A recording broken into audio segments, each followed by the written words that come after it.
Welcome to the June 22nd, 2021 regular meeting of the Calaveras County Board of Supervisors. Mr. Toffanelli, will you please lead the pledge? Thank you, Mr. Chair. Please join me in the pledge to our flag of our nation.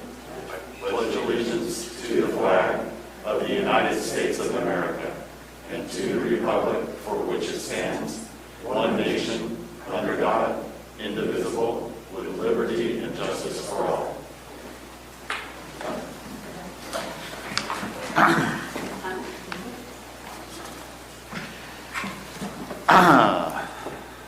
Staff announcements. This is the time for county staff to provide updates of upcoming county events that may be of interest to the public.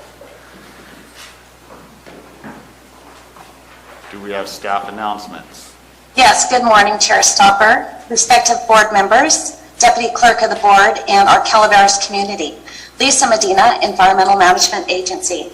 During heat events, when our partners with Public Health and OES open up our cooling centers, we wanted to let our community know that Animal Service will hold your dog or cat for free during the period of the event and while you are at the cooling center. Just like any other dog or cat that comes into our shelter, they will receive standard vaccines, which include the DHLPP, which includes the distemper, infectious hepatitis, parainfluenza, and parvo, and also Bordetella for our pups. Cats will receive FVRCP, which includes the feline rhinotracheitis, the calicivirus, and also the panleukopenia. We will not apply flea or tick medication or give rabies vaccines. You can come to our clinics for the free rabies vaccines. If your pet is on a special diet or needs medications, please provide them and bring them to the cooling center. Please provide and call Animal Services 2 hours before you need to go to the cooling center, and one of our Animal Service officers will respond to schedule the pickup. Our next free rabies clinic is in September. That's a long summer months, but we hope to see you at Spence Ranch Feed and Supply in Angels Camp on September 4th from 9 to noon. These announcements will also be shared with our local media and through social media as well. Please visit our Animal Services Facebook to look at our adoptive animals. Thank you.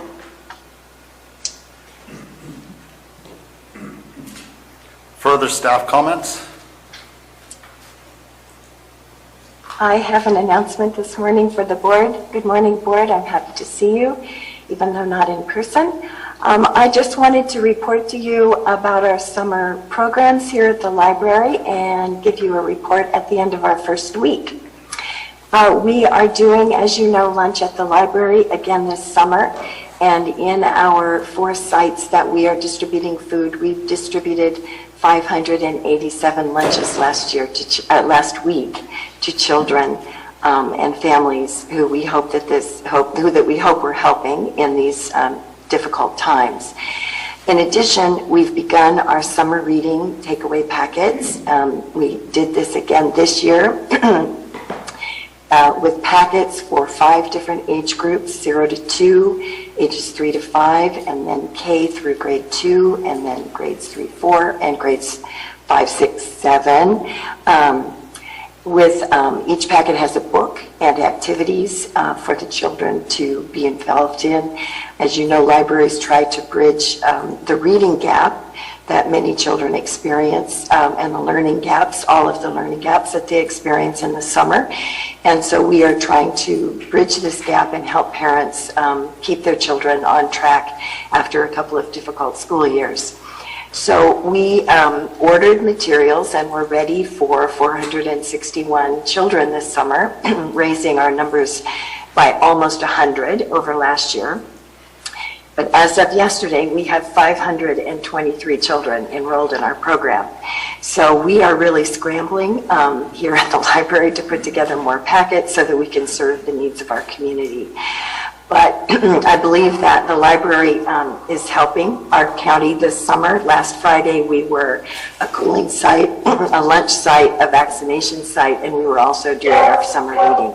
So we're happy to be here. We're happy to serve the public and help in any way that we can. Welcome to the June 22nd, 2021 regular meeting of the Calaveras. So that's what I sound like, Nancy. Thank you, Nancy.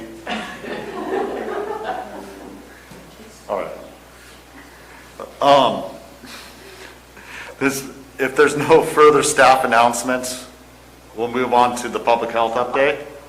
Informational item, public health services, receive an update presentation from staff on COVID-19 novel coronavirus. Ms. Allen. Good morning, Chairman Stopper, members of the board. Corey Allen with the Health and Human Services Agency. Working with me today during our presentation will be Dr. Ramirez and, of course, your Public Health Deputy Director, Colleen Rodriguez, who's helping with the slides today to keep us moving along. All right, so today let's give you a June 22nd update. So what you'll see here is we are now at 2,207 total confirmed cases. 5 of those are active as of yesterday. Of tests conducted, we have completed 45,344 tests, and 36,706 vaccines have been administered. We've recovered with 2,146 individuals and have remained static in the numbers of deaths due to the COVID-19. We no longer track the tier colors, and therefore you will have limited data sets moving forward. We will focus on vaccine. So the vaccine metrics, presently we have 42.5% of your residents are completely vaccinated. 9.5% are waiting on their second dose or have not completed that. So that leaves us with just under half of our residents unvaccinated at this time. Corey, is that 6 and above? That would be, Colleen, I believe that's,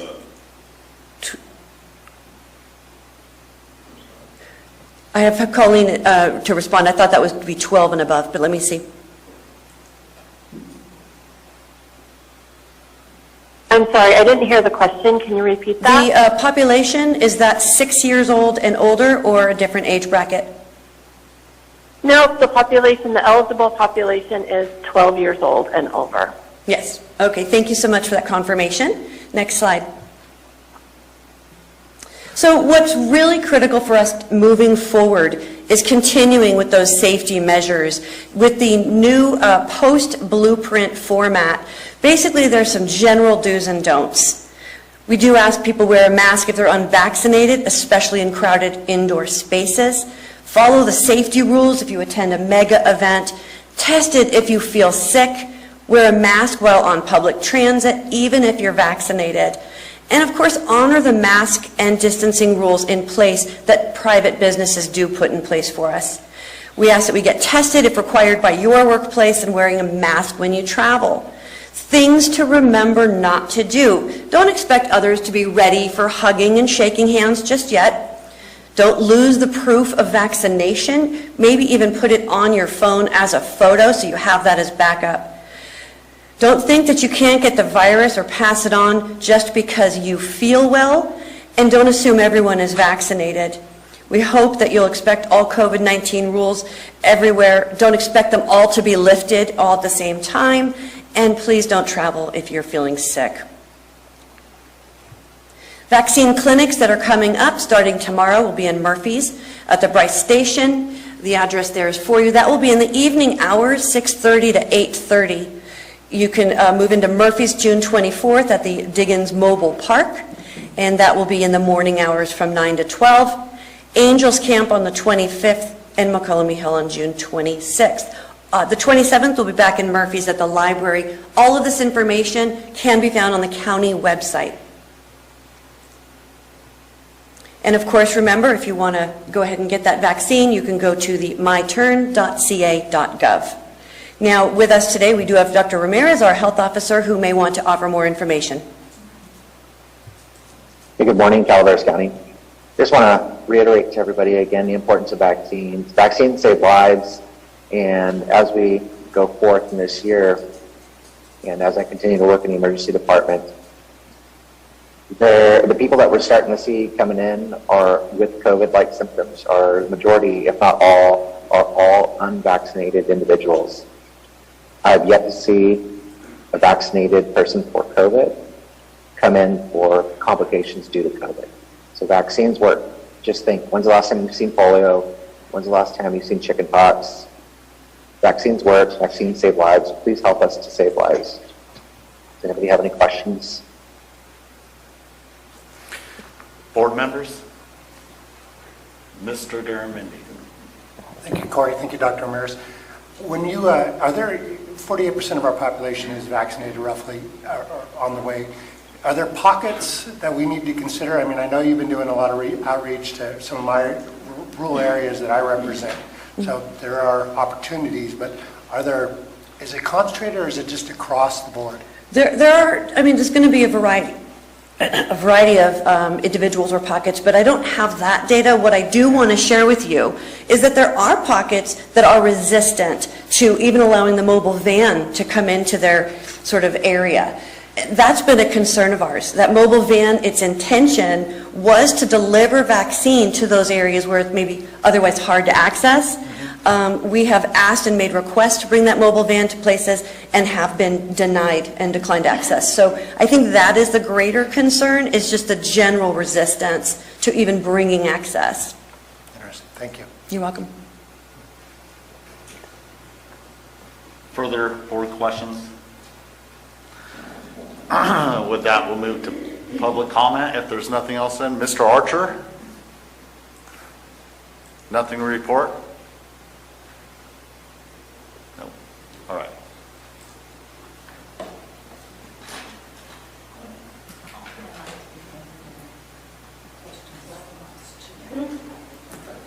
We can go back to it if you have questions after public comment. Judy Hawkins would like to make a comment. Absolutely. Go ahead, Judy. Good morning, members of the board.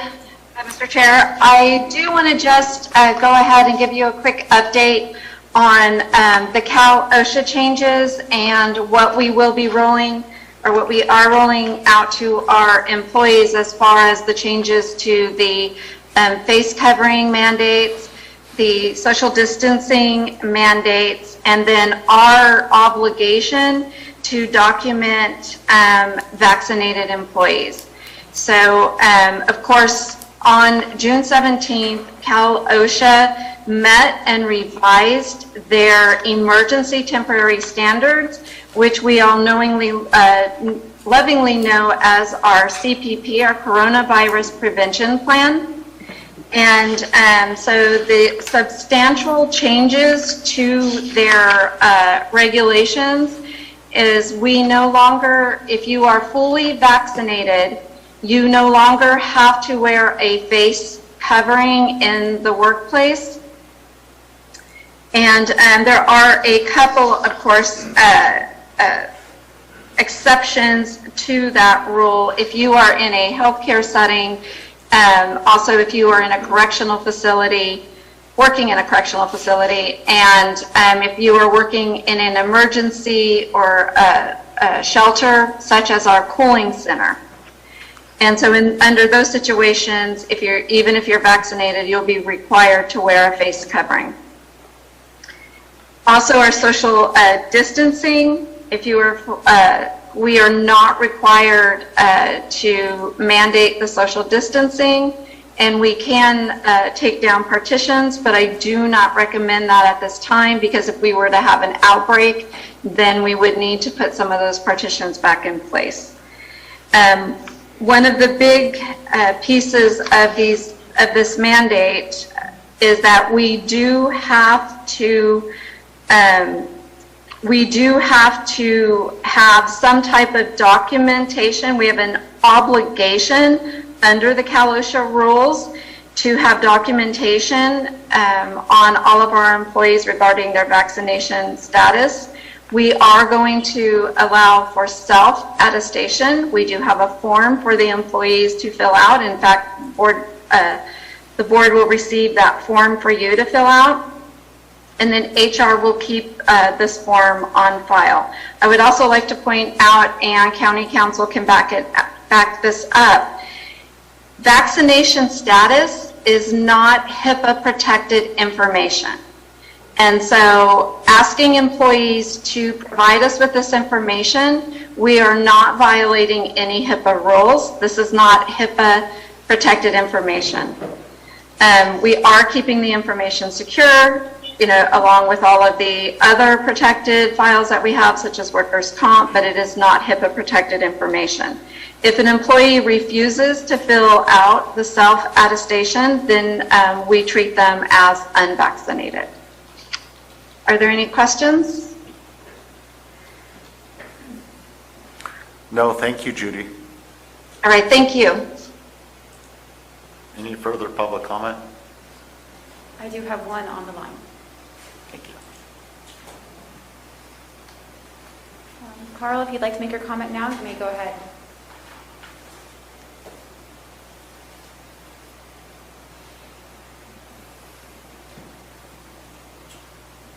Good morning. Can you hear me? Yes. Good morning, staff and Calaveras County Board of Supervisors. To reiterate what the Health Department has said, and I thank them very much for saying it, the weekly group hug that you engage in is still off. Do not attempt to hug me.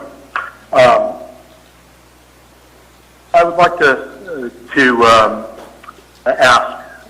have the board ask of Public Health to have a mini vaccination clinic in West Point. I have the first dose of the Moderna vaccine, and I would like the second dose. I understand that there are 5 doses per vial, so if you can get 5 people together, any day but Thursday, I am available. Thank you. Back to you. Thank you. Will that be all? There are no further public comments. With that, I'll bring it back to the board. My apologies. Audience, please. Yeah. My apologies. Not a problem. I have copies of what I'm saying if anybody, for the board, or do you want more? Yes. Is this on the public health update? Nope. Okay, we'll go to general public comment. This is specifically on the public health issue, so okay. we'll come back to that. Okay, now we're focused. Thank you. Ms. Callaway, you had a few questions? Yes. Ms. Allen or Dr. Ramirez, have we seen any cases with the new variant? That would be a question Dr. Ramirez will be able to answer. There have been reports of the variant circulating in Calaveras County and throughout the state of California. But we It have... actually makes me concerned because we don't have enough of the positive cases that actually get tight to get a true sense of how much there is. So the fact that we just have even one case of the variant, that's just the tip of the iceberg. Okay, thank you. And when you report the cases, I know we've had this discussion offline, is there any way we could give a little more information, like we had a female 40s a case, and I know we're always being compared to your alma mater. The public really wants more information, and I think because we're doing it the same, it loses its effectiveness unless we take it up a notch. I understand. I guess I'd like you to consider that. I understand. Thank you for that. Okay. Thank you. That's all, Mr. Chair. Andrea. I just have a quick question, and if Ms. Hawkins wants to follow up with me offline, that's fine. We might need some clarification on healthcare, right? Some healthcare doesn't always include hospital settings or clinic settings. Sometimes it can include mental health workers, things along those lines for masking guidelines. So we might need some direction for our employees who work in the behavioral health services, things along those lines, because they may be considered healthcare workers and they may fall under these new masking guidelines. So we might need to follow up offline, Ms. Hawkins, if need be, or if you already have that kind of clear delineation of what is considered healthcare workers and what is not considered a healthcare worker. So I have been working on getting clarification on because I believe it states healthcare settings. on exactly what that means, and I will be following up with SEIU on exactly what areas that would affect. Okay, thank you.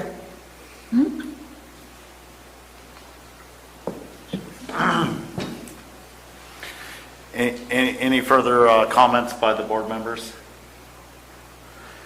Thank you, Dr. Ramirez. Thank you, Ms. Allen. My apologies. Recognition and acknowledgements. Proclamation. Health and Human Services Agency. Adopt a proclamation recognizing June 2021 as World Elder Abuse Awareness Month. Mr. Garamendi. Serious. All right, I'll start away. Thank you very much, Mr. Figure that out. Thank you.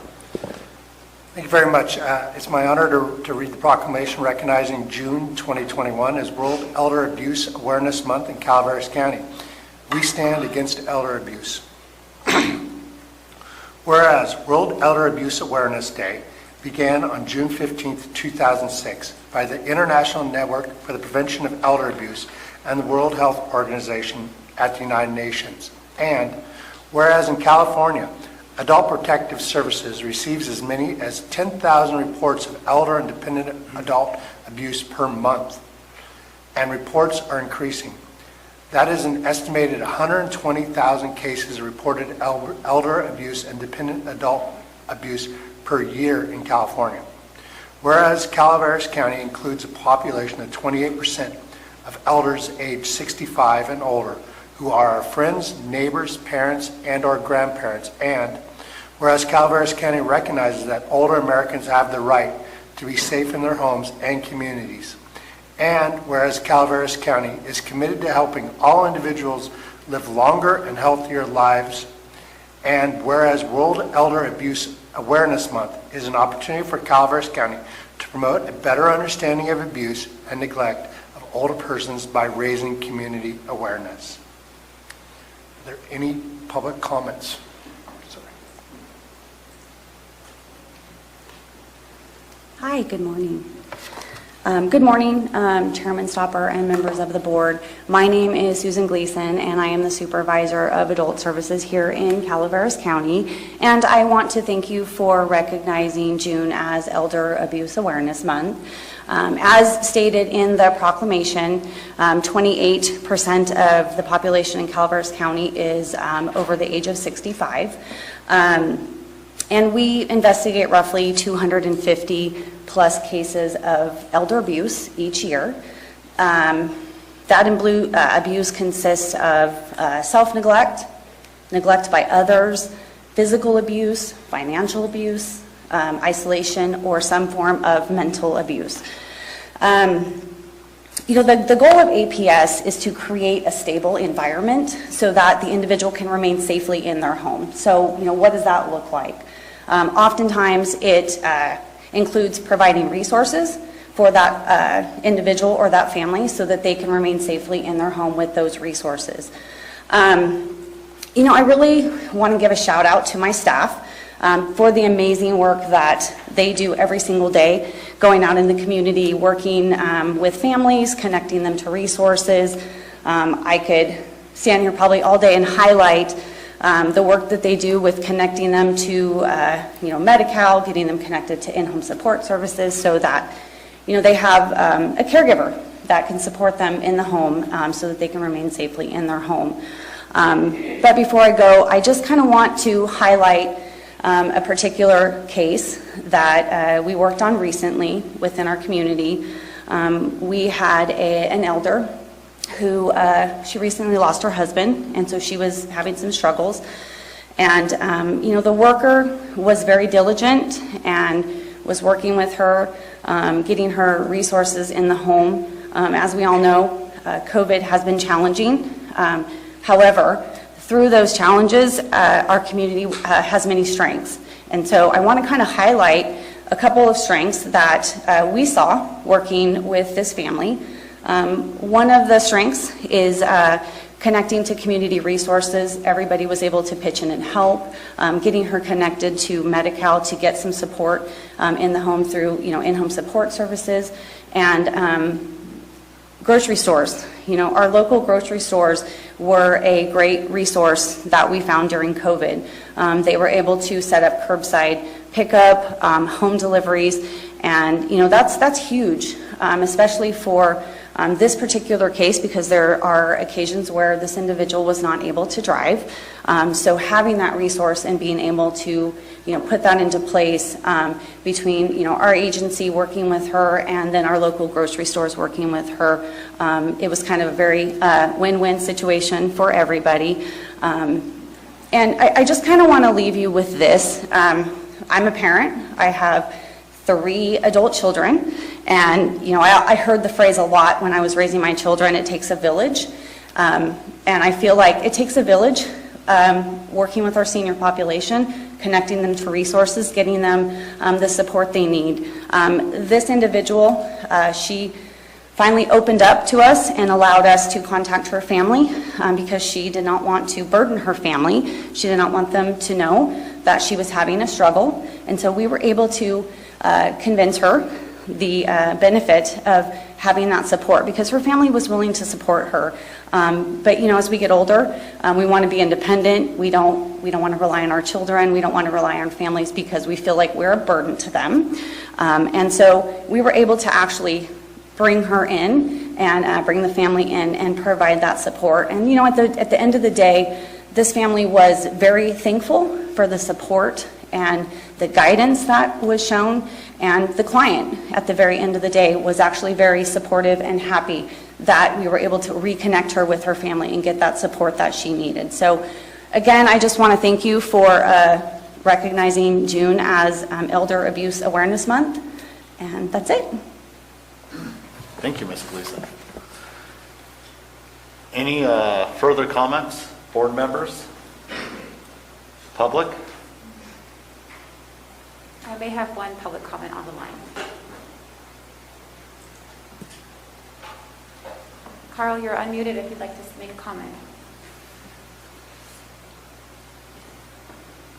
Good morning once again. I'd like to thank the board for considering this proclamation and also remind the board that by not providing signage at cooling centers on hot days needed, you are in the act of abusing an elder, perhaps. While 28% of our population is elderly, a lot of them are of limited means. A lot of them don't have air conditioning, backup generators.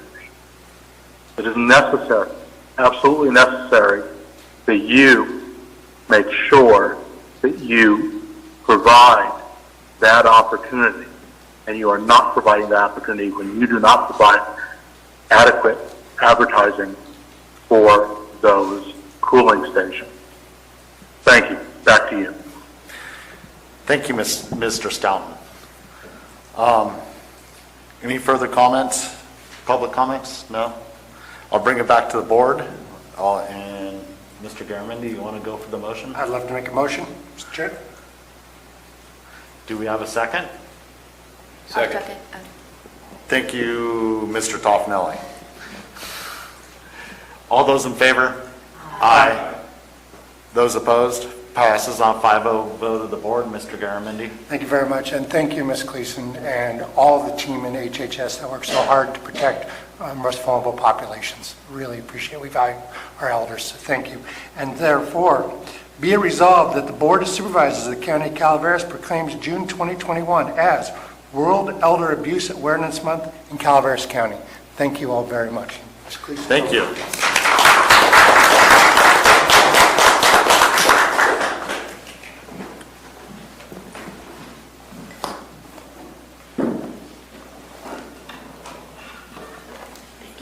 Come on up. Where?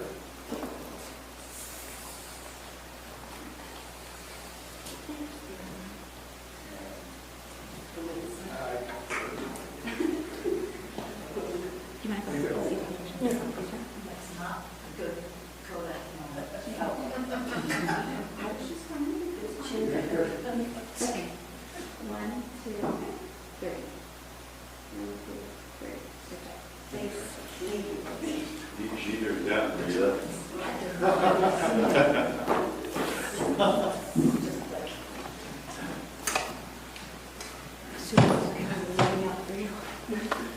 Thank you, Ms. Gleason. Thank you. Good to see you. You know, involved in the community still.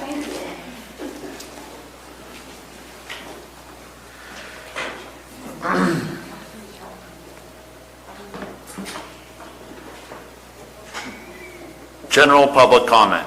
Any item of interest to the public that is within the subject matter jurisdiction of the board and is not posted on the consent or regular agendas may be addressed during the public comment period.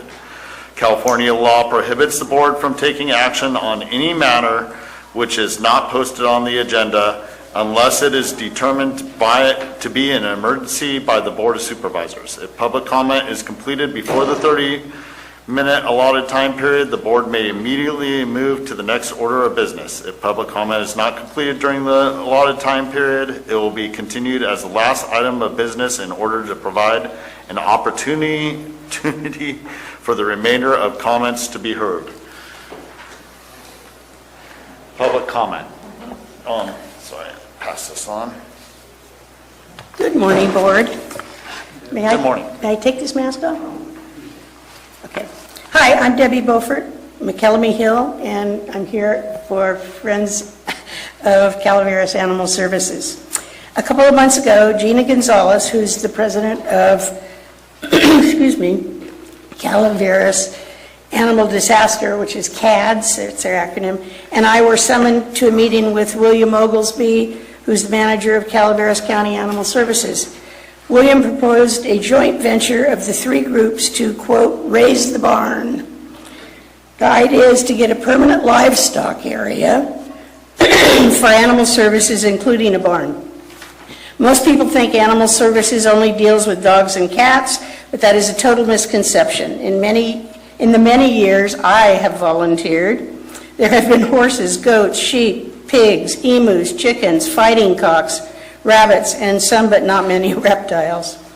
It was decided that a 6-stall barn would be the beginning of a permanent livestock area. In addition, Focus has expanded the idea to include three or four shelter sheds, you know, the little teeny things, and panel fencing for each.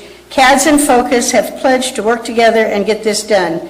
The idea is the county put in a pad for the barn and level 3 or 4 areas for livestock sheds and bring in the needed electricity and water.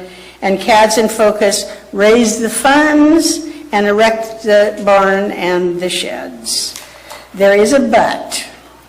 We don't want to spend the time and effort to do this if the entire area of animal services is not properly fenced. This has always been a major drawback at the shelter. The lack of fencing is dangerous for the animals and the humans that care for them. Over the years, many dogs have totally escaped, never to be found again. A fence is a must for livestock and for the dogs.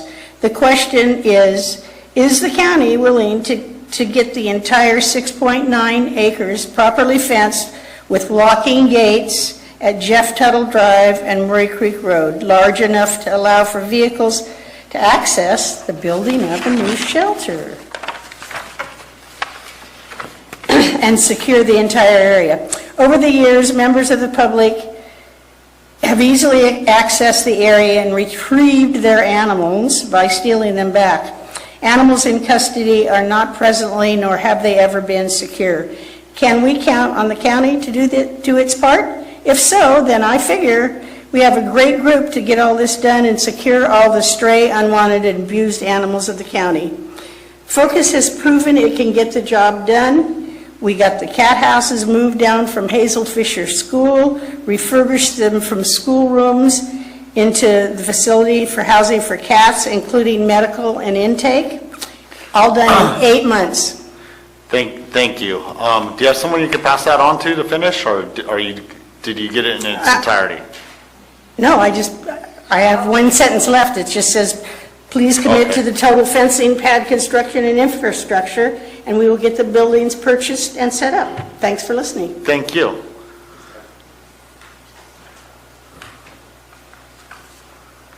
Well, I won't finish it for her. She finished it. Good morning, everyone. My name is Christine Albertine, and I've been a resident of Calaveras County for 21 plus years. I recently retired from state service, and I was looking for a group that would do something to meet my interests. And friends of mine told me about Focus and the wonderful work they were doing with animal services. As a result, I joined Focus, and I'm excited to work with them in their efforts in conjunction with the Board of Supervisors for a new shelter. I see this as a critical need, especially as the county continues to grow in population, both human and animal. I'd like to briefly focus on the needs of sheltering cats and kittens. Approximately 41 cats and kittens are currently being housed in the shelter. However, they're scattered all over the place. Some are in Animal Services office, some are in the Focus building, some are in the community rooms, and the rest are in cages. Furthermore, it was my understanding that some had to be turned away because there was just no room. In addition, the animal shelter is not conducive for having shelter animals meet their potential new families. I would hope that in your discussions and planning for improvements in the current shelter, and more hopefully a brand new shelter, that this issue can be addressed. Now might be the time to consider placing a bond on the ballot to help pay the cost of a brand new shelter, one that the county can be proud of now and in the future. Thank you. And then if that wasn't enough, I'll pass this out too. Thank you. You're welcome. Look there. There we go.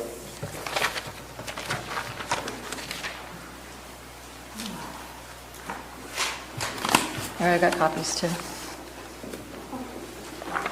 Hi, everybody. My name is Darcy Zimmerman, and I live in Vallecito. I first became acquainted with Animal Services facility back in the last century when I adopted my first dog from the shelter and have been active on and off with the Humane Society and now Focus ever since. The condition of the facility has been a constant concern during all this time, as attested to in the dozens of grand jury reports over the years. First, I have to say I'm thrilled to know that the Board of Supervisors has recognized the need to make a commitment to improving the facility with a $600,000 in the next year's budget. With that in mind, I'm here to ask that any improvements are done with thought and compassion. Putting up a building, which is what I'm assuming is going to happen with some of that money, is just the beginning. It's my hope that the comfort and safety of our county's most vulnerable creatures is first and foremost when planning improvements to the facility. During our focus meetings, in which we discuss ways in which to support the care and comfort of the shelter animals, we have identified some areas of concern that I hope you will take into consideration. First, please consider fencing the entire area. Not only will it keep the shelter animals safe from escaping, but it will keep them safe from other animals and humans that might enter the area and do harm. Second, the animals that are housed in the shelter need to be warm in the winter and cool in the summer. We have heard through the grapevine that a metal building is being considered, and so heating and cooling may prove to be more of a challenge than in a more traditional building. Third, the noise level in a metal building may increase the stress level of the animals that are housed there, making them more difficult to adopt. Volunteers and staff work hard with the animals to get them into loving homes, and any extra stress would be counterproductive. Fourth, the sanitation of a dog kennel has issues specific to a shelter. I'm hoping that this will be done right and result in any of the issues that the current facility has with its open sewer.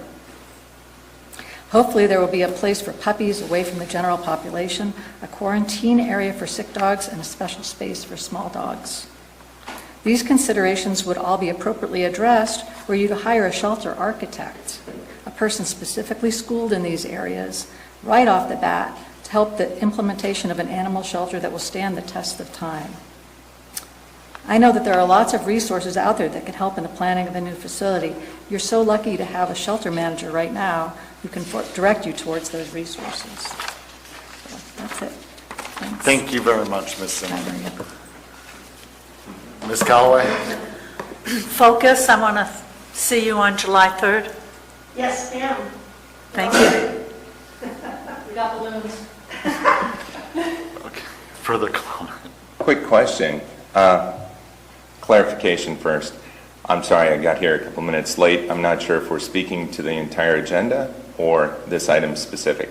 This is just public comment, not to do with anything All right. on Perfect. the agenda. So I have a public comment. First, I want to just say that the first goat that we ever procured, we adopted through the shelter. Elvis, who's still on our property, is our first goat. We now have about 45.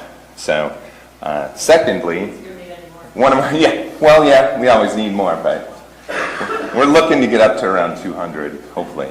Anyway, the second appreciation I'll give, shout out to these guys, is one of our bucks was probably a bottle-fed buck who we also adopted from somebody else, and who, before we triply reinforced the fence between us and the MACT clinic, would like to break out of his area and go over and see if he could get some attention from the clinic participants. Mostly, and he has horns out to about here, and he's about 350 pounds.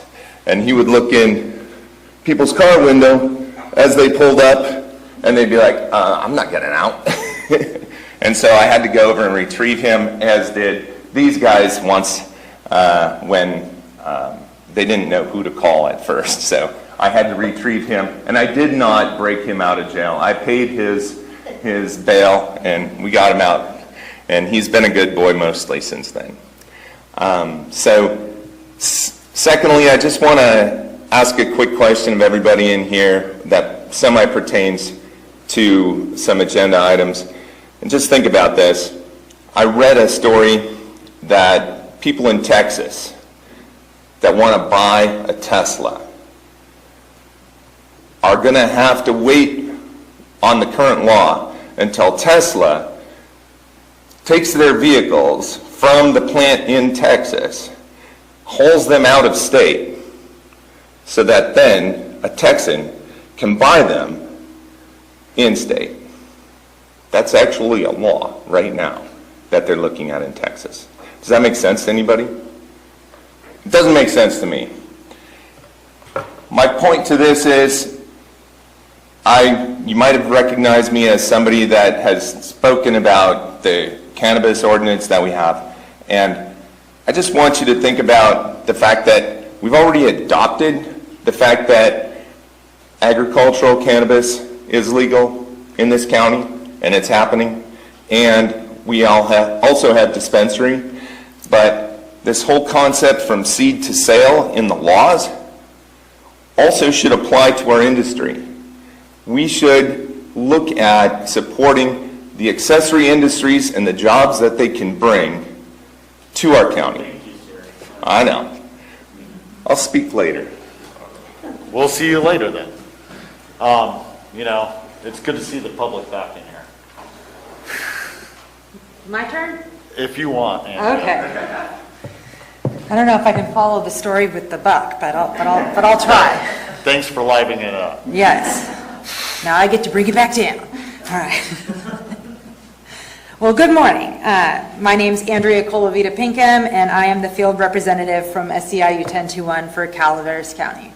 This morning I'm here to speak about the upcoming negotiations for our successor agreement to deliver a fair and equitable contract before expiration. My team and I need to meet.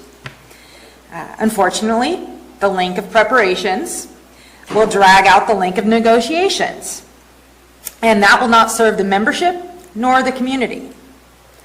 Does the county's paid negotiator have to write all his proposals during lunch and after work? If he doesn't, why should your employees?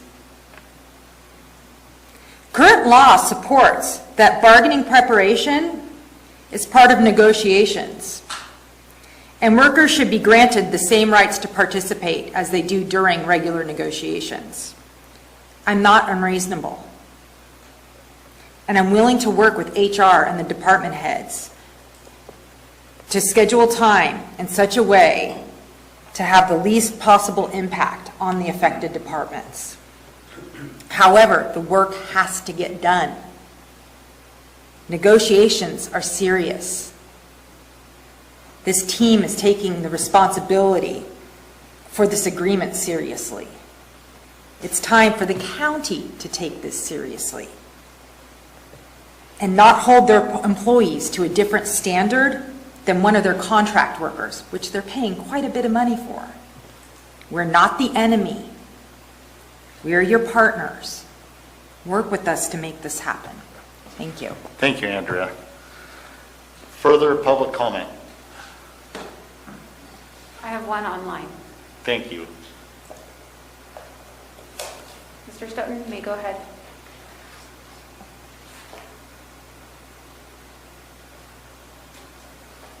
Mr. Stoughton, can we hear you? I can hear you. I can hear you now. Gerald, as you may know, for the past 2 years, Krista Van Lotte has instigated a policy of non-recognition of me.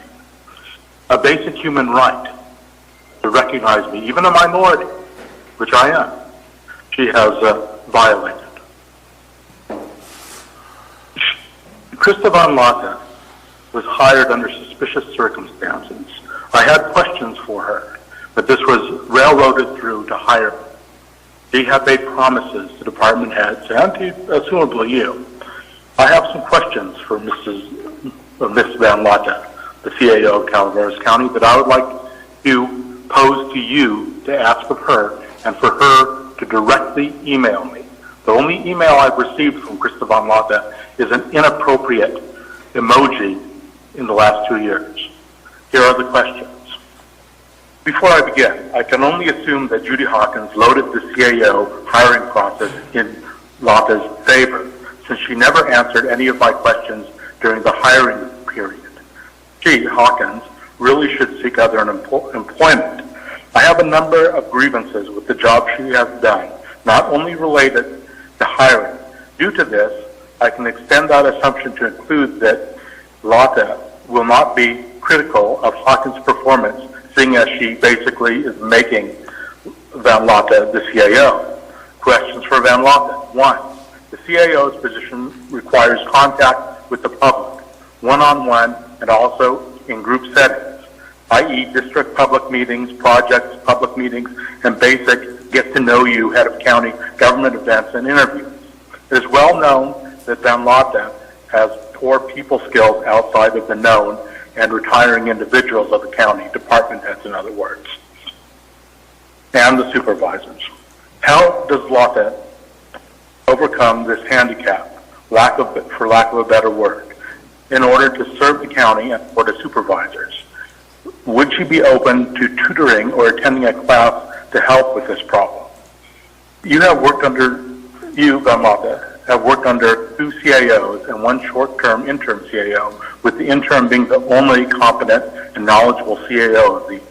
Considering your lack of long-term, comprehensive experience in a functioning county government, which is always a prerequisite for candidates for the position of CAO, CEO for governments, and lack of experience in county government and other departments, A, will you be seeking outside consultants to help with projects that you and your staff do not have or have very limited experience with?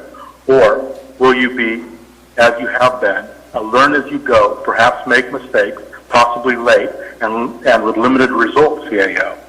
B, will you be open to regularly scheduled performance audits of the administrative department by outside Mr. Stoughton, thank you very much thank you very much for your 3 minutes. Any further public comments? No, there is not. With that, we'll move into a 10-minute break.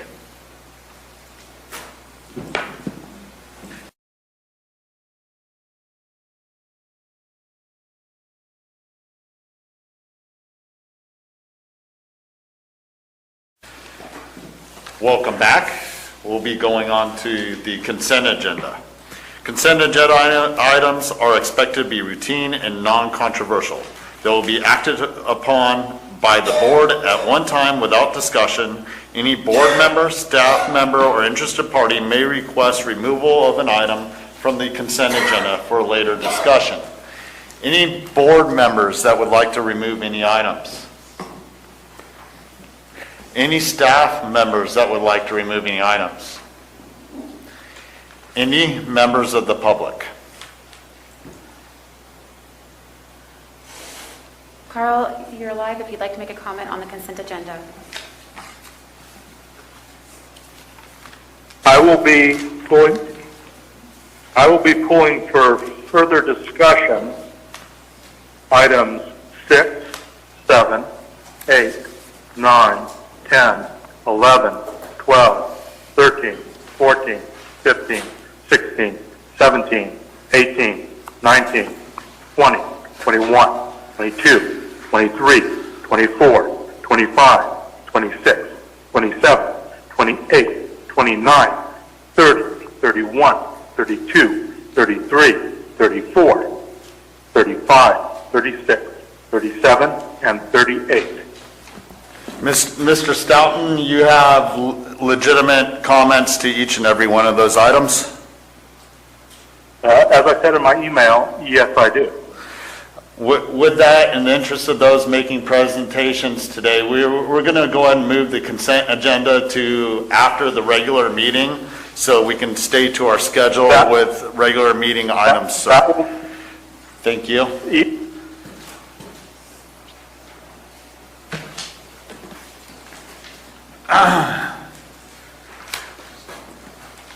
Regular agenda.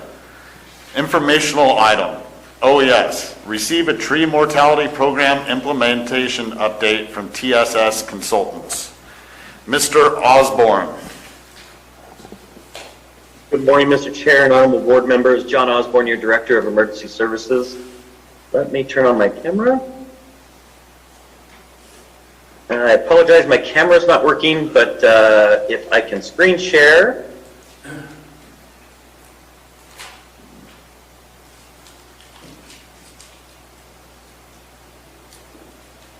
Okay, everybody should be seeing a slide presentation with project summary. It's Can everyone clear. see that? Great, thank you. Again, I apologize for the lack of camera. We come before you this morning to provide you with a tree mortality implementation program update. As is our regular battle rhythm with this presentation, I'll introduce our program manager, Tad Mason from TSS Consultants. Tad, are you on, sir? I am.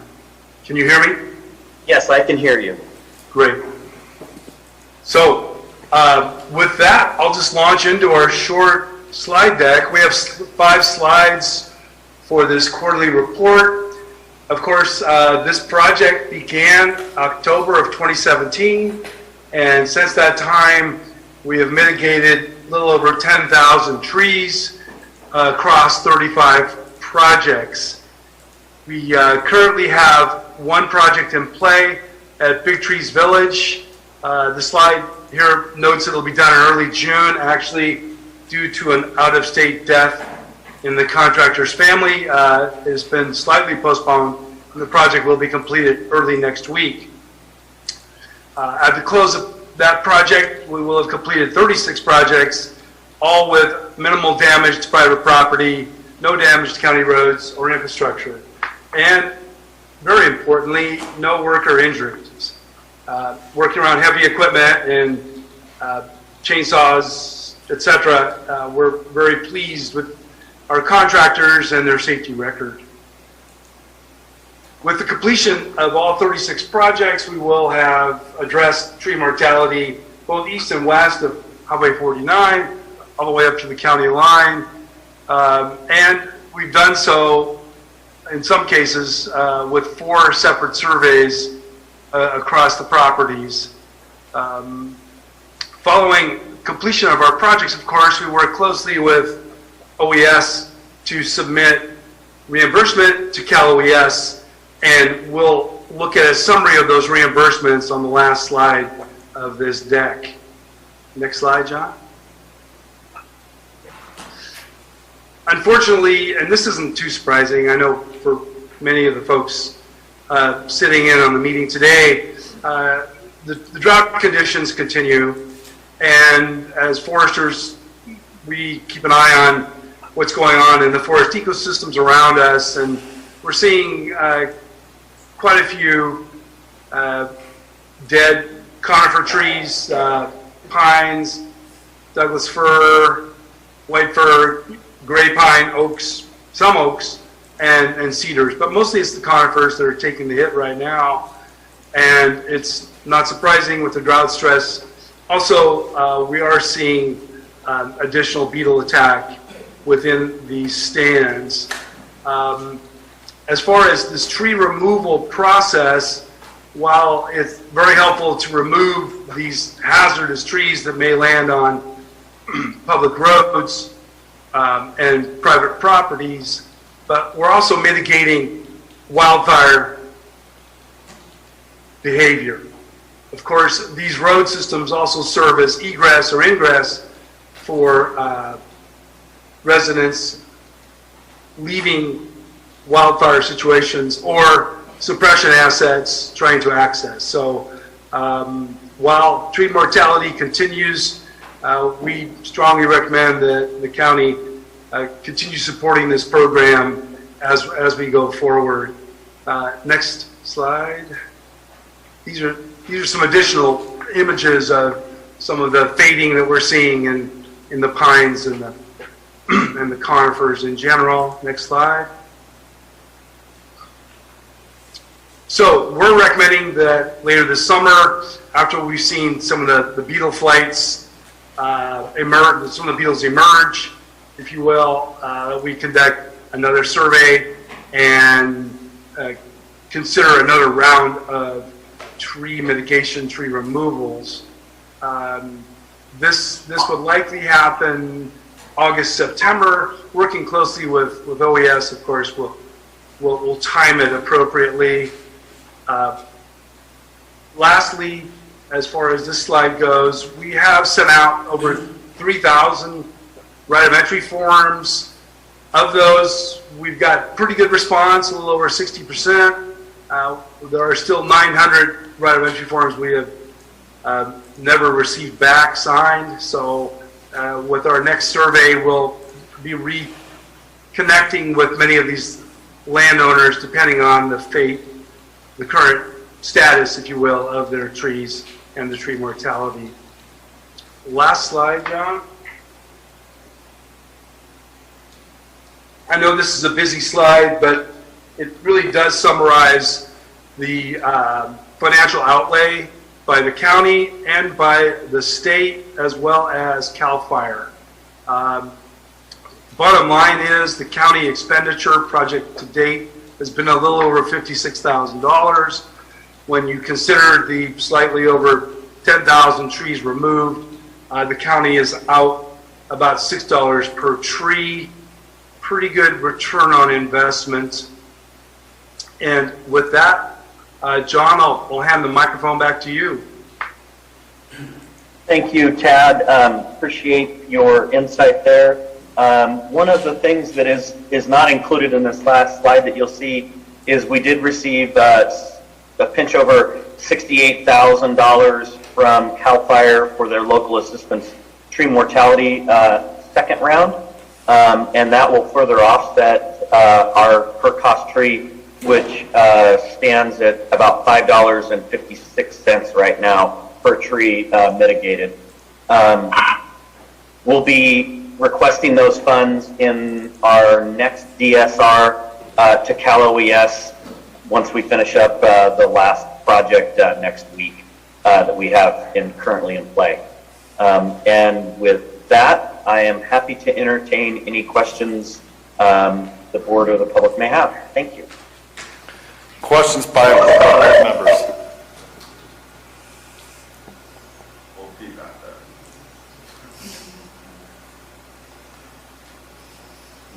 Ms. Callaway, I'm sorry.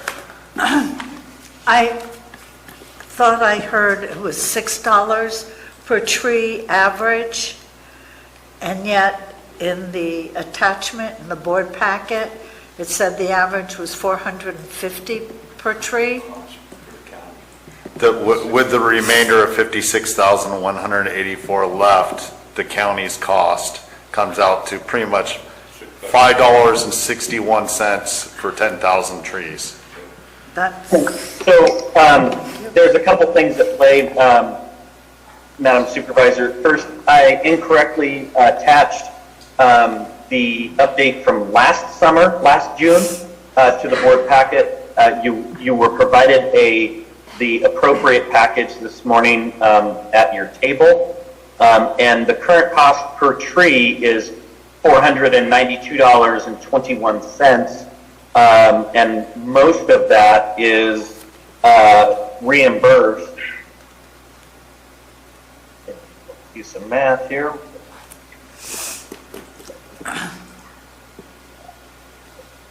Of that, about $486.65 of that we are receiving reimbursement for.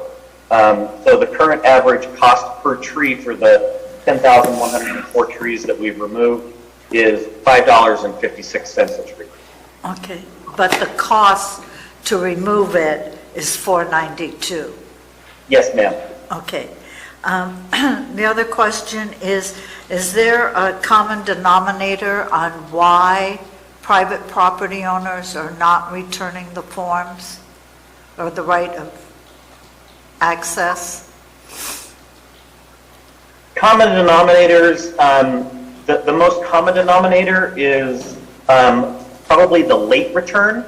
After we've left a project area, we geographically split up the county into projects, and a lot of the time we get them back very late and end up getting rolled into another, the tree itself or trees end up getting rolled into a second program in that area.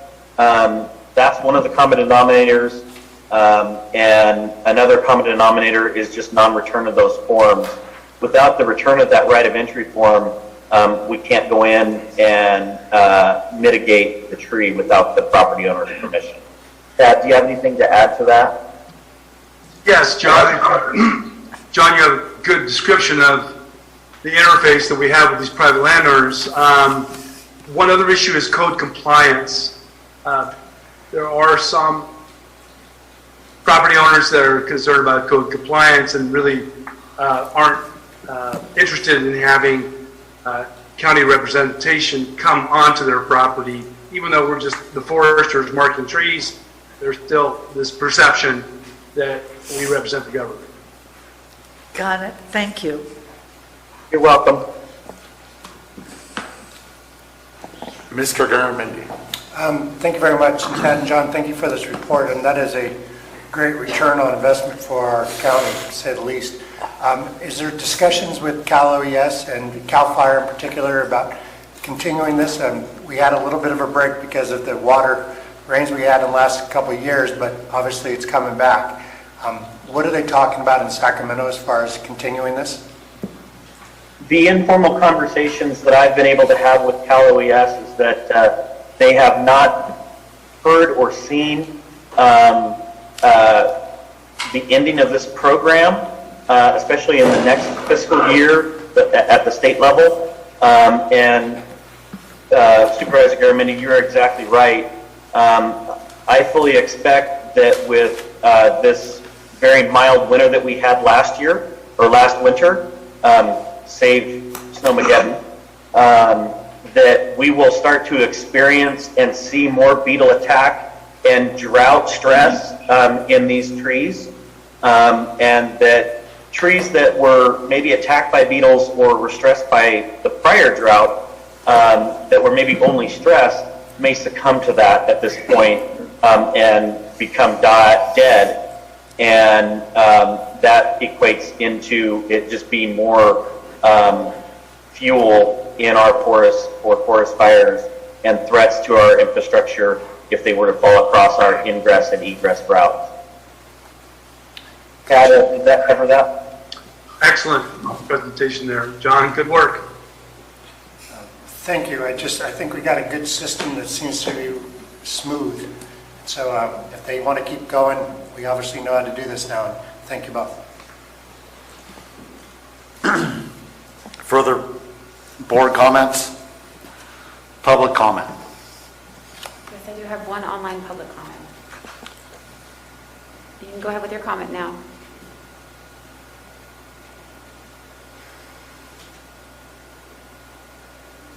Hello, Board. Yes, I'd like to thank John for Mr. Osborne for taking the time to spend with the county today. I like his grasp of the English language. Become dead. Lord knows I don't want to become dead, but you know, you've had a problem with communicating with these landowners. Why have you not hired a consultant to do public outreach on all these matters? I remember in the beginning, the board said, well, we'd like to handle that ourselves. We know our constituents. We can handle this. They were unable, you were unable to do so. And now you're still bemoaning this. Thank you, and I'll talk to you again soon. Thank you, Mr. Stoughton. Any further public comments? There are no further public comments. With that, I'll bring it back to the board. Any further questions, Ms. Callaway? Oh, no, thank you. Okay.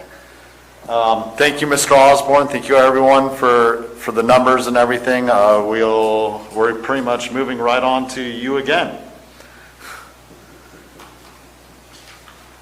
Mr. Osborne. Item 40, information item. Receive a department update from the Office of Emergency Services. Thank you again, Mr. Chair and honorable board members. I'll share screen, and I apologize. For a second, I got to switch my. John, can you stay a little bit closer to your mic? How's that? Much better. Okay. And just about done moving some screens around here.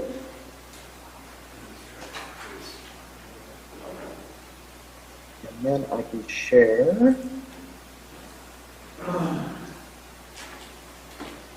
Okay, everyone should see our Office of Emergency Services banner. Much better, sir. Thank you. Okay, first of all, thank you, Ted, for joining us. I appreciate your time, sir.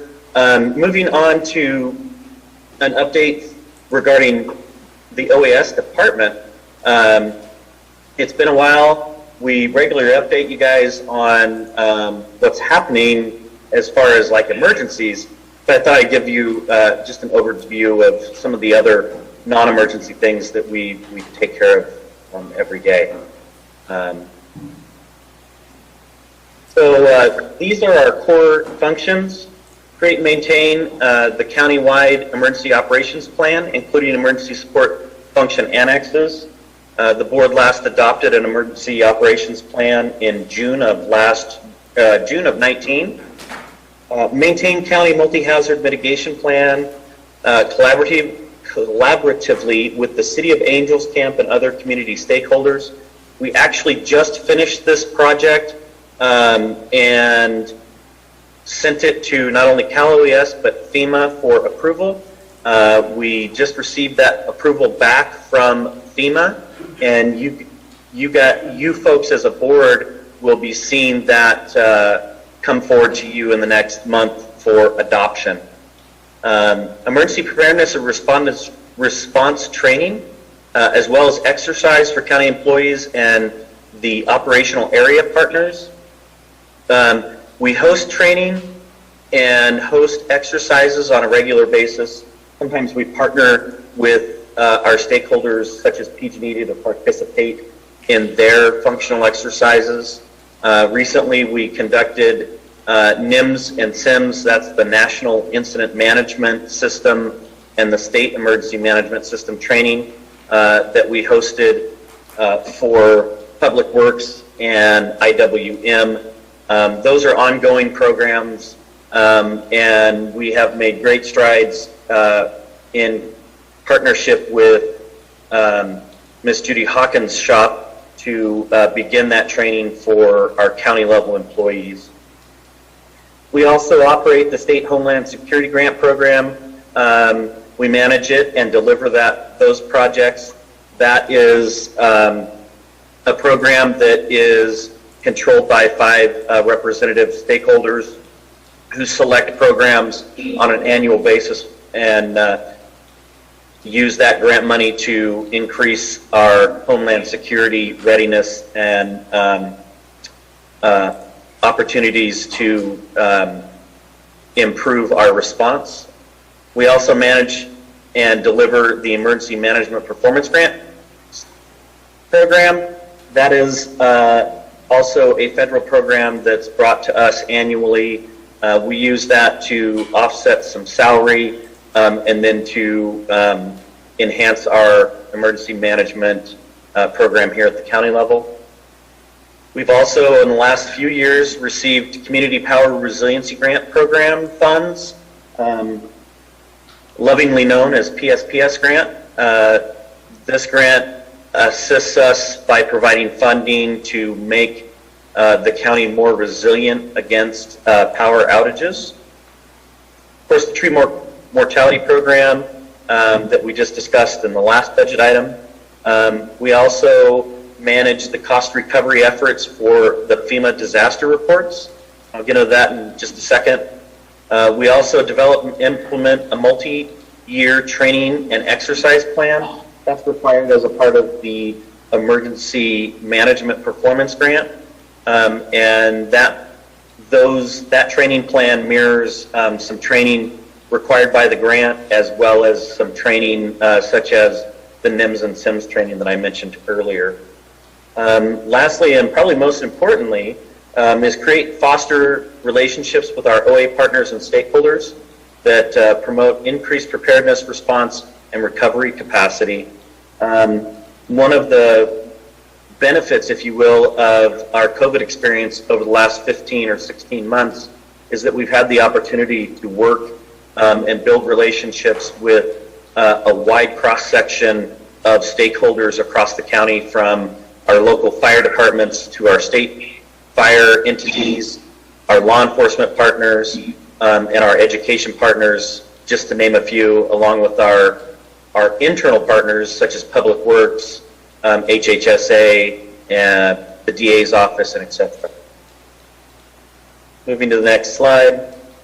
Our goals for this fiscal year that is coming to an end: provide oversight and management for the FEMA disaster recovery. We've been doing that vigorously. For the Butte Fire, which is the first line that you see here, when the Butte Fire was awarded, there were 7 project workbooks. 6 of those are now closed, and 1 remains open, which is Project 78. That's the hazardous tree removal phase 2. The 2017 winter storm event, the first one, had 10 open project workbooks. There are 7 closed with 3 remaining. For the second 17 winter storm event, there were 10 project workbooks. 1 is closed, 6 are ready to be closed, and 3 are remaining. A note about the 6 that are ready to close: FEMA divides the projects into 2 categories, large and small. Large projects generally are projects larger than about $125,000. And anything below that is considered a small project. I say generally because each disaster has a different threshold. So for DR 4301, which was the first 17 storm, it might be $123,456. And for 4308, the second winter storms, it might be $122,000. So that mark seems to hover around about $125,000, but they are designated within each disaster. The reason that I go through that explanation for you is that the 6 that are ready to close are all small projects. When we interact with FEMA, large projects can be closed individually, and small projects have to be closed as a package. So we have to finish all of the small packages and then submit them as one. And for the second 2017 winter storm event, we have 2 small projects that are remaining. and one large project. So once Public Works finishes up the work on the 2 smalls, we'll be able to close these other 6. Moving on to the 19 winter storm event, there are 6, we've started with 6 project workbooks, and I'm very happy to report that we have completely closed out 4431 with FEMA. Last, but certainly not least, is the COVID-19 pandemic, which is still open and very active, as you might imagine, and we currently do not have any project workbooks under that disaster. Moving down to ensuring EOC readiness, we've been working to finalize the emergency support function annexes and identify and train personnel for EOC positions. Those positions require a level of expertise above and beyond just regular emergency work. And again, the upside of having survived COVID for the last 16 months is that we have really gotten to know some folks that are good at particular positions in the EOC, and we're beginning to get some training to those individuals so that they can assist us in future emergency operation centers. Execute the multi-year training plan. Again, we talked about that. Manage and operate state and federal grant programs. We've talked about that. Manage and operate the tree mortality program. We just heard the update in item 39. And lastly, coordination and management of countywide emergency preparedness, response, and recovery operations, including to several different things: the duty officer program, managing the EOC, public information and warning, logistics support, operations support, planning support, time and cost tracking, and recovery coordination. Those are all things that generally take place inside the EOC.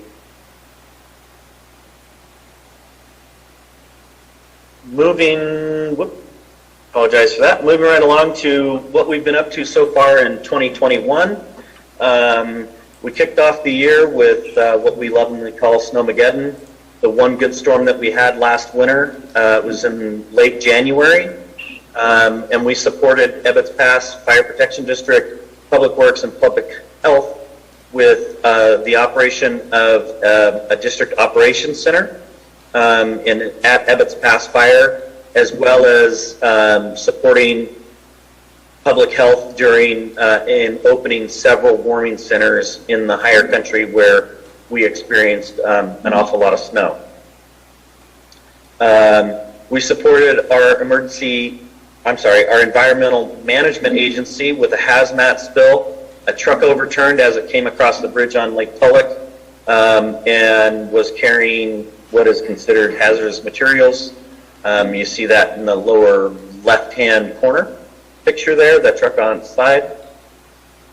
We also supported public health at 25 large COVID vaccination clinics at Frogtown.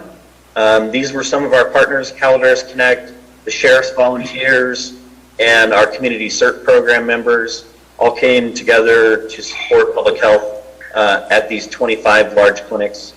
From an OES perspective, each one of these clinics represented between 16 and 20 hours for each clinic of man hours. We did open a level 2 emergency operations center during the Campo fire this spring. We operated that for, I think, about 2 days. We supported the 39th Ag District, the homecoming, because we didn't have a fair, we had a homecoming. And we supported their efforts in doing that through many months' work in their focus group, as well as being on site with expertise and availability during the fair itself. Lastly, and most recently, we supported public health and HHSA in the opening of 6 cooling centers across the county during this last extreme weather event that we had last week. I know personally I observed temperatures up over 110 degrees here inside the county. And this was a great collaboration with Corey Allen's couple of shops in standing up, manning, and publicizing these centers and making them available to our residents.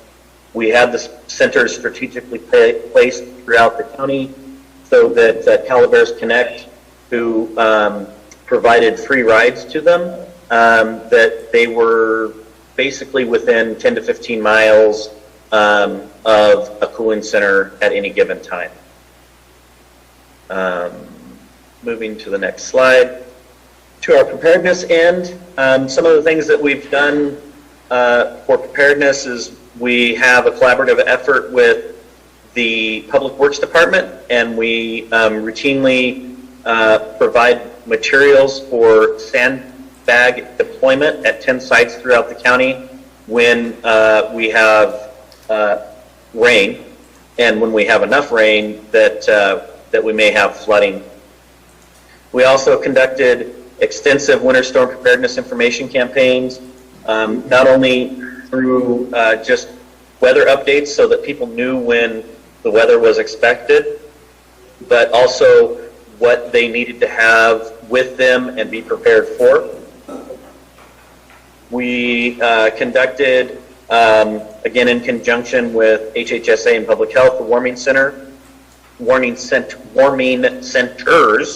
that were dispersed out through the county, as well with Calaveras Connect, who continues to provide free rides to our centers. And then lastly, the weather updates, which we provide. As far as COVID goes, we operated the COVID Community Call Center several months this year. We also provided testing information on our Community Info Center, which we'll talk about here in a second. And then, of course, we were deeply involved in the COVID vaccination campaign.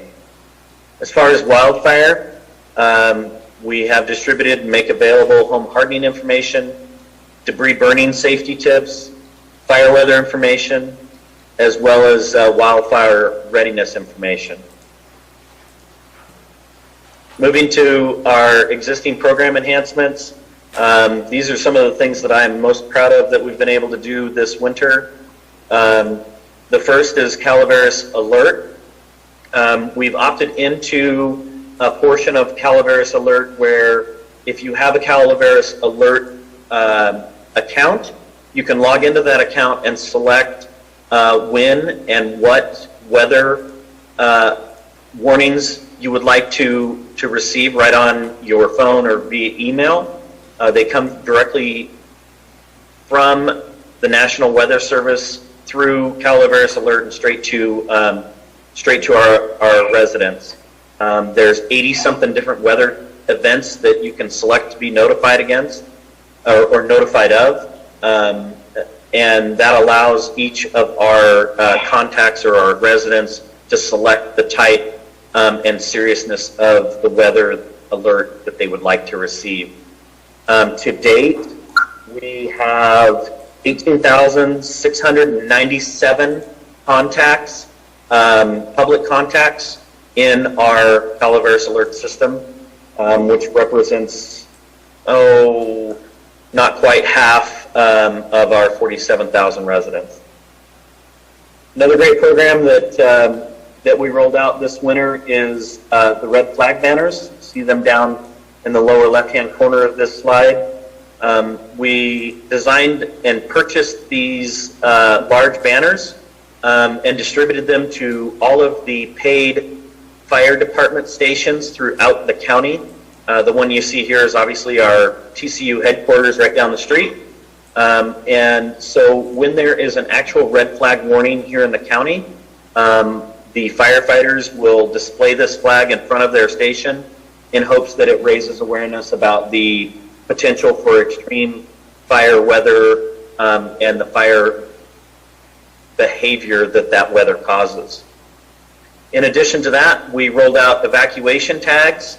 I apologize that this is probably really small on your monitors, but these are like Tyvek material tags that are distributed free to our residents so that if they are evacuated for whatever purpose, whether it be wildfire, flooding, or any other order of the sheriff, they can affix these to their address sign or their front gate, and let our first responders know that they have self-evacuated, and that first responder can go ahead and move on and evacuate maybe someone that hasn't. So we all know that minutes can save lives, and that few minutes begins to add up when time counts. That has been, we have received great response to that program, and we've actually had neighboring counties reach out and ask us about that program, and we've helped them start to stand up their evacuation tag program as well.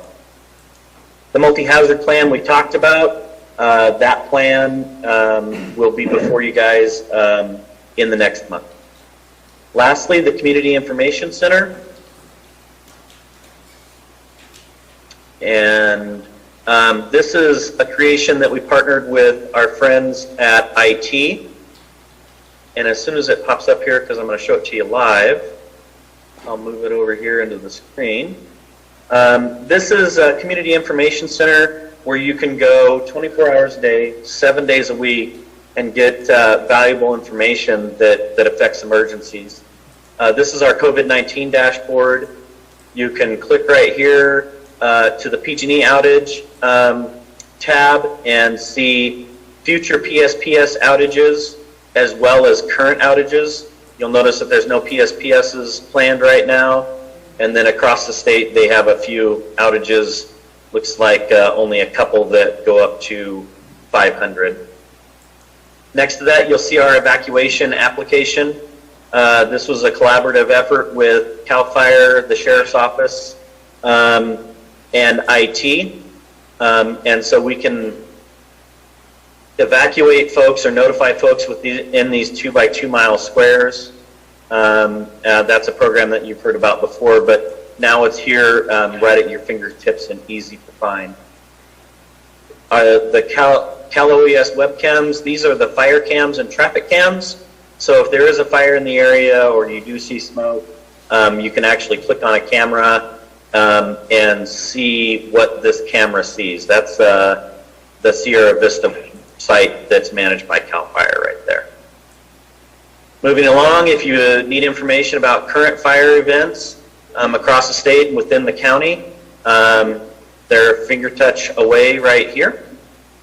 Moving to a couple different weather applications. This one is a pretty useful tool and kind of shows you broadly how weather affects us here in Calaveras County. This is the PG&E weather station, and these are what I have found in my experience to be the most accurate. PG&E has more weather stations out and providing data than just about anything else in the state. And as we zoom in, all these little dots are weather stations that provide real-time information to on this website. Last and not least is air quality. We added this after the smoke from last year's fires presented such an issue to us, and each dot represents an air quality station.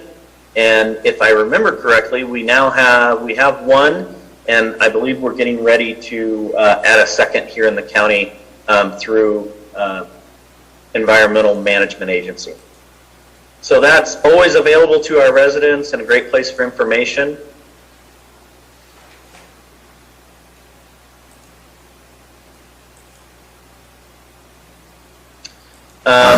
Last but not, go ahead. Last but not least, our community resiliency centers.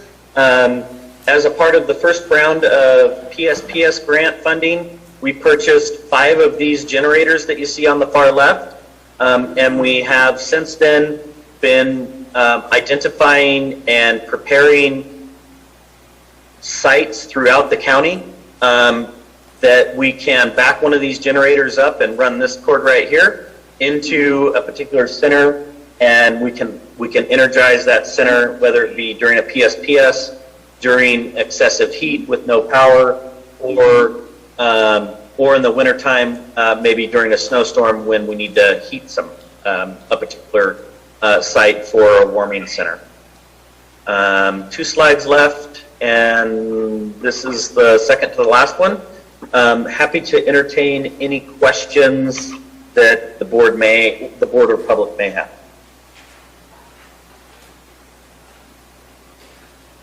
Board members, Mr. Garamendi. Thank you, John, and thank you, Mr. Chair.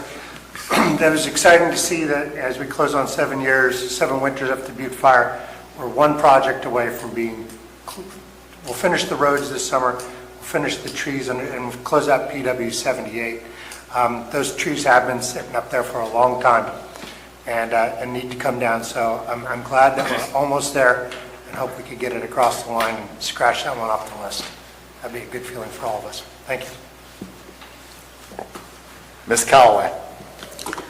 Mr. Osborne, what conditions have to exist for a red flag warning? So, go ahead. Conditions for a red flag, and I'm trying to chase my mouth. Conditions for red flag are represented by several different factors. Those factors include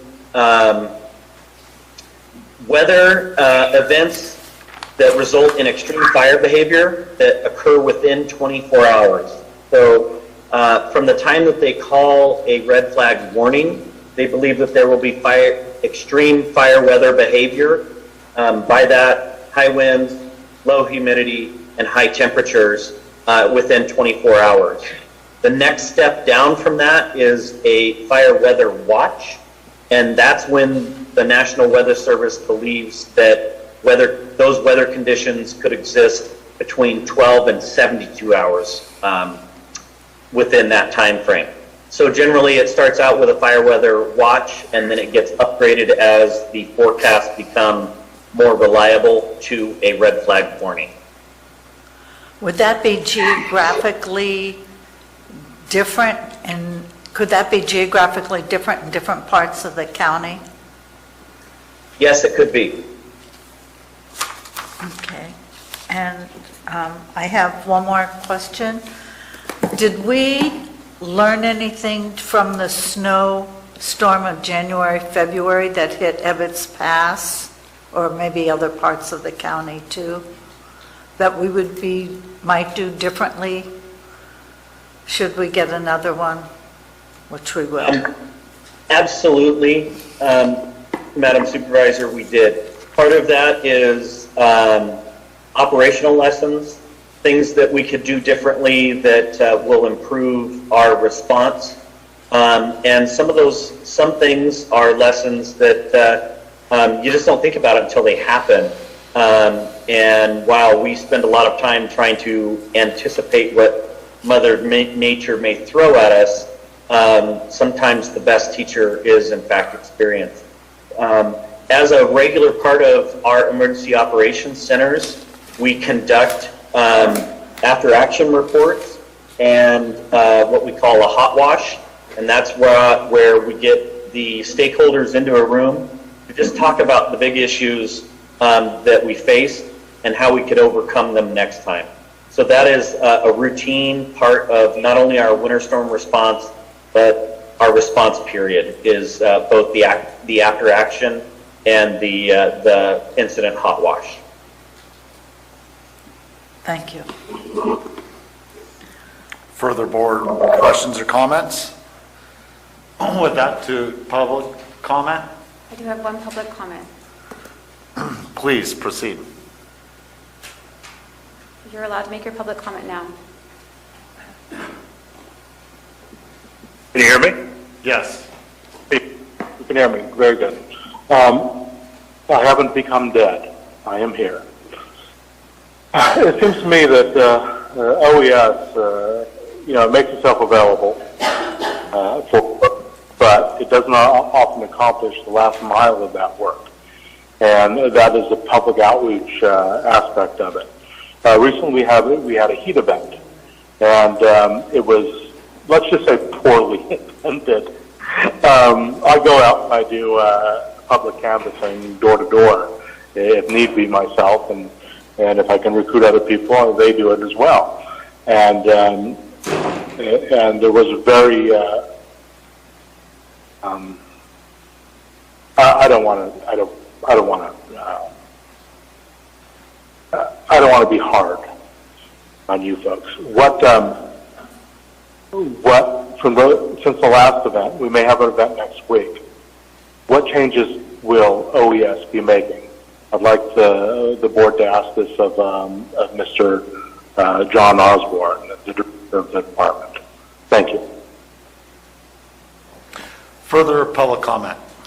Mr. Leach would like to make a comment. Mr. Sam Leach. Good morning, members of the board.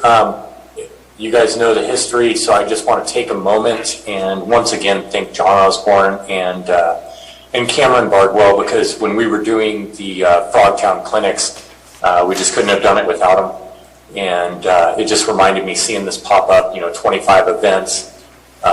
They were long days. Being out there, these guys were really coordinating the outside space, including a parking lot that got pretty contentious in the early months of vaccinations, where, we were having to turn away a lot of people who were trying to sneak in from out of county before, county lines opened up. So just really a lot of respect for those guys and appreciate them, just dropping everything else that they're, required to do to be out there helping public health with this pandemic. And they were just very giving of themselves. So just want to make sure that I didn't forget to thank them. Thank you, Sam. Any further comments? No further public comment. Thank you, Mr. Leach. Bring that back to the board. Is there any further questions? With that, thank you, Mr. Osborne, for the update. Thank you. Ms. Callaway asked for this for some time ago, so I'm glad you brought it before us. You're very welcome. Thank you for your time.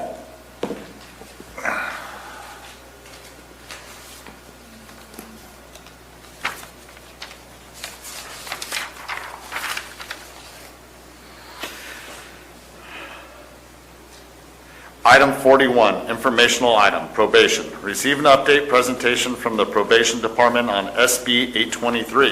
Mr. Leach, you're back in the hot seat. I'm back. It's like the old days. Hey, thanks for... Good to see you. Good to see you all as well. Thanks for having me back. I just want to give a very brief update on Senate Bill 823, which was included in the legislative session last year. Passed in the midnight hour as part of the trailer bill. And really what SB 823 and the cleanup language that's in Senate Bill 92 did was they realigned the state Division of Juvenile Justice, so DJJ, formerly known as CYA, California Youth Authority, for those of you that go a little further back, realigned those kids that used to be sent to the state facilities to the county facilities. So that becomes effective July 1st.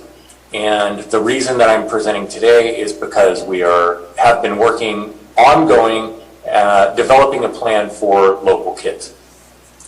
So where do I start? As of July 1st, we'll no longer be sending kids to the Department of Juvenile Justice at the state level. It is now a county responsibility. Along with that comes state block grant, and that state block grant, as of right now, is set for $250,000 a year that comes to the county. Now that money is for a dedicated purpose, which is the housing of these Division of Juvenile Justice kids that have been realigned to us.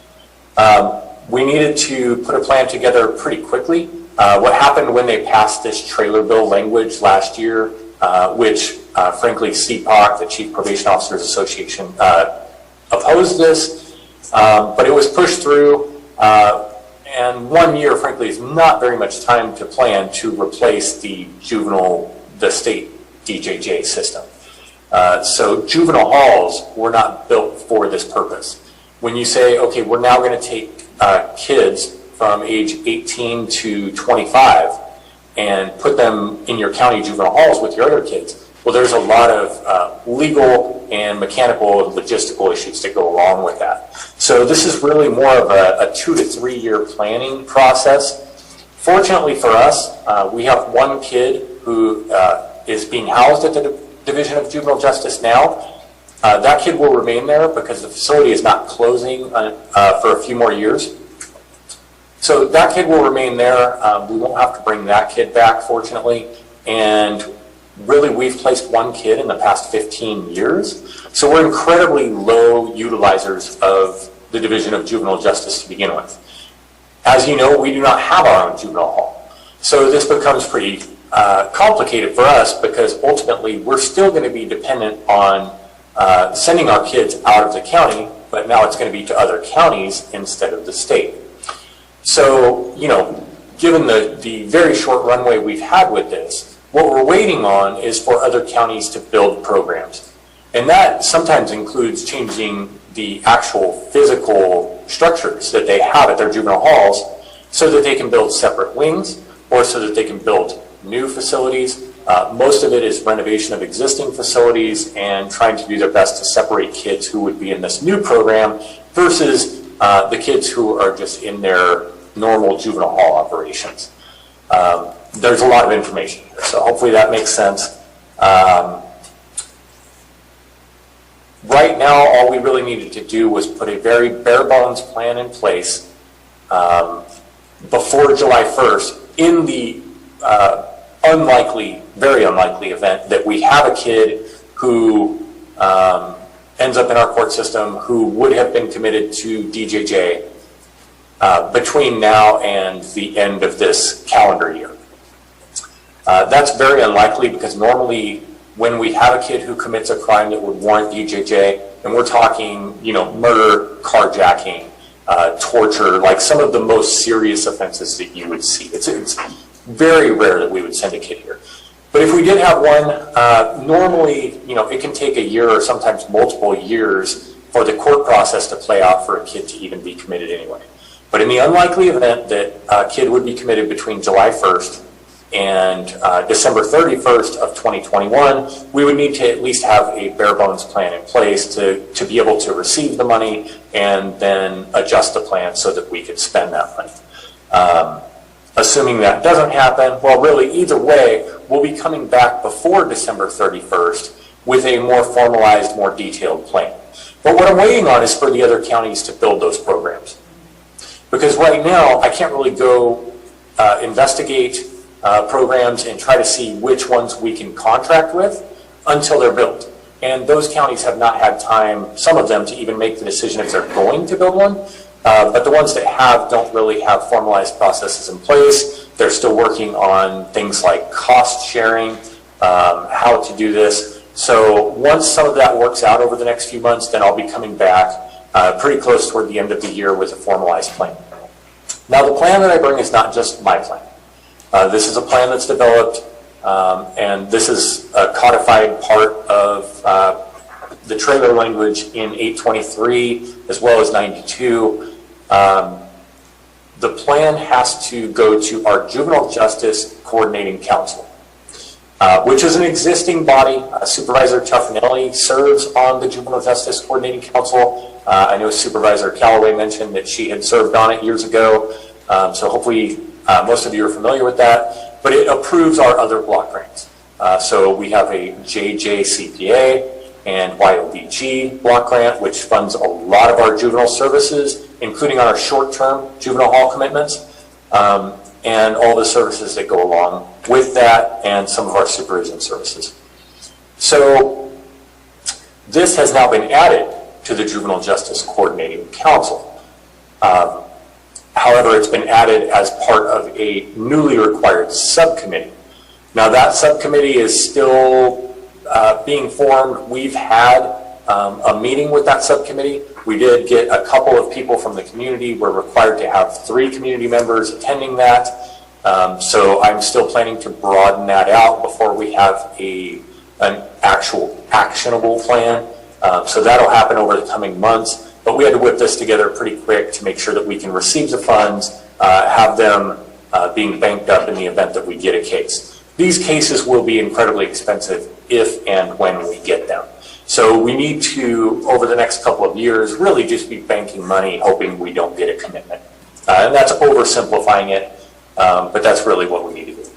So let's see, what did I leave out? That subcommittee will keep meeting over the years and approving the plans, and then we will bring them before the board. The board is not required to approve the plan that's attached today. That's just kind of a quick plan to be able to receive the money. There's no codified requirement for the board to approve it. I gave it to you all for informational purposes to get you in the loop and kind of see what's coming. What is required to be approved will be the plan that I bring you by December 31st of this year. So by then we will have worked out the subcommittee. That subcommittee will submit the reports to the JJCC, who will meet again, approve it. It then goes to you. And assuming that the board approves that plan, then, because we're California, we like to make things really bureaucratic, that plan will then go to the state BSCC, which is the Board of Community Corrections. They have to approve the plan. It then goes to this newly formulated OYCR, I forget what that stands for, Office of Youth and Community Restoration. That's newly formed. They're kind of going to be an oversight committee, and that's under the state HHSA umbrella. So there are a lot of moving parts, a lot of players involved in this, and a lot of interest groups, community-based organizations, and advocates who frankly don't want to see any kids locked up anywhere and don't believe that there was a need for DJJ or for these local agencies. So I don't know what we would do with them. There don't seem to be answers, just a lot of criticisms. So, you know, we're going to do the best we can, put together a plan to make sure that we have a safe place to house kids when the most serious crimes are committed, and that those kids are not only kept safe and that our communities kept safe from them, but also that we give the kids a better chance at rehabilitation than what we hear they were getting at state facilities. So, a lot of information pretty quickly. I meant to fly through this and then just do a quick Q&A, see what questions you have, board members, and what I can bring back to you next time in a more thorough plan. Well, thank you, Mr. Leach. It seems like the complicated mission of rehabilitating juveniles through these times is getting more complicated for you. So, Ms. Callaway. Mr. Leach, can the time of your staff, your probation staff, be charged against the $250,000? Thank you for asking that. I should have covered that. No, so of course there's a supplanting clause. As of right now, it's frustrating money because I feel like there, of course, would be better ways this money could be spent. But this is for the specific purpose of these DJJ kids. And, you know, I think it's really tough for me to argue any kind of net widening or prevention services when we've had one commitment in the past 15 years. You know, this isn't something where we really would be high utilizers. We don't want to broaden that out. You know, we try to work with kids locally in our community, and we want to keep that approach. I mean, it's just the right way to do business. And frankly, structurally, this bill doesn't allow for that. But I do believe this language will evolve. And as you know, when the controller and auditors and legislators get involved in this, there will be, I think, changes made over the coming years. Because otherwise, the alternative is we're going to see huge amounts of reserve funds sitting there. And when we have kids who need services locally throughout the state, why are we going to bank up huge reserve funds? But then, of course, we also have other counties who are high utilizers. And I won't pick on any county specifically. But if they have a lot of kids, they might not be getting enough funding from the state to just cover their costs for this. And then they're going to be going to the county board saying, we need extra money just to house these kids that used to be covered at the state level. So it's a very messy bill. You can see why CPOC opposed it. still obviously opposed to it, and at the same time, I've got to act on it. So there's no real time for pouting on my part. We're just going to do it. But I don't think we can spend this money locally on any other kind of services. It's just going to sit there until hopefully we get a different interpretation or some legislative change to say, well, we don't want, hundreds of thousands or millions of dollars if it accrues for, 4 or 5 plus years just sitting there. We want to make sure it's going to good use.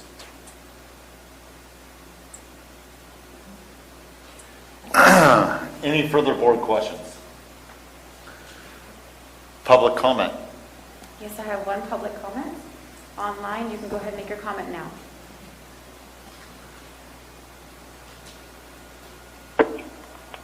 Good morning, Mr. Leach. You're a very competent man in your field. I'm glad you're not the HHS director anymore, and I'm sure you're glad of that as well. You're doing a fantastic job, and looking at the agenda item, as it's only an informational item, and I'd like to remind the board that not to get stuck on what's being presented here. You may make changes and come back to you with something a little bit different, and don't be shocked when that happens. With that, back to you. Thank you. Any further public comment? No further public comment. I'll bring it back to the board. Any further questions of Mr. Leach, other than thank you for your time, sir?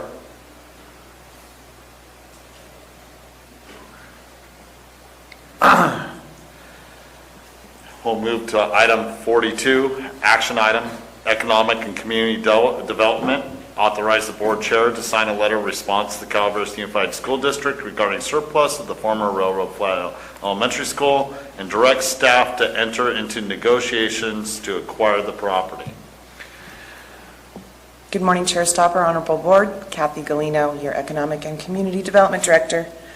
And before you today, you have a letter that we received from the Calaveras Unified School District indicating that they will be surplusing the former Railroad Flat Elementary School and making that available to various public entities.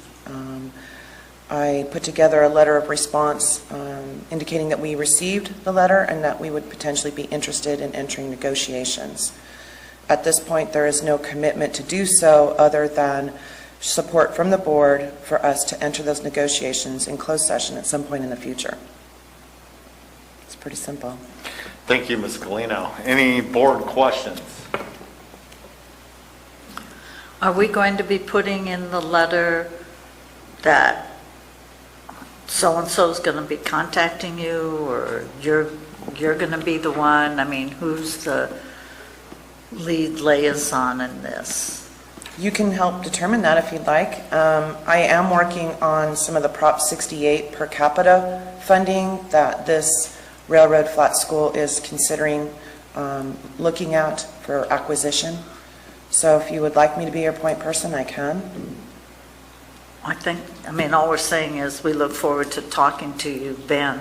I mean, we should say, that Kathy or whoever the board chooses or Krista chooses will be, our point person will be getting in contact with you.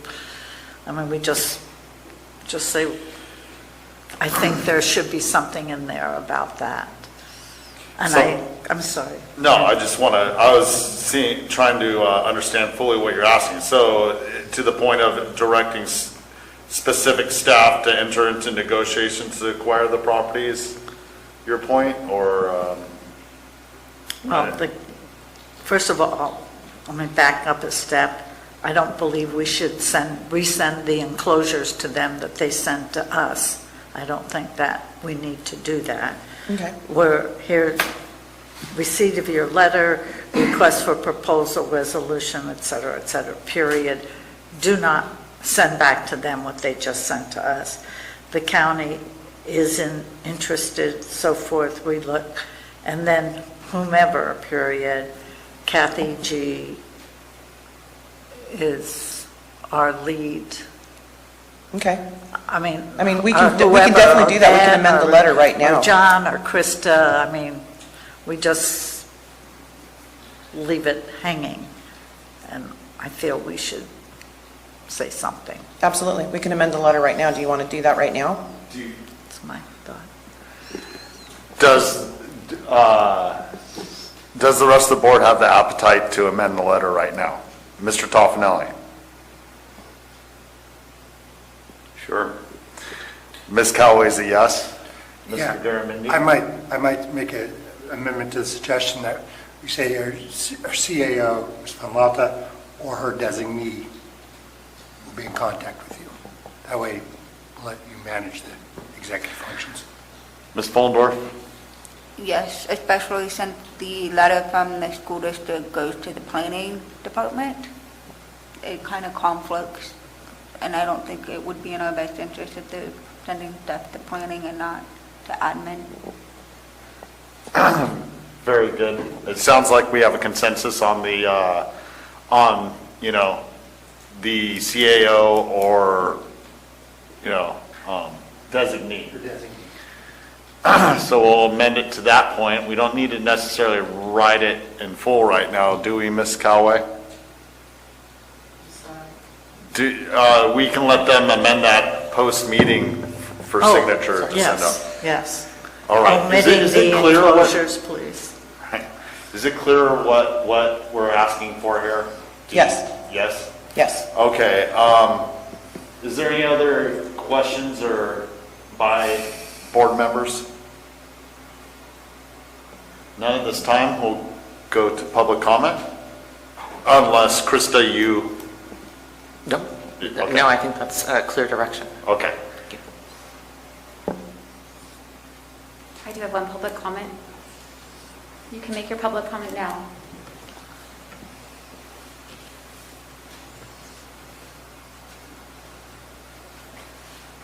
Good morning, board. Whether you know it or not, you have a situation. And the best course of action here would be to, instead of purchasing property and leasing it to an entity, would be to have a finding of a public benefit and grant the money to that entity at 80% of the sale price. Under statute, the Unified School District was required to get a valuation of that property, and you should ask them to share that with you. It is for the county to take on more remote property at this time. I don't recommend. You do not have a developed Parks and Recreation Department, and to lease the property is assuming some responsibility as well. Of course, you will see this differently because you're under you're looking for political favors here. You're getting none from me. It's inappropriate that we have not had a full packet of information available regarding the organization, their mission, whether they're fulfilling their mission, their finances. That leaves the public in the dark. So continue on with what you believe is right. But remember, ethics is important. Back to you. Thank you. Any further public comments? No further public comment. I'll bring that back to the board. Any questions, or I'll entertain a motion? So moved as amended. Thank you, Mr. Garamendi. Do we have a second? Second. Thank you, Ms. Callaway. All those in favor? Aye. Those opposed? Passes on a 5-0 vote of the board. Thank you. Thank you, Ms. Galino. Item 43, ordinance, Division of Cannabis Control. Conduct a public hearing, approve fourth addendum to the Medical Cannabis Cultivation and Commerce Ordinance Environmental Impact Report, waive reading, and adopt an ordinance amending Chapter 17.95 of the Calaveras County Code relating to cannabis distribution, and testing, and authorize summary publication. Mr. Whalen. Members of the Board of Supervisors, I'm Greg Whalen, your Director of Cannabis Control. The item before you today will introduce a permitting process for testing and distribution. The recommendation from staff is to waive reading, conduct a public hearing, and if the board is so inclined following the public hearing, to approve the fourth addendum to the county's environmental impact report certified in 2017, SCH number 2016-042019, and adopt an ordinance amending Chapter 1795 as presented today. And following that, to authorize summary publication.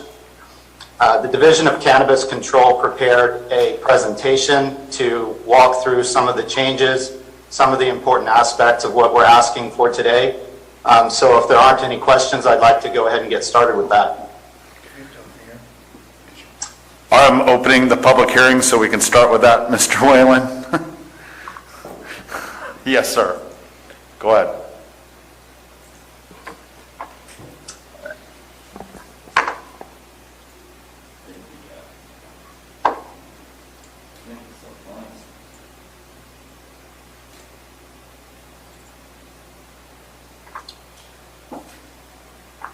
Okay. So we're pleased to bring this item before you today.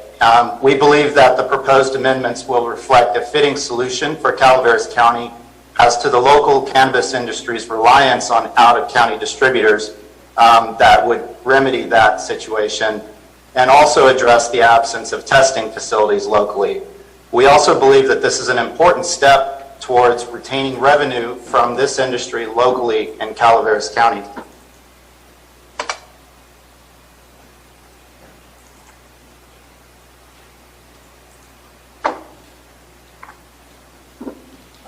So just by way of background, if the board recalls, February 9th, 2021, the Board of Supervisors instructed staff to bring forward this item with proposed amendments to Chapter 1795, and that would provide a permitting process for testing and distribution.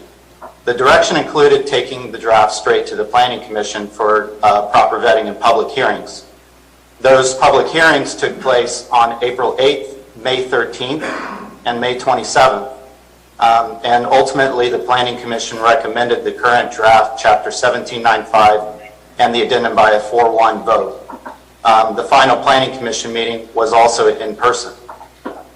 Just to get into some more details about the proposed uses that the amendments would allow, we're introducing a type of distribution that we are calling a limited distributor in zones A1, AP, GF, U, RA, and CP.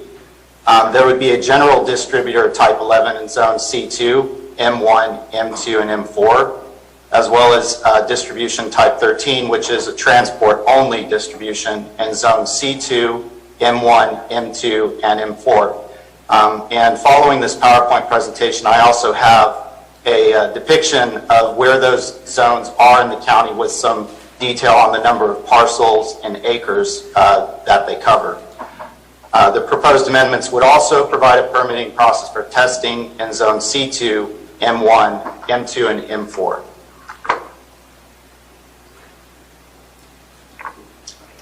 So as additional background, the current Chapter 1795 authorizes type 13. It's a self-transport distribution and transport only.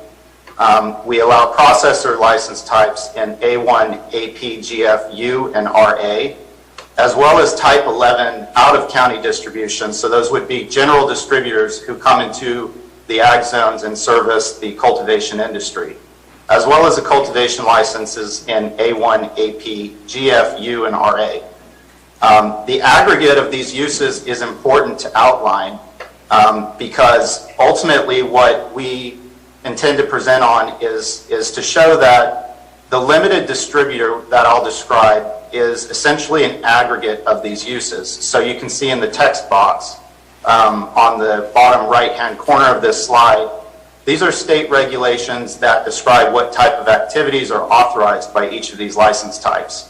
So a cultivation or processor license type, for instance, can dry, cure, grade, trim, roll, store, package, and label cannabis or non-manufactured cannabis products. The Type 11 distribution license may, but is not required to package, label, and store cannabis. So as you can see, there is quite a bit of overlap in the types of uses authorized by these license types.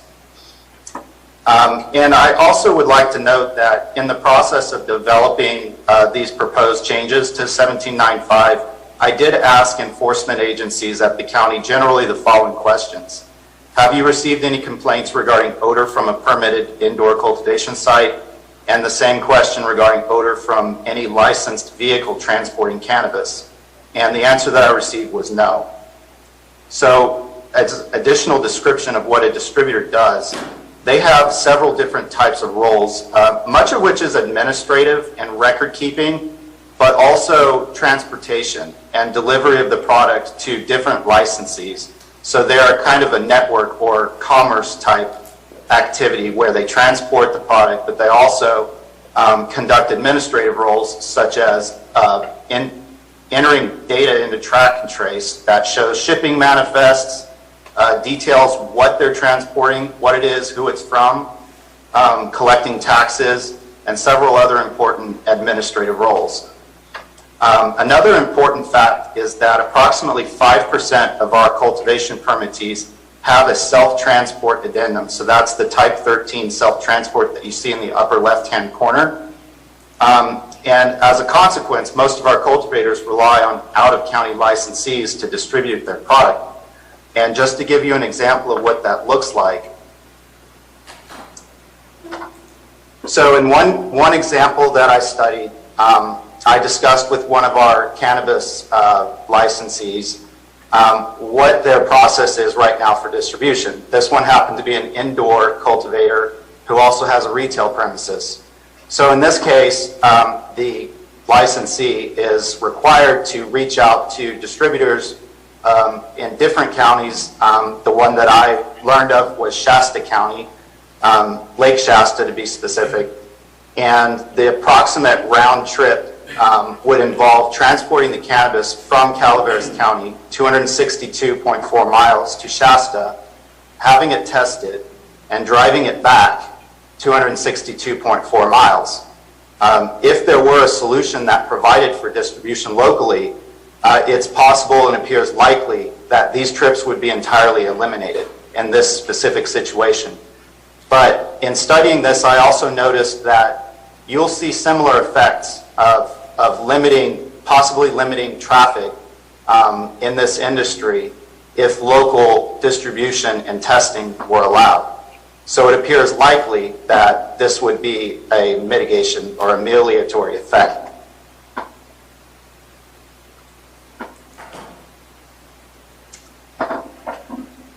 I've heard terminology. I think that it's beneficial to describe what the limited distributor does because of terminology such as distribution centers or facilities, because that description, at least when you visualize it, you see sort of warehouses or large structures that would service multiple customers. But I would liken this as the difference between a bank and a vault. So a bank, their business model relies on volume. They have multiple customers, and the more customers, the more business they do. But if they only had one customer, meaning they only, in the case of cultivators, could only distribute under their own canopy, then it's a totally different concept. You're not talking about multiple businesses and multiple batches of cannabis that's being stored. It's a one-to-one thing with what they already have. So it literally is the difference between that example of a bank and a vault. And in fact, the regulations do require them as a distributor to securely store their cannabis. And to further describe this in a moment, I'll show you some diagrams from existing cannabis cultivation sites that show exactly how the limited distributor, because of its limitation of the distribution under their own canopy, really shows how they can integrate the distributor into existing facilities if they choose.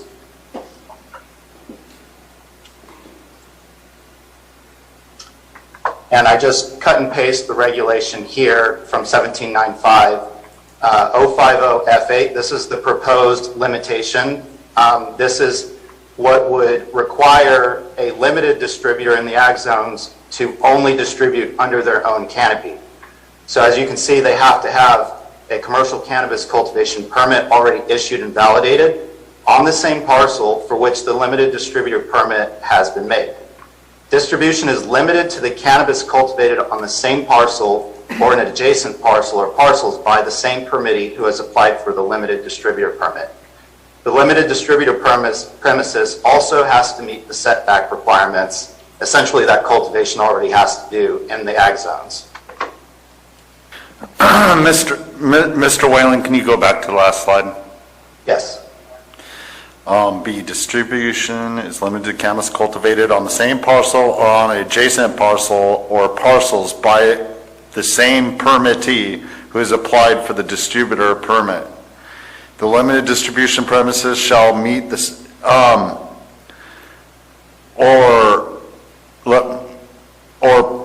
other parcel on B, or parcels owned by the same permittee. Yes, sir. So essentially what this is doing is requiring that the person that applies for the limited distributor has to be the same person who has the permit, and they can only distribute within the canopy that that permit authorizes to cultivate, if that makes sense. It's basically the cultivation permit provides the bookends for the amount of cannabis that they can distribute. They cannot distribute other cultivators' cannabis. That cannot enter the distribution premises. They can't distribute it. Right. I just want to make sure that the way it's written, it's not stopping them or making them, let's say someone has 4 different premises with 4 different permits on the same piece of property. They don't have to build a distribution room for each premises across the property, correct? No, sir, not under the way that this has been structured. But the way that I mean, in practical terms, the way that would ultimately work out is how are they currently how do they currently have their premises diagram for cultivation? Where's the storage taking place? Where's the processing facilities? So I don't believe that would restrict them if they're co-located and they're the exact same permitting.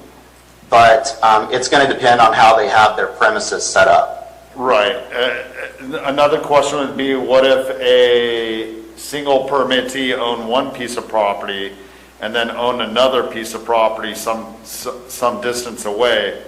Would they still have the ability to process and distribute from one parcel, or do they have to do it on 2 different parcels if there's actually distance in between those parcels? So just so I understand, so if you have one cultivation permittee who has a cultivation premises on one or a few parcels that are adjacent to one another, and they have a cultivation permit on a totally different parcel or set of parcels, could they basically distribute both parcels from one distribution premises? Is that fair to say? Yes, if it's all the same person that is the single permittee.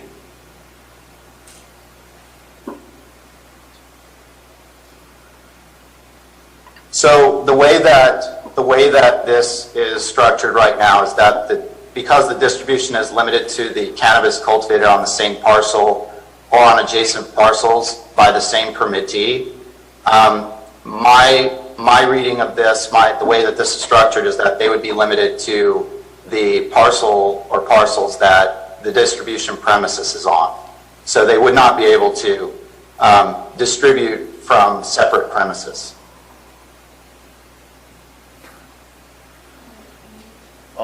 Do any other board members want to comment to that? I do. Isn't that a problem?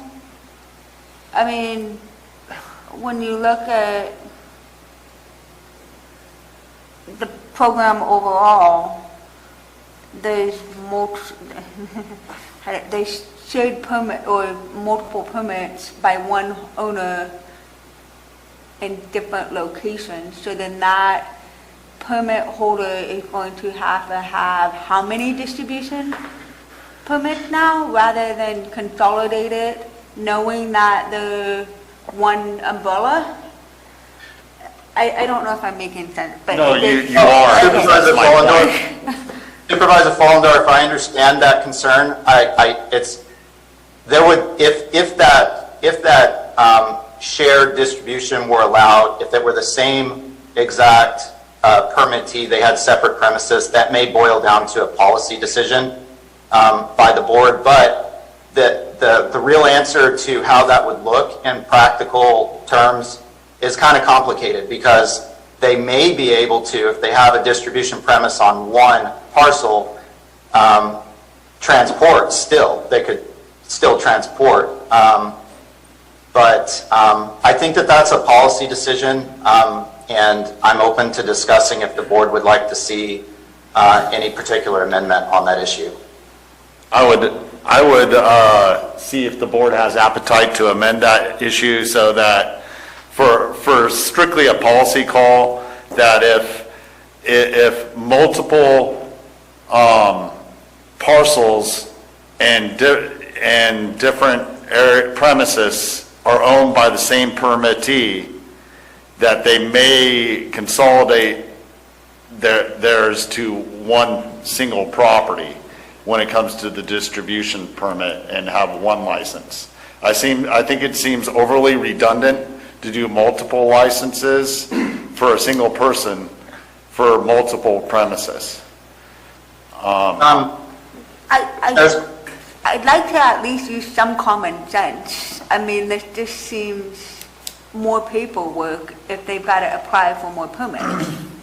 We will allow public comment when it's time. Thank you.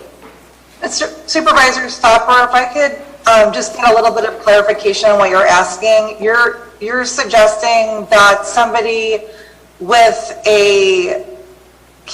two cannabis cultivation sites be able to drive cannabis from one site to another where the distribution would be located? Is that what you're suggesting? Yes, I'm trying to make sure there's no barriers to that within our ordinance. I guess my only concern is whether we've adequately studied the trips that we're talking about adding or potentially adding without having to go back to the Planning Commission.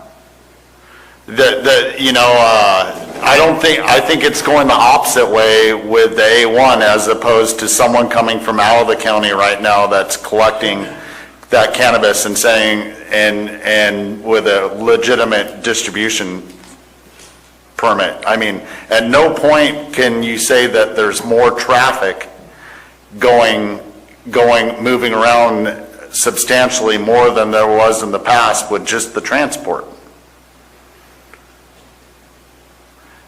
When it comes to specifically these, because we're not taking any outside marijuana into any of the ones that we're discussing right now.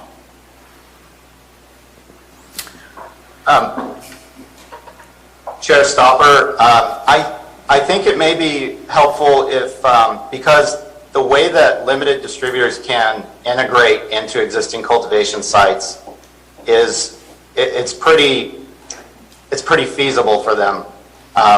And so if you are okay with it, what I'd like to do is show the site diagrams and describe how that happens, and maybe reserve this issue for the end of the presentation. Absolutely. We definitely need to bring it up later. Thank you. So as just additional clarification, the definitions in section 1795020CC, a county-issued distributor permit may be general, such as would be allowed in the industrial zones, M1, M2, M4, and C2, or limited as described in 1795050F8, authorizing the full scope of activities the state allows under a Type 11 license, but restricting the permittee to distribution only of his or her own cannabis cultivated under a separate cultivation permit. So just to sort of illustrate how this may look, I've taken 4 samples that are reasonably representative of what we have currently in outdoor, mixed light, and indoor cultivation. And I wanted to demonstrate how this may look if a cultivator wanted to integrate distribution onto their premises.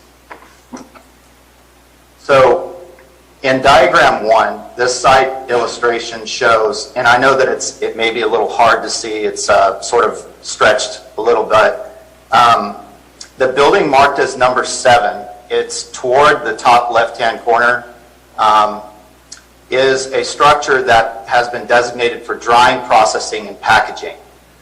So it appears to be approximately 80 by 30 feet. Under the limited distributor, because they're required to diagram separate portions of the premises, that could look like a number of things. It could be a lock on the door, it could be a partition that's being built. In the case of one cultivator, it's a matter of designating a separate room and building metal cages in it to house the cannabis while it's being stored for testing. And I know that in the case of one of our indoor cultivators, we're talking about between 5 and 6 boxes that are of a size you could carry 2 or 3, is the way it was described to me at the same time, would represent what their harvest is, and that's the volume that they're actually storing in these boxes.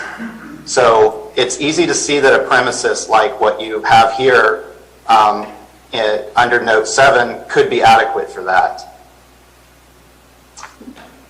In this example, there's a blow-up of a garage or processor room in the top right-hand corner. It's been designated as processing, which includes the ability to store, package, and label. Again, in this situation, especially because there are garage doors on this particular building, it seems like this would be readily able to be converted over towards a distribution premises if they were to apply for it. This diagram shows on the left-hand side, there are 3 secured storage containers, approximately 8 by 8 feet each, and then a separate processing area on the right-hand side that is approximately 20 by 50 feet. So this premises too appears to have facilities that could readily accommodate a distributor license.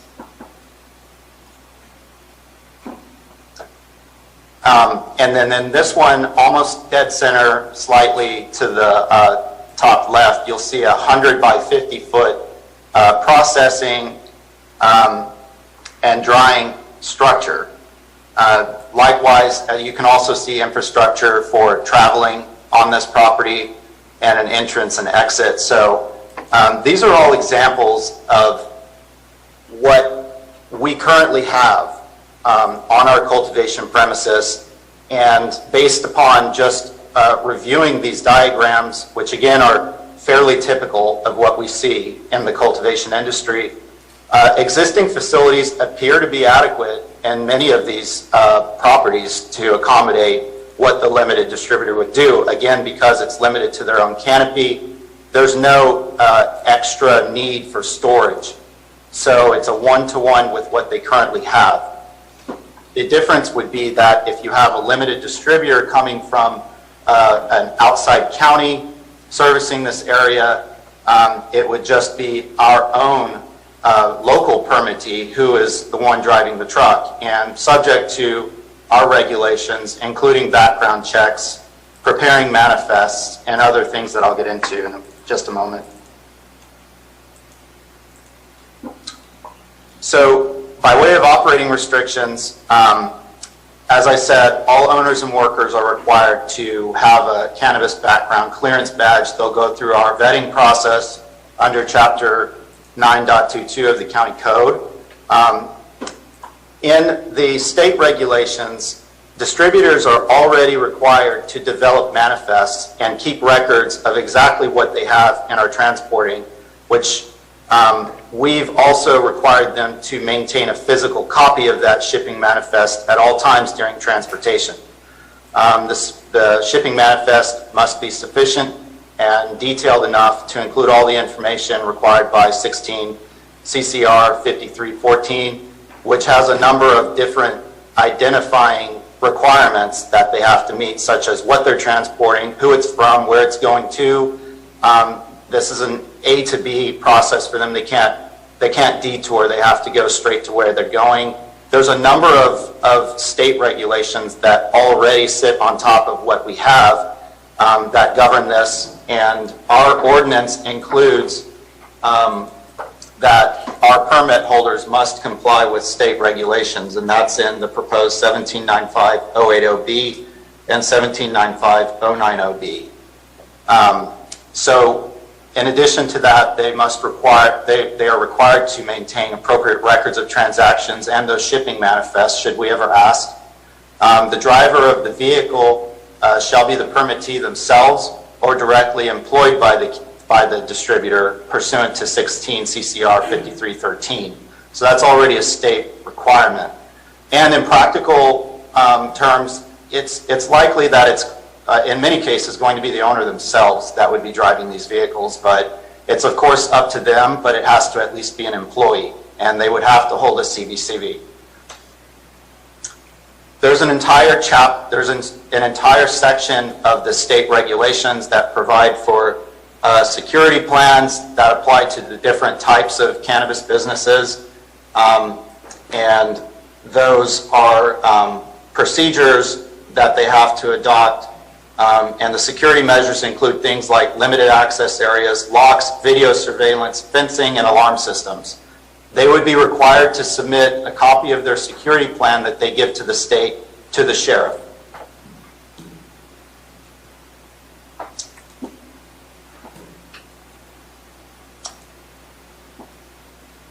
These are just, I think I've already referenced these, shipping manifests and keeping records of transactions and chain of custody records. So the permitting program for this, like cultivation, would be administered through the Division of Cannabis Control. All applicants would be required to submit an application for a permit, and that'll be on forms developed by the Division of Cannabis Control. We would develop criteria for what information and documents shall be submitted to constitute a complete application, but at a minimum, it has to conform to the requirements that are expressly stated in the proposed version of 1795.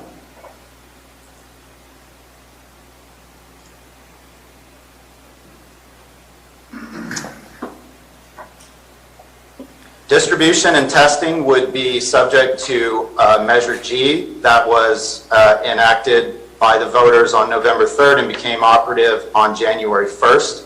It includes a broad definition of gross receipts, meaning all receipts, cash credits, property of any kind or nature without deduction for the cost of the property sold, cost of goods or materials used, labor or services costs, interest paid or payable, or losses or expenses. There are some exceptions built into that code, but that's generally speaking how broad this definition is.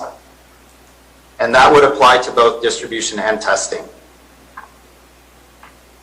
The taxable rate as adopted by the voters is that every person engaged in any other cannabis activity than cultivation, including as a distributor or as a testing laboratory, shall pay cannabis activity tax at the rate of 5% of the gross receipts per calendar year.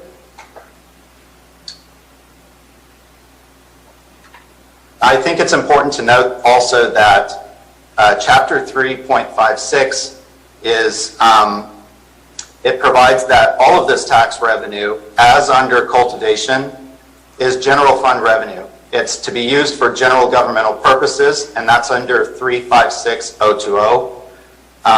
And then applications for commercial cannabis distributor and testing permits would not be accepted until the effective date of a permit application fee. We are fee funded. We would be fee funded under this program as well, distribution and testing. And that's 1795-060C11 of the proposed changes.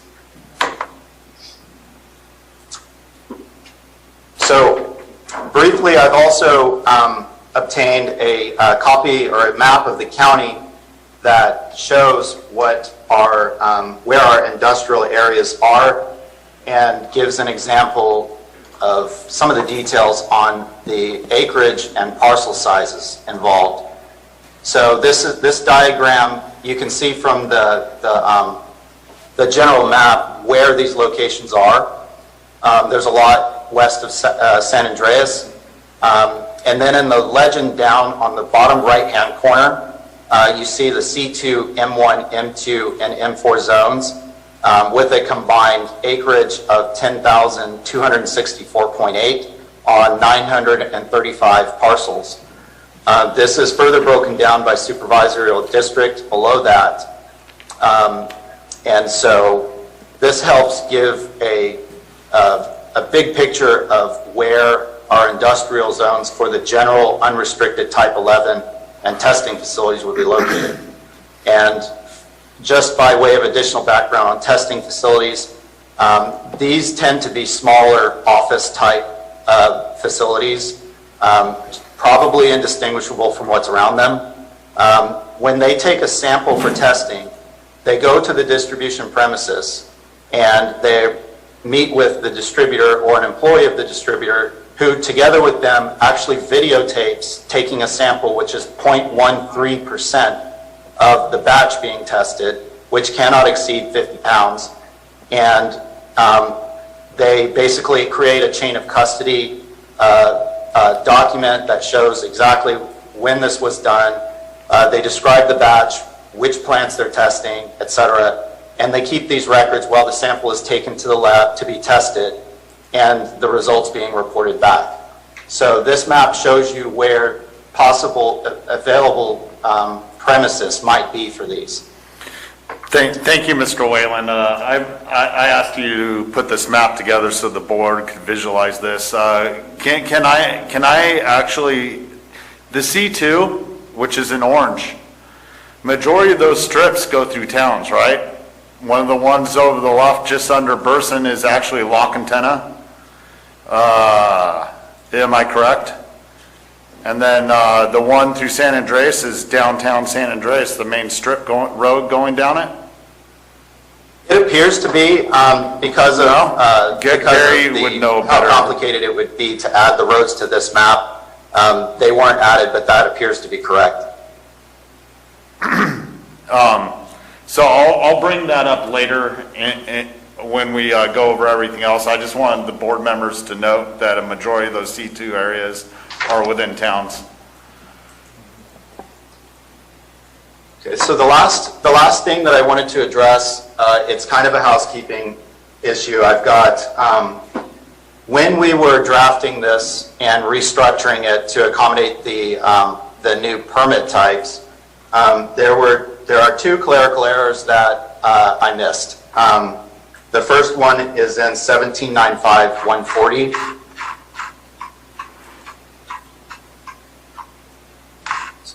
It's there. So in this section, the reference to 1795-170H should be changed to 1795-170A4C. And in 1795-140B3, the reference to subsection 070H should be changed to 1795-170A4D. And then lastly, in 1795-090EE, you have the similar reference to 070H that needs to be changed to 070A4C. I found another clerical error that we didn't talk about, Mr. Whalen, beforehand. It's 1795-060B. This is a leftover from when we only had cultivation on the books, so the only type of use permit would have been a conditional use permit. I'll wait till you get there. Okay. So, sorry, can you scroll down a little bit? Okay, gosh, did I actually, there, 9, so it would be number, so it's B9. So it should probably read instead, for an applicant requiring a conditional or administrative use permit, a complete use permit application and application fee, which shall be processed as a separate application pursuant to Chapter 1782, in addition to the application required under this chapter. This would just capture any type of cannabis activity requiring a use permit, and I expect that you would want the same rules to apply for the distribution and testing applicants as well. I concur with Ms. Moss Lewis also on that amendment. Any board members opposed to that? Could you restate it? I'm sorry, Mr. Chair. You want me to read it again? Yes, please, Okay, Julie. so it currently reads this is the application criteria for cannabis activity permits. It currently reads that one of the application requirements is for an applicant requiring a conditional use permit pursuant to 1795-050D2, which is the cultivation application. A complete conditional use permit application and application fee, which shall be processed as a separate application pursuant to Chapter 1782, in addition to the application required under this chapter. That's how it currently reads. Because the cannabis activity permit for distribution and testing will include some applications that also require a use permit, which could be either a conditional use permit or an administrative use permit, depending on their zone. I propose that this subsection be changed to read, for an applicant requiring a conditional or administrative use permit, a complete use permit application and application fee, which shall be processed as a separate application pursuant to Chapter 1782, in addition to the application required under this chapter. That better for you, Mr. Garamendi? I understand what you said now, yes. Anyone opposed to that amendment? I don't hear any opposed. Thank you, Ms. Moss Lewis. And I think that the same thing goes for Mr. Whalen on his catches and his edits. Do you have more to say right now, Mr. Whalen?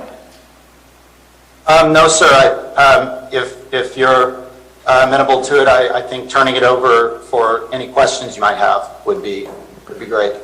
All right. I'm gonna, before we get into that, I'm going to just bring forward a couple of proposals I'd like the board to consider. With the map that was just put before us and the C2, M1, M2, and M4 zones in the county, I personally, for the Type 11 and Type 13 distribution licenses, would like to strike C2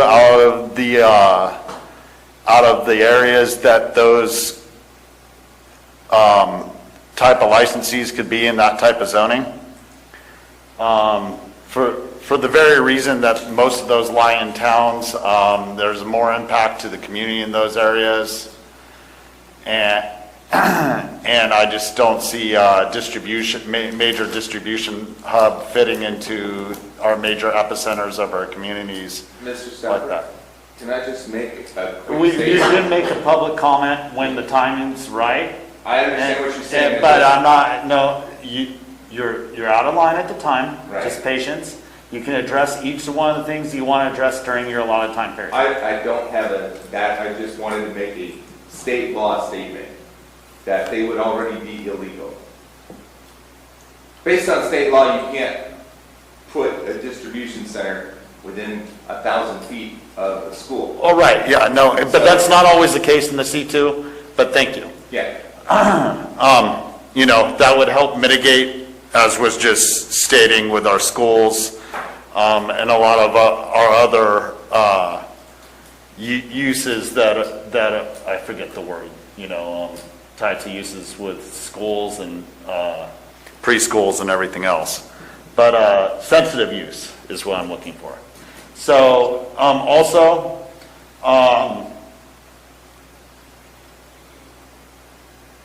there's more I would like to change as we're talking with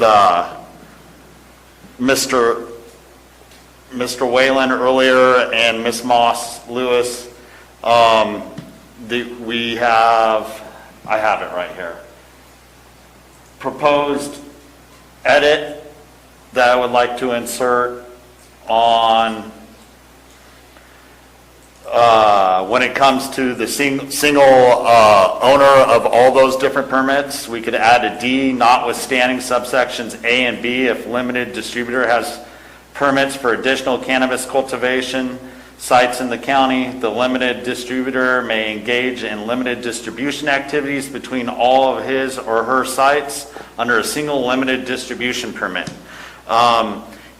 Just to clarify that this won't add to total trips, because each cultivation site will still need to be visited by a distributor the same number of times, whether by an in-county distributor or an out-of-county distributor, such as we're doing right now, which brings people in from out of our county that have licenses as per allowed per state law. So that's a suggested edit. And then also, I've talked with council before getting here. I would like the board to talk about limiting the general distribution licenses, type 11s, that go in the M1, M2, M4 zoning, if they all agree to the C2 edit, that we limit those to a total of 3 to 5 type 11 distributors.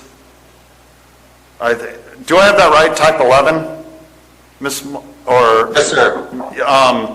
3 to 5 in the entire county. We have limited industrial property. We talk about diversifying our economy in our general plan.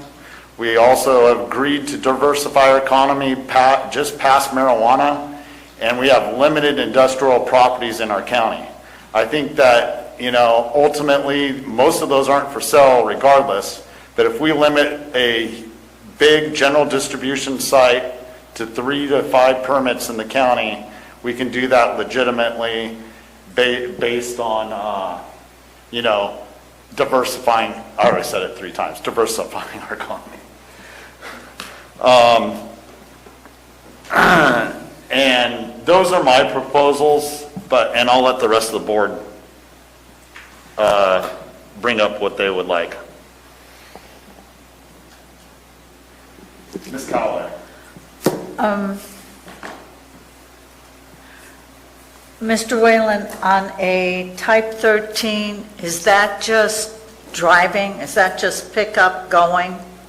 And so a type 13 location would pretty much just be an office, where a type 11 would be storing?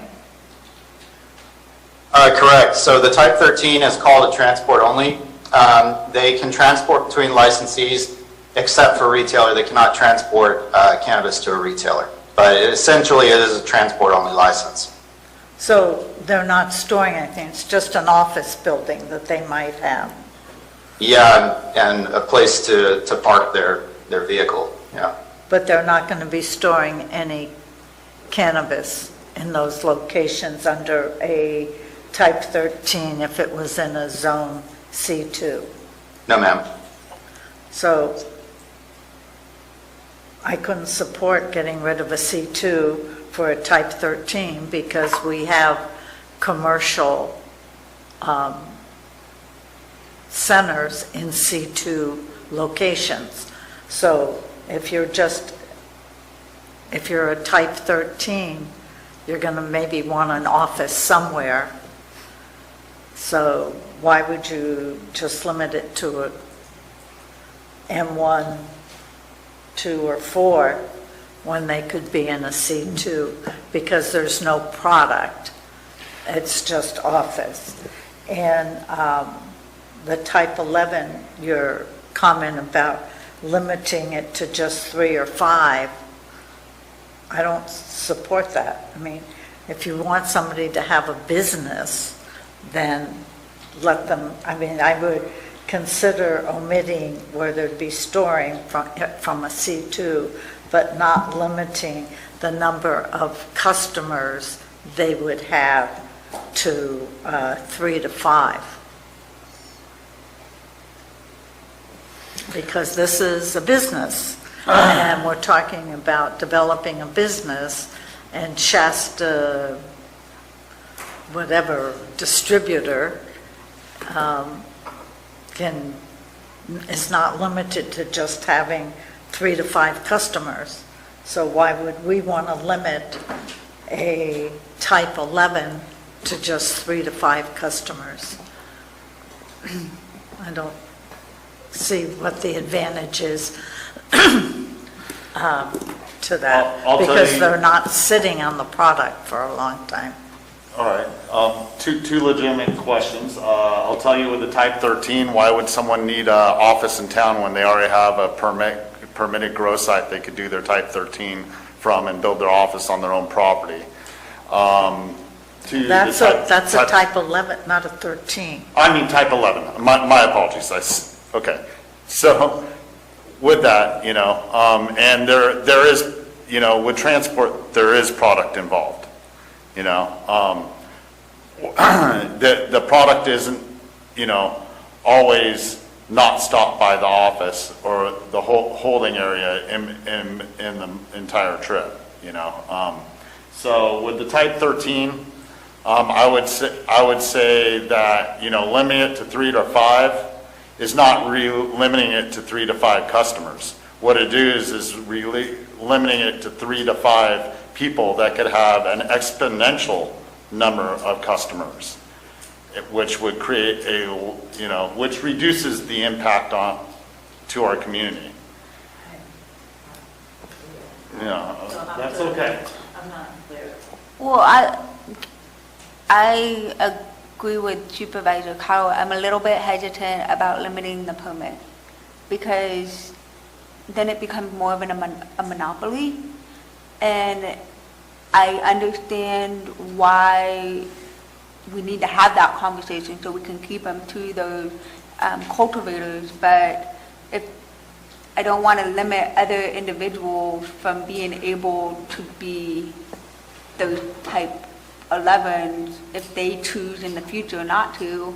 I mean, how are you going to hand off these permits? How are you going to, if they decide not to do it anymore, how are you, then we go back into this transfer of permit and issuing all over again, and any other investment for a large, potential larger testing facility that could come into the county.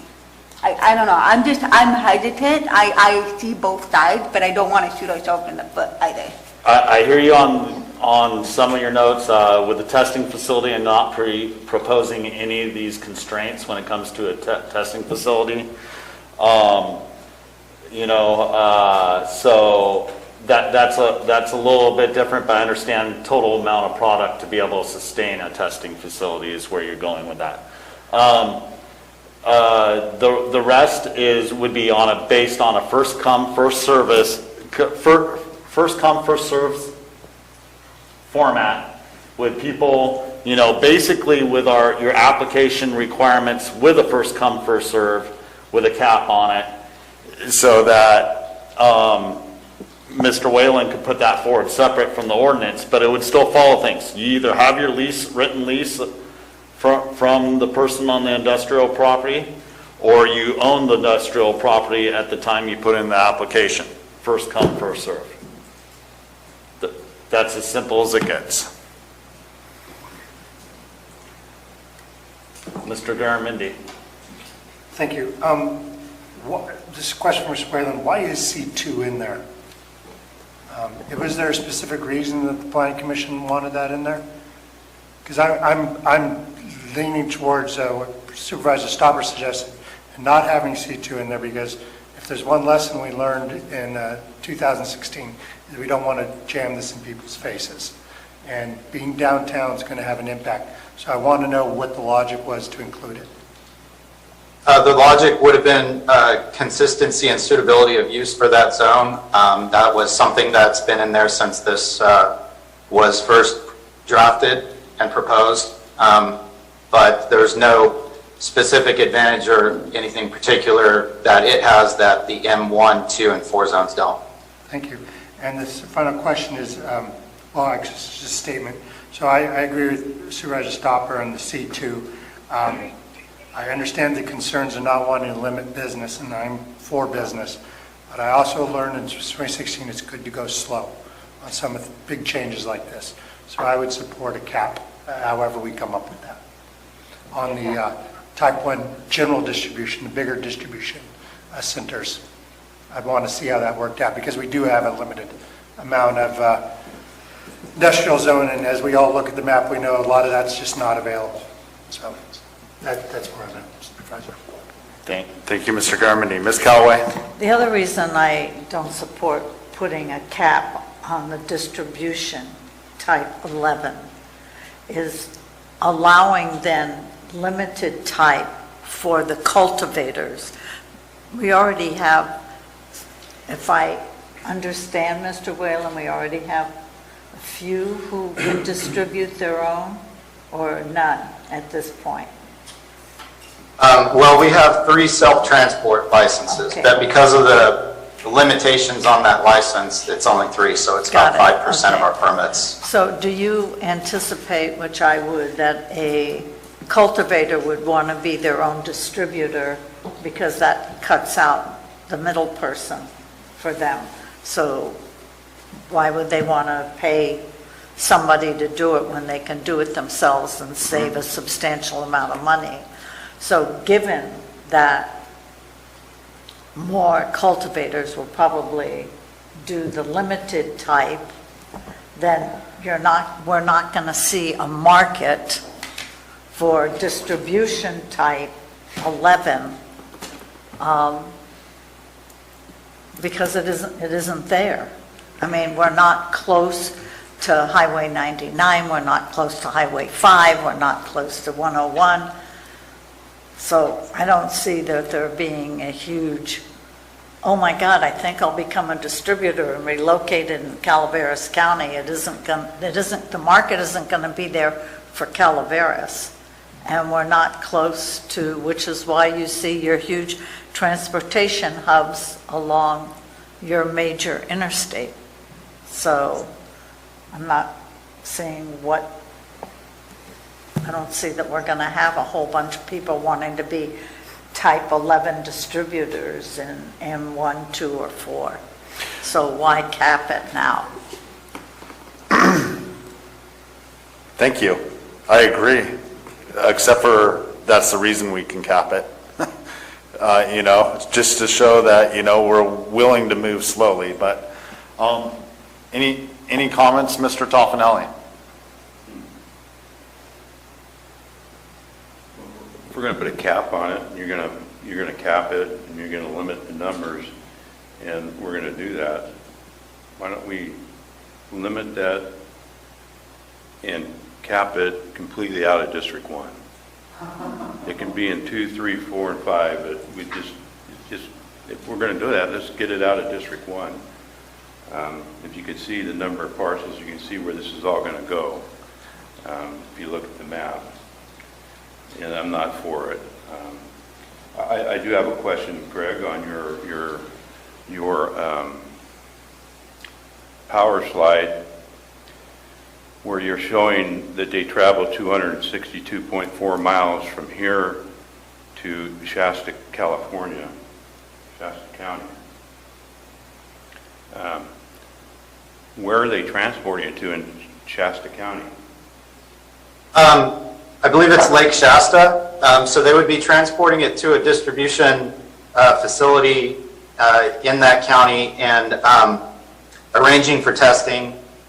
And after it's been tested and the compliance results come back, if the ultimate destination of that particular product is locally, in the example that I illustrated, it would be, then it's driven all the way back.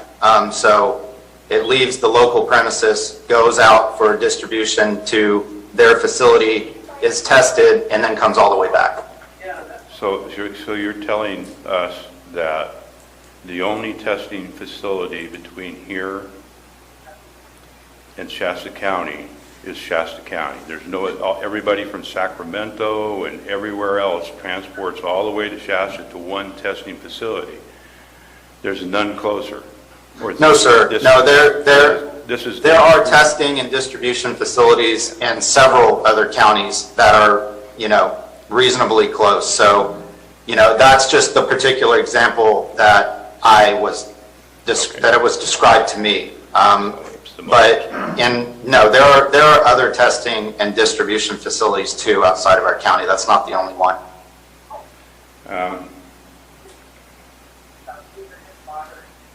I didn't see any fees associated with these permits up there. Have you conducted a fee schedule or anything? We would need to conduct a fee study on this if the board is inclined to adopt the addendum and propose 1795. We would have to develop a fee for testing and distribution applications. And then the other question is, are these permits that you're asking for the board to approve, are these annual permits? They would be subject to annual renewal, so they would file a continuation application, demonstrate compliance is ongoing, and then they would be able to continue operation. So, yeah, yes, sir. And then what set of rules are there that would be enacted to take away their permit if they did something such as what you were saying about the type 13 permit where you can't store it and they would have an office with a car or a transport facility?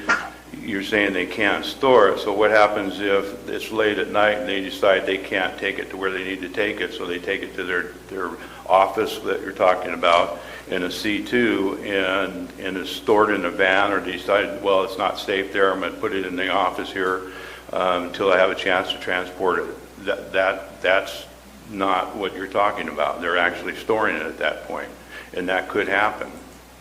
So if that's a violation and they're caught with a violation, is that a violation to which they would lose their permit?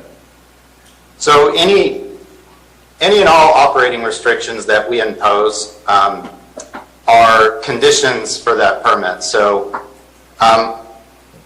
basically, in the example that you provided, I think it would be something that we would have to examine and enforce if that ever happened. The requirements that the state imposes as well, because the permit holders have to comply with all state laws and regulations as well. Essentially, any of the conditions for the permit that are in violation are subject to enforcement. But we haven't talked about any of those conditions or anything. That's not been presented, so that's going to be entirely upon the Division of Cannabis and Planning Department, whatever they decide needs to go on there for those permits. Well, it's actually a pretty wide collaboration. We have the EMA over in our environmental agency. We have building and code compliance. We have the sheriff's office. We've historically all cooperated very well together and collaborated in conducting inspections, conducting compliance review for issuing permits in the first place. So the Division of Cannabis Control, as the permitting agency, would be the one that enforces the rules with respect to that permit. But it's really a collaboration amongst several county departments. The other question I have is, you gave the distance requirements for type 11s when they're on the premises, which would be the same as the grows. But you never referred to any distance requirements for any of these distributors or testing places within the M1, M2, M3, M4 zones as far as any distance between other parcels or any distance between other buildings that are not being utilized or somebody else's properties or buildings. Thank you, Supervisor Tofinelli. Yes, so they have to meet the setback requirements in the ag zones, and then in the proposed chapter subsection 050F2, it says the premises utilized for cannabis testing and or distribution must meet the separation requirements set forth in 1795090Q. That's the sensitive use we heard a comment on a little earlier, with the terms testing and distribution substituted for cultivation for purposes of this section. So they still have to meet what I call the buffer zones, and they have to meet the setback requirements in the ag zones. You call a buffer zone. Okay. Yeah, so that would be your sensitive uses. So, for instance, parks, schools. There's a list of. I'll find it. Disagree. Okay. Thank you, Greg. Thank you. Ms. Cowell. Mr. Whalen, some of the emails or what have you, calls, I'm sure myself and my colleagues have gotten on distribution regarding the sites, you know, the smells, securities. So if you have a type 11 distribution in a 1, 2, 4, whatever, could you please tell us how that would be, what they would have to do as a distributor to deal with those issues that the public has? Yes, ma'am. That's an excellent question.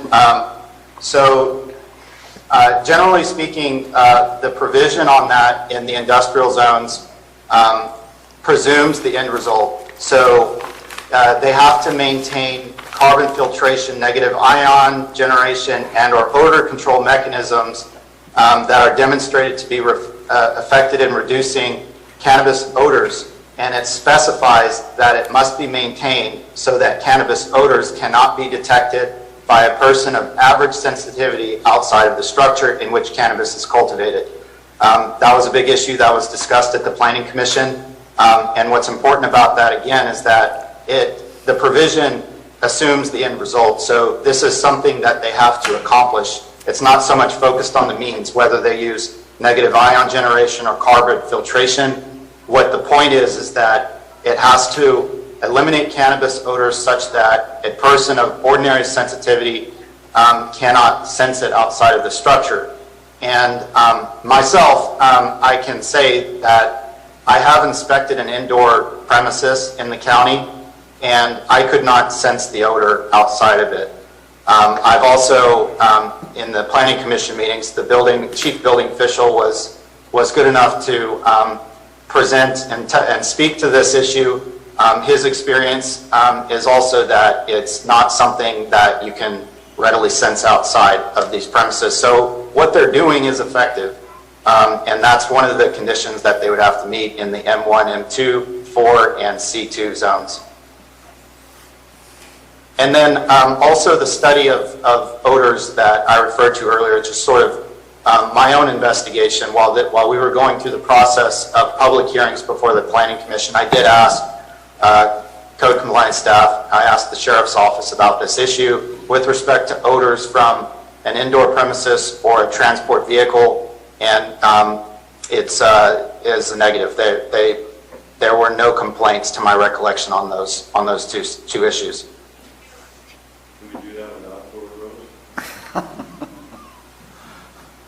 Any further board questions or recommendations? Ms. Fallendorf. Yes, I have a question. So going back to that map that you showed earlier, if the proposal is to remove certain locations on that map, wouldn't that then limit the permit allowed on itself from them us taking them out? I mean, if we're gonna limit the amount of property that they can already get the permit, then why do we need to cap it?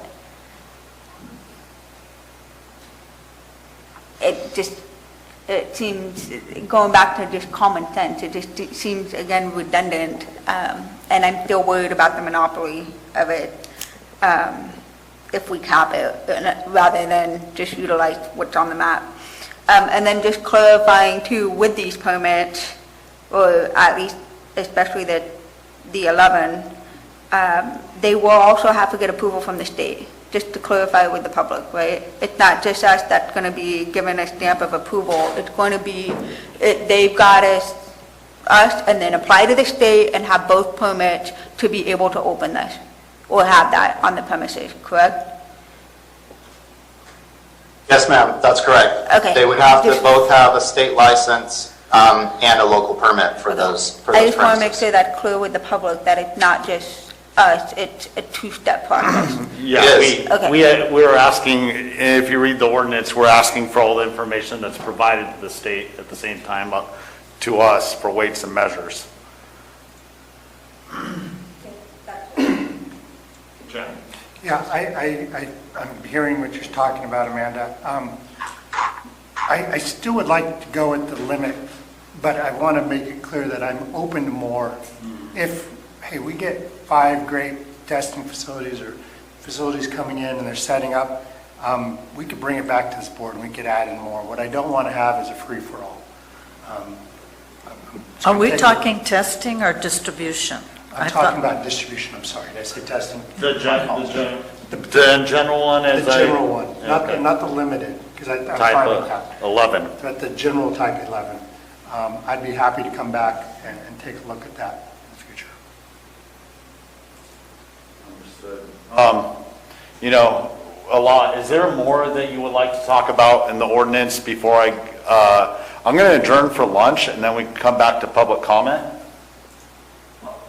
Are we going to talk testing now, or are we going to wait? Because we've just been talking distribution. Yeah, no, that's why I was asking. So if you have questions to testing, we'll do that. And let's see if we can adjourn somewhere for lunch around 12:30. If you're all right with that, Ms. Callaway. And then I think Ms. Fullendorf has more to say also. No, Ms. Callaway.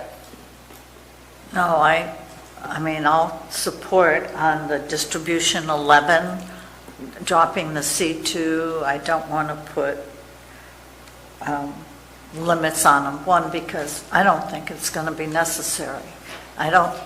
It's expensive to set it up. It's expensive to go into the business. And we're not in a location near any major highways. Again, you look at the Highway 5, you look at Tracy, it's one big warehouse because it's at a good location for distribution. I don't see a need to limit it because I don't think we'll find a bunch of distribution centers coming to the county. The market isn't there. And then for distribution type 13, I understood the concerns, but I saw it just because it is only driving, that if somebody wants to set up an office to keep their manifest, and it happens to be in Calaveras County, then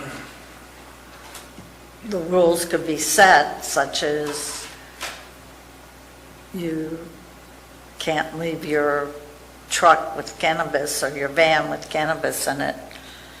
You have to go to another location. It can't be in a C2. But if it's in a regular office or in a C2 area, just like we have the cannabis, recreation and medical is in C2, I don't see why we need to put another restriction on for the 13. And as for testing, it's expensive enough. It's CP, not C2, right? Am I correct? CP for the... I mean, CP, yeah. The two different things. For type 13.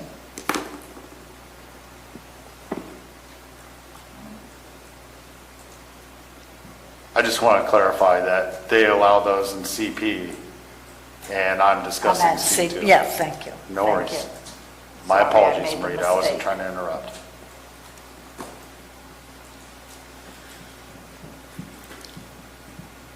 And testing lab, I think here's an opportunity to have a testing lab. We're talking microscopic amounts of cannabis that are being tested at the moment. The lab people go to the cannabis sites, pull what they have to, and drive to wherever their lab is. According to Greg, that could be up to 6 pounds. I don't think that's microscopic, 6 pounds. No. No. According to him, what he said, what they Mr. transport, Whalen, it could be, for a testing lab? It could be up to 6 pounds for testing. It was 0.35%, and the maximum batch size is 50 pounds, my recollection of the state regs. It's not microscopic. What was it? 0.35% Of 50 pounds? at max, yes. That's 0.175. So Yeah, they where do do you get multiple 6 batches. pounds? I don't see where you get 6 pounds. His comment earlier was 6 pounds. Well, in Mr. Whalen, are we talking about transporting, or are we talking about testing lab? Testing, that was for testing. It's 0.175 pounds per lot maximum. Thanks for clarifying that, because I think he's... That's 16 CCR 5707 harvest batch sampling.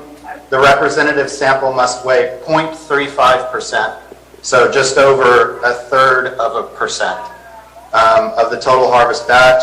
The maximum batch size is 50 pounds. So that's 0.35%. Yeah, that's not Per batch. 6. So that's a maximum of The 0.75. testing center is not going to just do one batch. They're going to bring in order to be successful, so you're going to have more than microscopic amounts in the testing center. Because they're going to be testing different sizes, different batches all over. At the point, let's say someone has 2,000 pounds they grow on one parcel in the annual year, you divide that by 50 pounds, and we come out with, I believe, 40 batches. Not microscopic. And then those, yeah. I concur with Mr. Toffanelli. Concur what? That it's not microscopic. It's huge. Like my hands. I have another question. I couldn't help myself.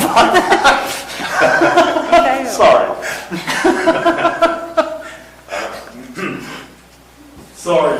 Oink. So, Oink. Greg, Oink. for type 13, is that in concurrence with the state law? I beg your pardon? Is it? Type 3, is that mirroring state law, going parallel with the state law? We're not Correct. doing anything? Yeah, we've made no alterations to what that license would look like. It's a one-to-one thing with what the state regulates. Okay.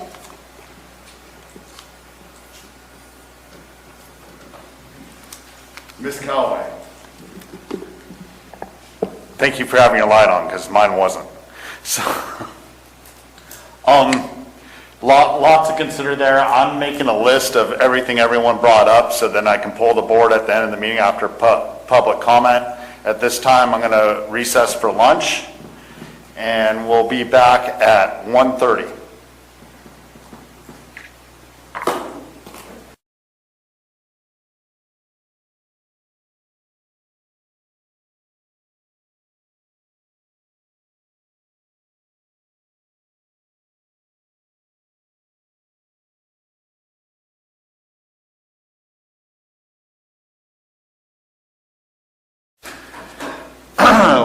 Well, welcome back. We're going back to our ordinance action, or ordinance item 36, sorry. 43. 43. I'm back. Ordinance 43, Division of Canvas Control. There's one other typo in here, a clerical error that was found by one of staff, Miss Moss Lewis. Can you address that clerical error very quickly? Yes, I thank the Agricultural Commissioner, Jesse Feller, for this. This is 179509. Well, start with, go to 1795-100 and then go up 2 paragraphs. It's the FF. And the second sentence, the is misspelled, so we need to remove that G. That's about the sum of it, correct? What was that? That's about the sum of it, correct? That's the only additional clerical error I am aware of, yes. Okay, with that, we will go to public comment. And this is public comment on You've been patient. what we've just done, right? Yes, sir. Okay. All right. I guess I wanted to suggest that, in fact, what you've done so far, I believe, will go a long ways to actually supporting this industry in the county, which ultimately will lead to increased revenue in the county and more sustainability of the industry and the county's economic infrastructure. That being said, my earlier open comment about having the people in Texas not being able to buy a vehicle from Texas or built in Texas without it being shipped out of state and then back into state because of law is similar to where we are right now. I'd like to also ask that we perhaps look at expanding to include other licenses currently available by the state but are not available in the county. Excuse me. I know we are going to address testing, but in addition to testing, the processing as well as nursery licenses are two also very important licenses that would more fill out the business opportunities and employment opportunities allowed by this industry. Currently, there's relatively few, I would say, outside job opportunities available. Now, when we bring in testing and we bring in distribution, those will obviously allow for employment in the industry by non-agricultural people.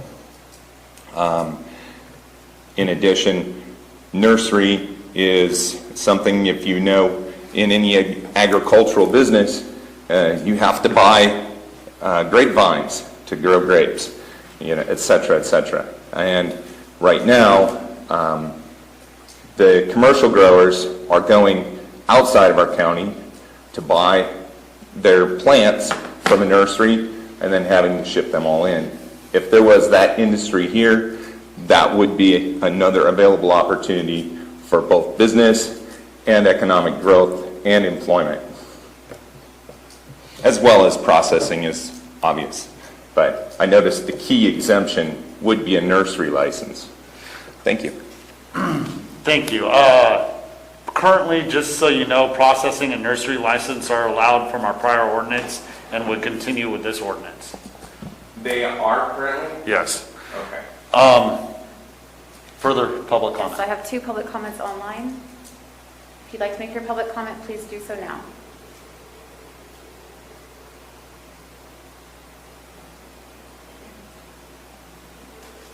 Carl, can you hear us?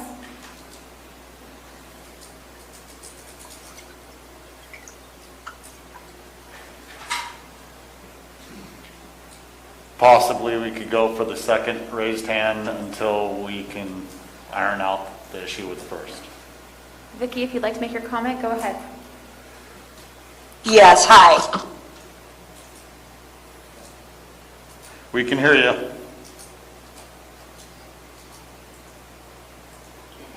Okay, is that better? Yes, ma'am. Okay. This is Vicki Rankin, and I'm speaking on behalf of Crackham. and each of you received a letter expressing our questions and concerns. So I have listened to the morning presentation, and I'd like to highlight some of those concerns we had. So this is the first time that you, the Board of Supervisors, had an open discussion of the proposed ordinance. And this is a huge change to the 1795 ordinance and should require more public review before any approval. I understand that you did direct the planning department to put this proposal directly to the Planning Commission for their recommendations before it came to you. But remember, the Planning Commission is not an elected body, you are. And at their April 8th Planning Commission meeting, the commissioners recommended to the planning director to prepare an additional item to the 1795 ordinance to allow distribution centers on individual growth sites. This was not directed by you, but an unelected body of commissioners. Again, this is the first time you have reviewed this proposal. And the new proposed ordinance now includes a limited distribution permit, which the public deserves a separate hearing on. The limited distribution is a new program to the marijuana ordinance. The industry change was never studied in the EIR for any environmental impacts, and Commissioner Wooster was correct, even though the other commissioners decided to let it pass. And then we sent you a list of questions, and a few of them several of them haven't been answered, but here are some that need answers. What is the cost to implement the program in the county? How much additional money will the county receive from Measure G? Would these dollars be realized even if out-of-county distribution is used? And who will oversee the new program? Do we have the staff to do this?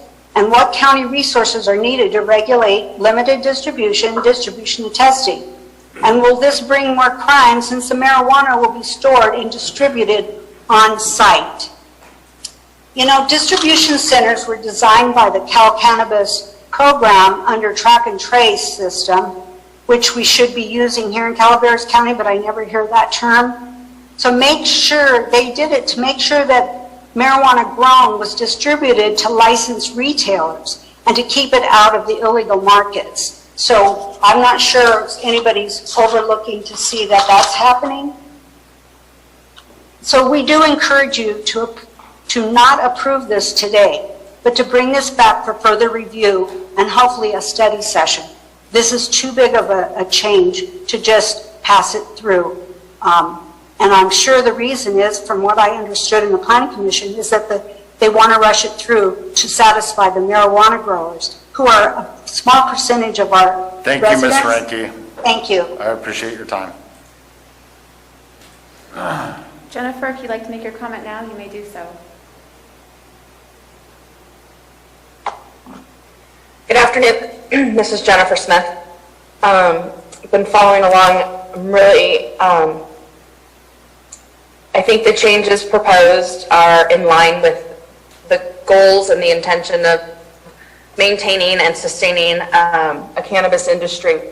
As I've mentioned before, we are one of the only counties that has cultivation and no way to distribute our product, and I think that we will be more successful as individual farmers and as a collective and marketing standpoint when we're able to push our product out to retail rather than relying on people to come and drive past other licensed facilities and come all the way up to Calaveras. I think this is going to be a huge benefit and will also create more jobs for the county, as well as the increased taxes.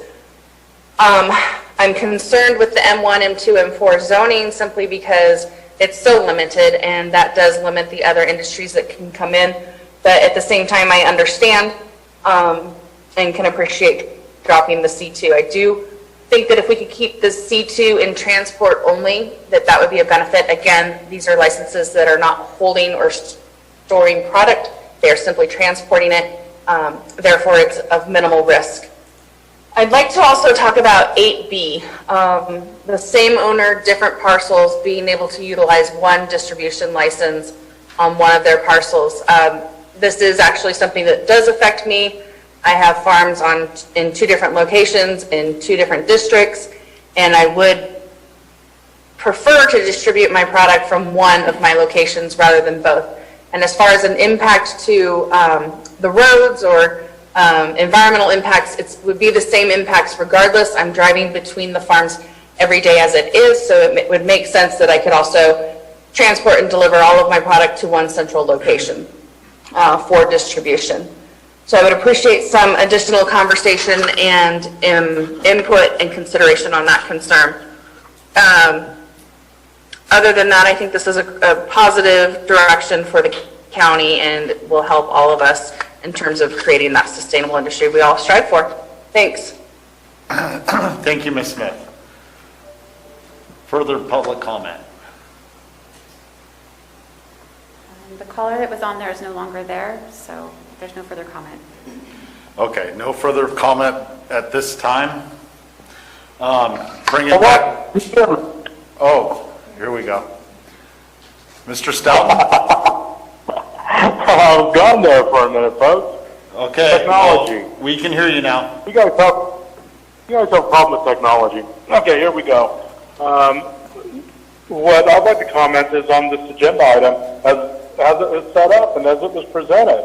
Mr. Whalen, you have done board, please tell Mr. Whalen that he has done a wonderful job with this agenda item, and that I recommend that he go over and help Kathleen Delano with her agenda items.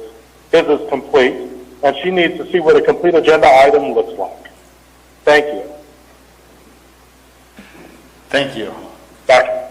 Further public comment? With that, I'll bring it back to the board. At this time, I can close the public, or actually, Mr. Whalen, do you have any answers for the public comments? Well, yes, sir. Just in short, to respond to Ms. Ranke, I respect your views.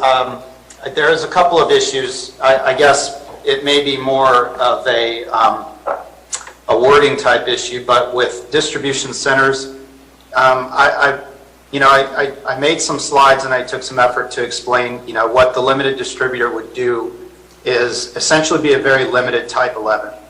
It's designed to integrate with existing premises. They would only serve that permittee. So it's a much restricted. In fact, we drew an analogy between having a bank and a lockbox, because banks serve multiple customers, multiple clients. The limited distributor is designed to serve one permittee. It's essentially them and their canopy. So they're very different things. With respect to crime, you could add traffic to that. Based on our study, if I haven't seen, if I had to give my estimation of what this would look like, it would be no impact on that, because actually you're able to move product out faster. The way I've heard described, and I agree with, is that if our local industry has their own distribution licensees accessible to them, they're able to essentially distribute faster instead of the logistical hurdles of trying to identify somebody out of county and wait for them to be available and to transport the product back and forth to that county seems to me to lessen that risk. And that's essentially what I found in looking into this. And track and trace is utilized by all California cannabis licensees. There are very stringent requirements, especially with distribution and how they interact with track and trace. It's probably the largest part of what they do. Being able to enter in detailed manifests showing exactly what they're moving, exactly what's in it, when it happens, the chain of custody controls in place. So that's all an important part of the current cannabis industry and will continue to be. We also presented that the proposed amendments to 1795 will include additional requirements that they carry that manifest with them, be prepared to present it to law enforcement should they be stopped, and keep those records available to us. So there are a lot of controls in place, and I just wanted to be able to express that. Thank you, Mr. Whalen. With that, I'll close the. No. Just have a point of clarification? No. Okay. Well, you had your- stated something, and I wasn't clear. I just have a question. I think- Thank you. The proper time for speaking is during public comment, please. Okay, I thought we had done that, so. Yeah. All right. With that, thank you, Mr. Whalen. I'm going to close the public hearing now and bring it back to the board. Mr. Whalen, on the cost, if I understood you correctly, you said you would have to do cost analysis to determine what the cost would be to implement these. And in terms of revenue, I thought I heard you say there's a 5% tax. Could you please clarify, please? Yes, ma'am. So yes, this would be a fee-funded permit process, just like our other current permit types that we allow are. We're a fee-funded department. I would be, together with staff, putting together a fee study. Our objective would be to bring it back sometime within the 30 days after adoption, if that is the inclination of the board today. And possibly by July 27th, although that will depend on our staff's resources as well as county council. With respect to the revenue, it would be general fund revenue. It would be based on gross receipts, a 5% gross receipts tax that would go to the general fund. Thank you. Is there further questions, Ms. Callaway? Does that answer your No. questions? Yeah, well, that was questions that Ms. Renicky had too. And it's, as an incidental observation, Supervisor Callaway, that also is one of the benefits of what we're proposing today, is that right now the county is losing revenue to outside counties that would otherwise be kept in our county. And so that's one of the things that this would help remedy. Okay, thank you. Okay. With that, I have a majority of the discussion here in bullet points. Unless someone wants to add something to this, I'm going to read them out so that you know what I'm going to be polling the board on. And these are in addition to the clerical errors that were found, that were brought up. I assume we all want to make those clerical errors right. Let's say there's three polls I'll do on striking from C2. Type 13 transport only distribution, a separate one for type 11 general distribution, and a separate one for testing when it comes to C2. So I'll poll the board 3 times on that. Cap on general distribution sites, 3 to 5, pick a number, so. Is that 11 or 13? That's the type 11 general distribution only. Thank you, Ms. Callaway, for the clarification. And the first poll will be like, if yes, should cap be based on first come, first serve, with the first complete application submitted to DCC being the first to be considered. And then the second bullet point was something I brought up briefly. Should DCC be directed to require evidence of deed or lease showing an existing ownership interest or leasehold before a general distribution permit application is deemed complete, so that applicants who haven't yet secured a conforming premises don't hold up the other legitimate applications. And then should someone who qualifies for a limited distribution permit on their existing cannabis premises be allowed to also distribute between their own other cannabis premises within the county without needing to get a separate limited distribution permit for each site? So that's the total of the ones I have. If there's anything I missed, please speak up as a board member.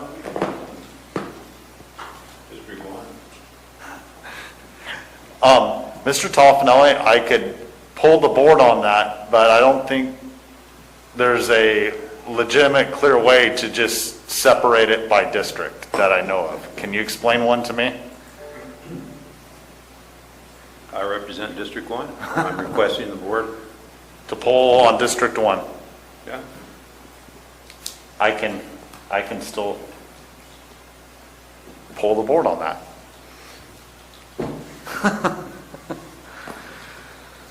With that, are we ready? Shall I proceed unless there's further comment? Thank you for the addition, Mr. Toffenelli. First I'll start with the strike from C2. Type 13, transport only distribution. Should we strike that from C2? Ms. Fullendorf.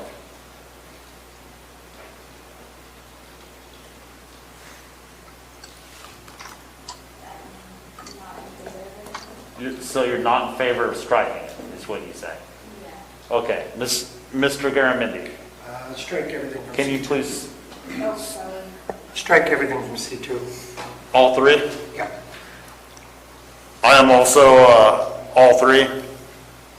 Ms. Callaway? No. No. Mr. Toffenelli? Yes. If you're talking, it depends on which one you're talking about. Okay. All three. All three? Mr. Toffenelli, all three from C2? Ms. Fullendorf? No. No on all three? Okay. And Ms. Callaway, you can choose one of the, or No all. on type 13, yes on type 11. And no on that, on testing? Testing, no. Okay. We have a consensus on all three from C2.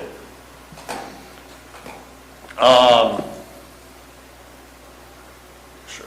You know, oh wait, I lost my list here. Sorry.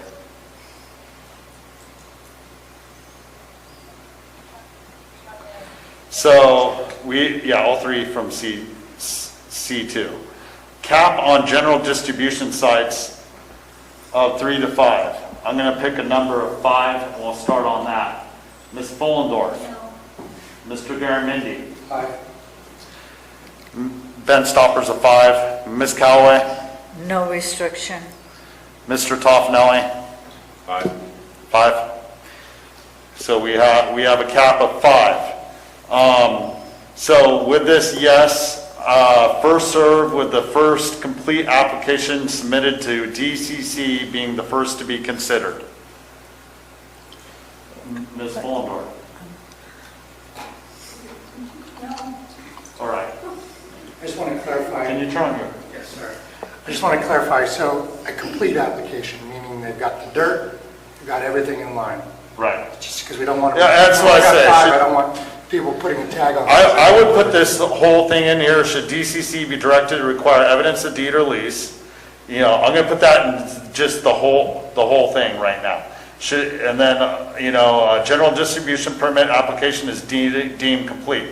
So that applicants who haven't yet secured or conforming premises don't hold up the legitimate applications. Should someone who qualifies for a limited distribution, that's a separate one. So I would say in that complete for the cap on the 5. Are you a yes? I'm a yes. Ms. Callaway? No. Mr. Toffenelli? Yes. So we have our cap and how we're going to be able to choose those 5 by first come, first served with the suggested requirements. The last one is, should someone who qualifies for a limited distribution permit on their existing cannabis premises be allowed to also distribute between their own other cannabis premises within the county without needing to get a separate limited distribution permit for each site? Ms. Fullendorf? No? That's the one you were arguing for. I know, but I need clarification So on you're that. no? I mean,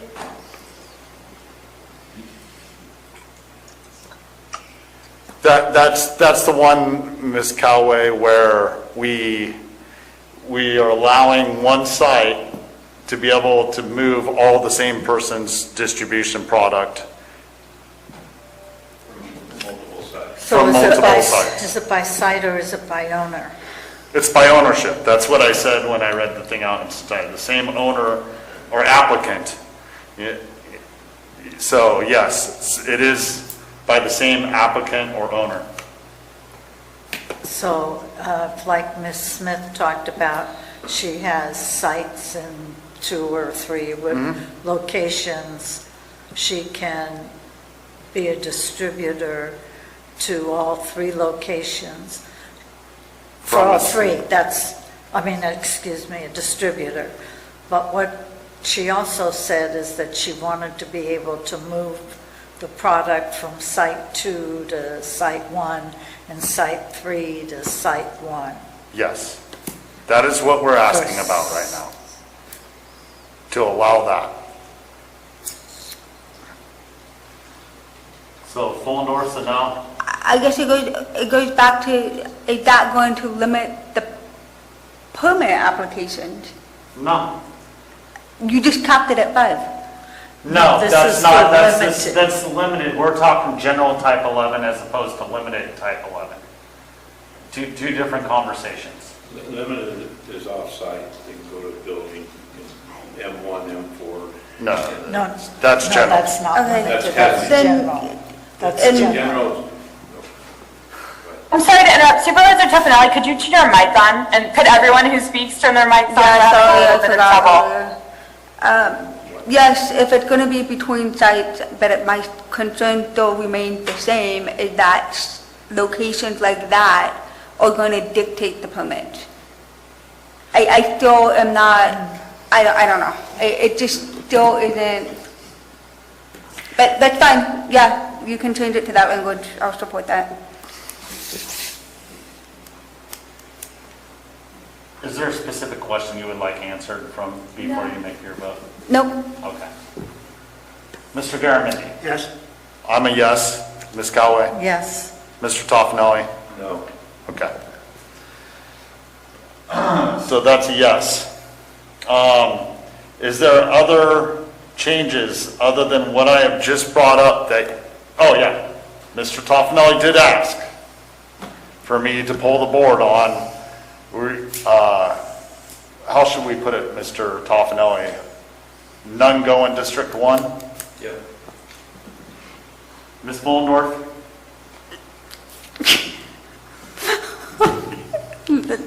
No. Mr. Garamendi? If the proposal will accept the amendment that we get to split up his tax revenue. I'm joking. No, sorry. Carrie's not joking. No. Ms. Callaway? No. Mr. Toffenelli? Yes. Okay. That's a no. That's 4 to 1? Yeah. Supervisor Stopper, would the board be willing to delegate to staff the drafting of those changes? I have already provided you with some draft language that memorializes all of this. Yeah, I would like to direct staff to do that. Could you give everyone a basic view of what you're thinking on that right now and what you provided me so that we hear it technically? Sure. So for 1795-060F, we would add a subsection 9 that would read, no more than 5 general distribution permits will be issued by the county at any one time. Applications will be processed on a first-come, first-served basis pursuant to an application process developed by the Division of Cannabis Control.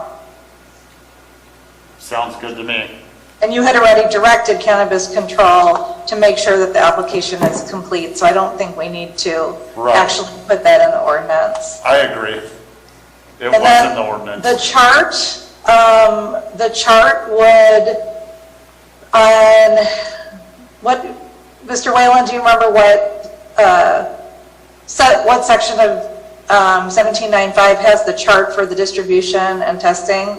Sub F, yeah. Okay, so in the chart, we would simply be removing C2 as a permissible zone in any of the additional activities that we're going to be permitting. So all of the lines that say C2 would be gone. Reference to C2 within those lines. Yeah. And then under 17.9.5, and then of course I forgot this section. Let me go, Mr. Whalen, where is the application requirements or for a testing or distribution? It's F060. 060.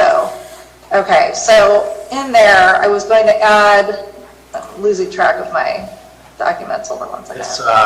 Okay, so under H, we'd add a subsection D. So 8 says a limited distributor permit may be issued on parcels zone A1, AP, GF, U, RA, and CP only under the following circumstances. There are 3 circumstances listed so far. We would be adding subsection D, which will say, notwithstanding subsections A and B, if a limited distributor has permits for additional cannabis cultivation sites in the county, the limited distributor may engage in limited distribution activities between all of his or her sites under a single limited distribution permit.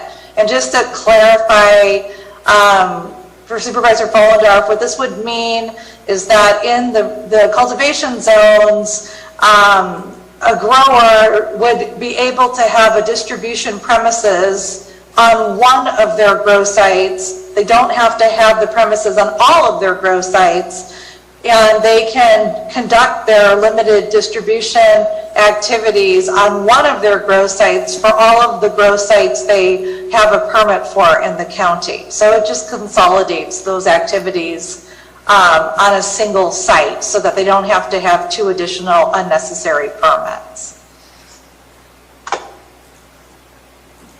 And I think is that it? I think that's it. I think that covers it in a nutshell. Ms. Callaway.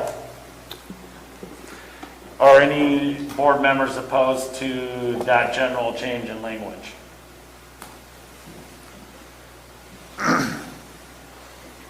Okay. With that, Mr. Toffenelli? so, okay. With that, I'll bring it back to us. I'll entertain a motion as amended. So moved. Thank you, Mr. Garamendi. Do we have a second? Second. Thank you, Ms. Callaway. Those in favor? Aye. Aye. Those opposed? No.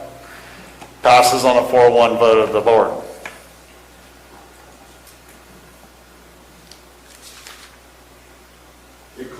It's clear, Ms. Moss? Yes, I think we've got it. Thank you. With that, we'll move on to regular agenda item 44, resolution, human resources, adopt a resolution formally recognizing the Calaveras Supervisors Union as the exclusive recognized employee organization for employees who are identified as non-confidential supervisors. Ms. Hawkins. Good afternoon, members of the board, Mr. Chair. Judy Hawkins, Human Resources and Risk Management. I am bringing before you today a resolution formally recognizing the Calaveras Supervisors Union. This union is being established by the Calaveras Unrepresented Association. And we have followed all of these steps and process laid out by the county's employer-employee relations resolution. We had the cards or petition certified by the state mediation and conciliation services. And so everything is in order, and so now I just need the members of the board to formally recognize them. Board questions or comments? Public comment.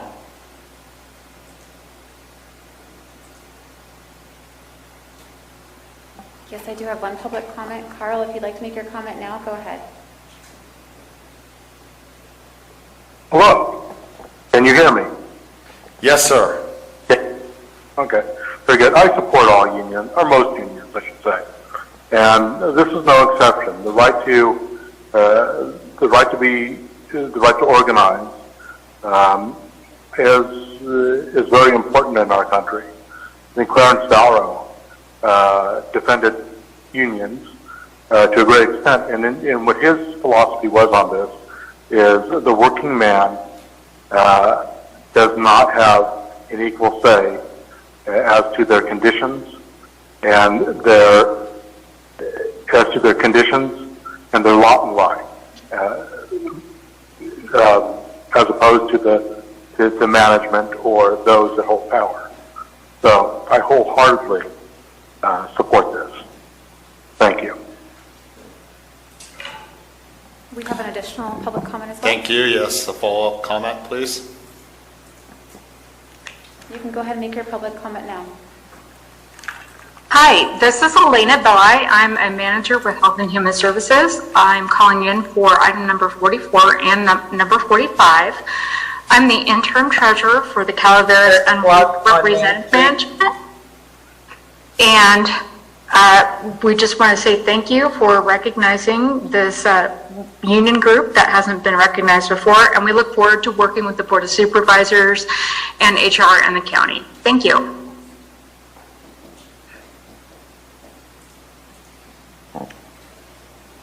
There are no further public comments. Thank you.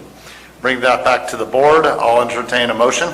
No, I have a question first. Yes, Ms. Collins. Ms. Hawkins, and maybe Ms. Turner, I have a concern with the deputy clerk of the board being included in this.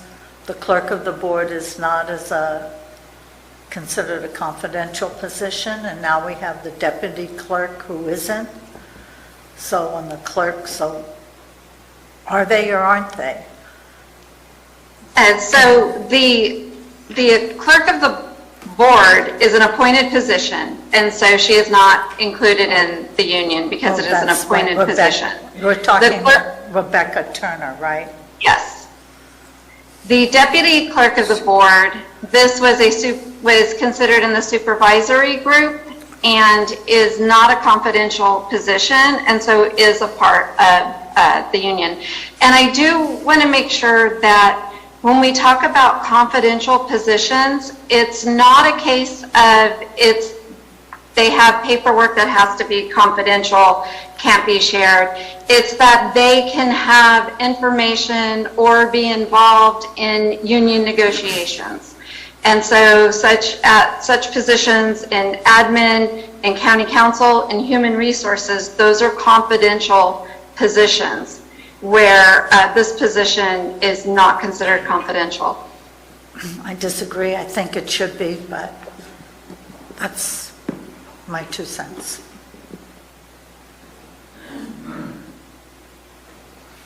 Other board questions or comments to that point? With that, Mr. Toffanelli. I'll move this item, Mr. Chair. Thank you. In its entirety? In its entirety. Okay, do we have a second?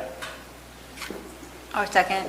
Thank you, Ms. Fullendorf. All those in favor? Aye. Those opposed? Passes on a 5-0 vote of the board. Thank you, Ms. Hawkins. I think, don't go far. Nope. Item 44. All the last items are mine. 45 now, my apologies. Item 45, resolution, human resources, adopt a resolution formally recognizing the Calaveras Management Union as the exclusive recognized employee organization for employees who are identified as non-confidential management and professionals. Ms. Hawkins. So a similar situation as our Calaveras Supervisors Union. We went through the same process with the management union. We did go through a little bit more negotiations regarding the positions, and we did agree to allow the professional employees within the management union instead of having a separate union with just a few classifications in it. And so we have gone through all of our due diligence, and now we are asking the board to formally recognize the Calaveras Management Union. Thank you, Ms. Hawkins. Any board questions? Ms. Callaway? We'll go to public comment. We do have one public comment. You can go ahead and make your comment now.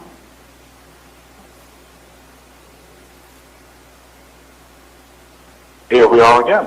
Here we are. Thank you, Judy Hawkins, for bringing this forward. I'm a fan of unions. Right now, there is a real estate transaction that I'm participating in with the union, and that had come from experience with that union. I have sat on boards. I'm very grateful to Calaveras County for supporting unions.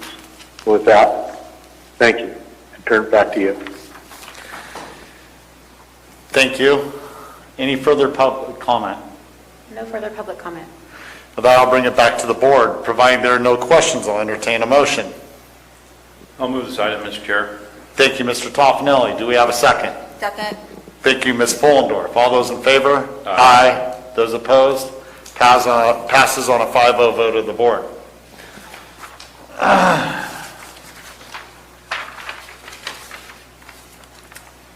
Action item, Human Resources. Introduce, waive first reading, authorize summary publication of an ordinance adopting salary changes for certain elected officials.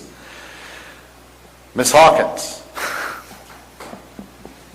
Members of the board, Judy Hawkins, Human Resources and Risk Management. So the item that you have before you today is I am bringing back to you from the conversation that we had during the budget hearings regarding the elected officials. So our assessor, auditor, controller, clerk recorder, and treasurer tax collector. This has been a conversation that the county has been having for several years regarding their salaries being so low and so compacted with their employees as they are getting increases due to union increases. And so I am bringing back before you the first reading of the ordinance requesting the increase that we discussed at the budget hearings, which was a 24% increase to their salaries, which is changing our classifications are listed by hourly rate. And so it's going from $54.87 to $68.15. And we did point out in our staff report that by changing the elected officials' salary, it will impact the board's salary, since by resolution 2908, I believe it is, your salaries are made up, it's 50% of the average of the assessor, auditor, controller, clerk recorder, treasurer, tax collector, and sheriff. Thank you. Is there anything further, Ms. Hawkins? And I think that's it. I've been talked to. Is there a reason we didn't specifically include the sheriff or the DA inside this change? So in trying to, because we are currently working on a class and comp study, they have received increases since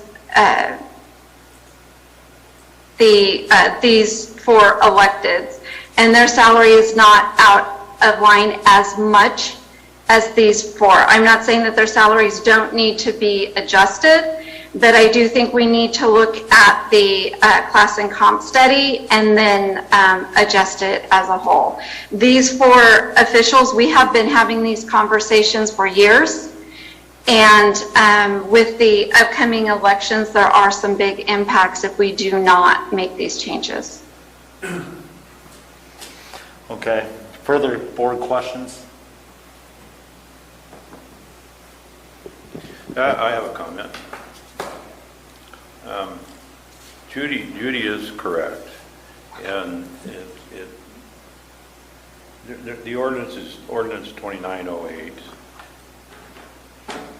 and it was adopted by the board on December 11, 2006, and it was voted on 5-0, and it basically says to increase the board salary to 50% of the average between the auditor, controller, treasurer, tax collector, assessor, clerk, recorder, and sheriff, effective the first payroll after the effective date of the ordinance. So, in other words, we have been having these conversations for a number of years about the 4 positions that are included here that are elected officials, and their rate of pay, their salary as compared to neighboring counties, and we've brought this forward basically on a 4-1 vote last week or the week before, based on that, and compensating them because they're out of line. And Judy's correct that their employees are gaining on them, and the amount of work and responsibilities that they have would warrant it. So it's not just it's not voting on us getting a raise. It's voting on them getting a raise, and because there's an ordinance, it reflects back on us. I think that's very important to point out. And then again, as I said last time, there's nothing in writing here that says that we have to accept the raise. We can write a letter to Judy and put it in our file that says, at this date, we don't want to accept this, or I don't want to accept this raise until we get down through the path of settling contracts with the employees or doing the comp study or what have you. So there's nothing binding us if we don't choose to, as individuals, to accept this. I think that's important that that's out there. For further board comments? With that, I'll give the electeds that are affected the chance to comment if they so choose. Also, any other staff, and then we'll go to public comment. I don't have any electeds that are raising their hand at this point. Okay, we'll go to public comment. I have one public comment, and they can go ahead and make their comment now.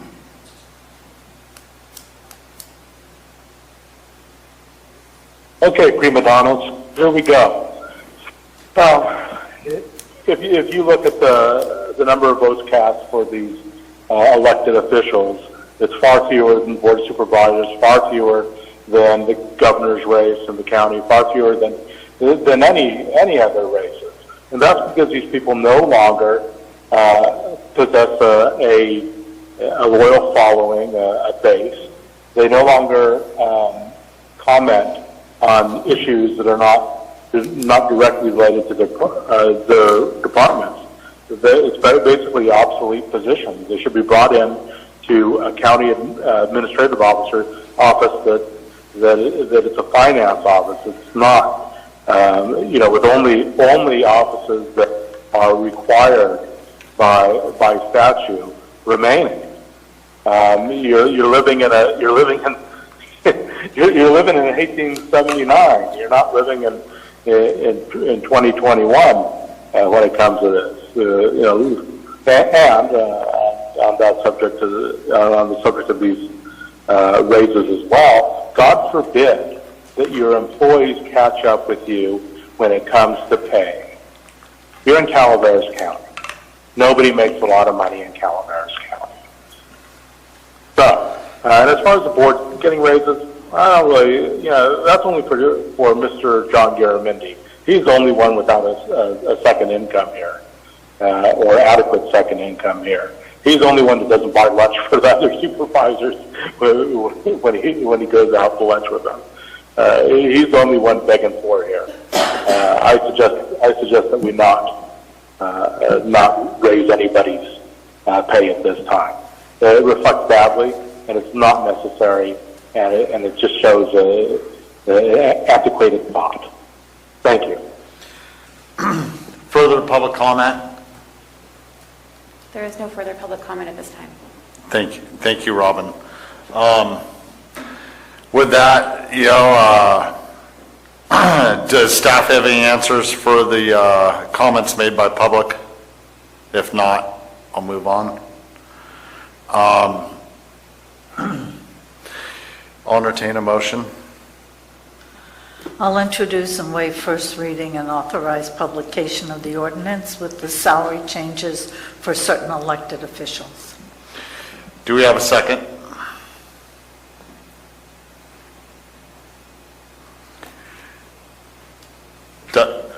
I was about to let it die. You guys can argue over it. I'll let it die. That's a second by Ms. Fullendorf. All those in favor? Aye. Those opposed? Aye, as a no. Passes on a 4-1 vote of the board. Thank you.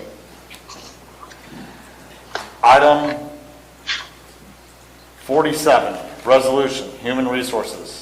Adopt a resolution authorizing changes to the position control list and adopting new job descriptions effective July 3rd, 2021 for the fiscal year 2021/22 recommended budget. Make note that the recommended changes for the assessor's office are not included in this, so will be remaining. With that, Judy. Yes, members of the board. So I'm bringing before you the resolution making the changes to the position control list. So that's what I get for taking lunch. I can't talk today. Human Resources is responsible for the position control list. And so all the changes that we discussed during the budget hearings, I am bringing back before you to be adopted. You are correct, Chair Stopper. We do not have the assessors' positions on this list. We are bringing those. I am optimistic that the county and SEIU can come to an agreement on the job descriptions, and we will be bringing those items back on July 13th. We also at that time will be bringing back approval for the assistant county administrative officer and program coordinator for the library. Those positions, we still have changes to make on the job descriptions. The positions, I'd like to point out that we did not discuss during the budget hearings were the positions that we have to adjust due to minimum wage changes. And I apologize, I cut you off. Did you? I was just saying, with those ones excluded that come before us July 13th, do we have a possible maximum cost on what those could be as proposed so that we could know what the total number may be while making the decision today? Not that it may matter to every supervisor, but it would be transparent in my mind. So CAO Von Lotta, I believe, could speak to the, she has the numbers for the assessor's office, but I believe it was around 65,000 was the ballpark for that one. I do apologize. I'm trying to pull up really quick. I'm confirming now, but it was $64,000 and just over $64,000, I believe. Actually, I can't pull it up now because I can't access my R drive. Judy, can you pull that or? It's real close to that from what I recall. So do we know what the difference on the librarian suggestion is? And so the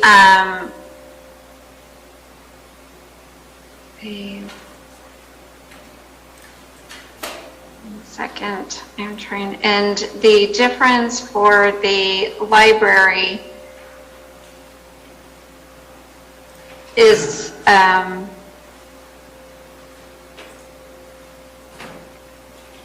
I believe,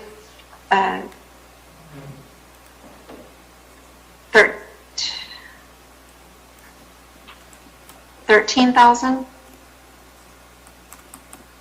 That may be not. So with the total of somewhere in the vicinity of 77,000 is pretty close estimate on what max could, if we approve that in July, on top of what we're talking about today. Oh. Thank you, Susan. My apologies, Ms. Hawkins already placed that. I'll repeat that. A total of $77,000 between those positions could possibly be the amount that would be how much more it costs when we go over this July 13th. So these costs are included in the CAO's recommended budget. So we have not pulled them out of the budget. We just, so we have the budget, these costs are included in the budget. We are still just negotiating over the job descriptions. Understood. My apologies. I was overthinking it. Just to clarify, any requests made as related to the administrative office, this cost will be brought back for the discussion on the 13th of July. All of the other changes contemplated by this item or that we've discussed related to the July 13th item are already incorporated in the budget, as Judy states. Understood.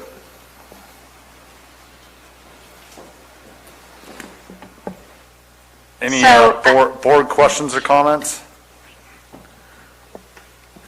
Public comment? I just have a quick question. Oh, yeah, Mr. Garamendi, my apologies. Just a real quick question, Ms. Hawkins. We now have 2 new unions. We just recognized, have we met and conferred with everybody? Are we good across the board with our labor? So I do need to meet with our new management union over the reclassification request in the assessor's office to reclass the appraiser analyst to assistant assessor. Right, but the stuff that's in front of us right now, we're kosher with everybody? Yes. Everything in front of you, we have met and agreed on. Thank you.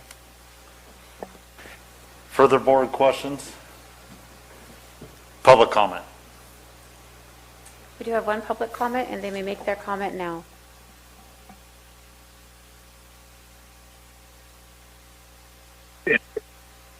And here we are again.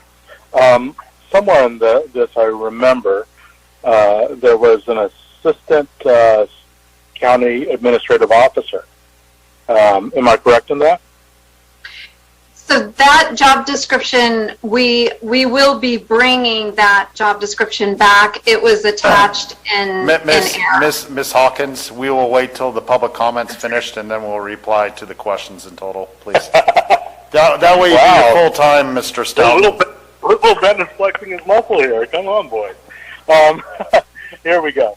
As far as opposition goes, I think it's important that you look ahead, look forward with opposition and add to it, since you have a Parks and Recs Commission and you're acquiring property that may come back to you, superintendent of Parks and Recreation. So Assistant Chief Administrative Officer dash Superintendent of Parks. Because right now, for an Assistant Administrative Officer, it's not beefy enough. It doesn't have enough oomph to it. So that would be very important to do, or not do it.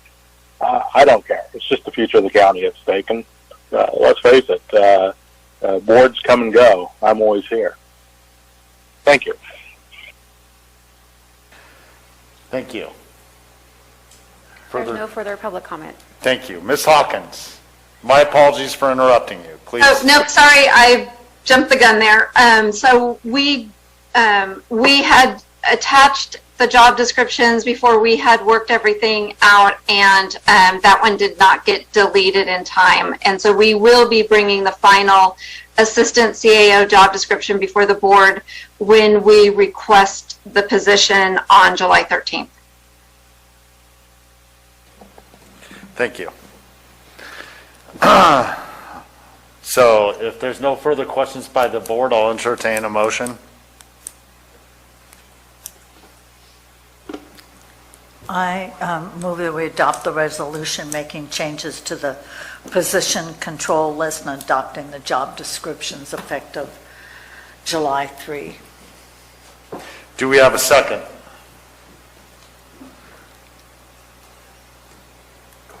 Second. In the nick of time. All those in favor? Aye. Those opposed?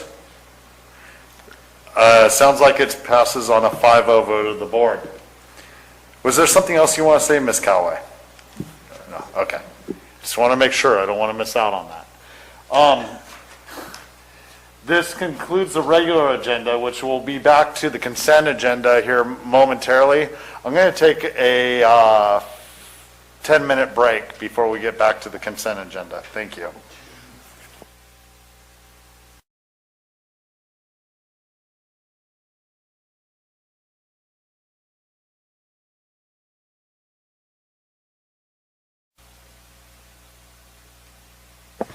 Thank you. We are on the consent agenda. Items, as stated earlier, items 6 through 38 were pulled. So with that, I will entertain a motion on consent agenda items 3, 4, and 5. Move. Thank you, Ms. Fullendorf. Second. Second by Ms. Callaway. All those in favor? Aye. Those opposed? Passes on a 5-0 vote of the board. Consent agenda item 6, agreement, human services. Authorize the board chair to sign an agreement with Calaveras County Office of Education for the provision of the Independent Living Program, ILP, in an amount not to exceed $148,000 for the period of July 1st, 2021 through June 30th, 2022. Assuming that no board member pulled this, public comment. You can make your public comment now on this item.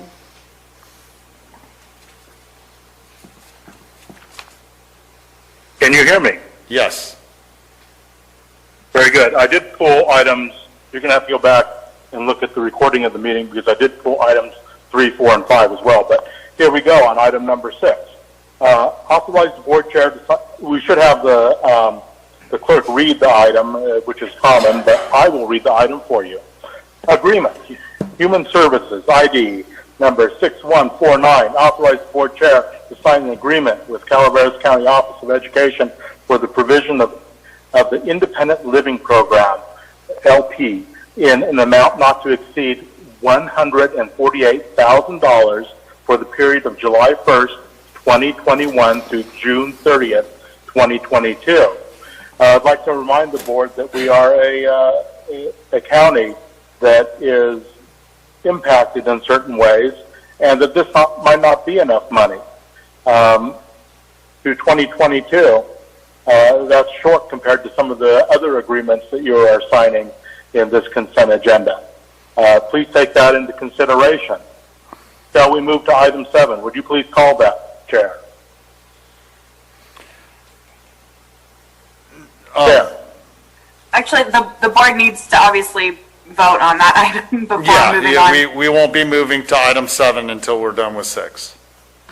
Okay, finish number 6, please. So moved. Second. All those in favor? Aye. Aye.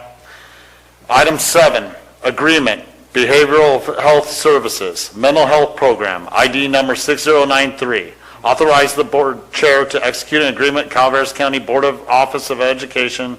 Oh, that's the one I read, right? Not to exceed amount of $40,000 for foster youth mentoring services for the period of July 1st, 2021 through June 30th, 2023. Board comments? I see none. Public comment. Public comment, you may make your comments now.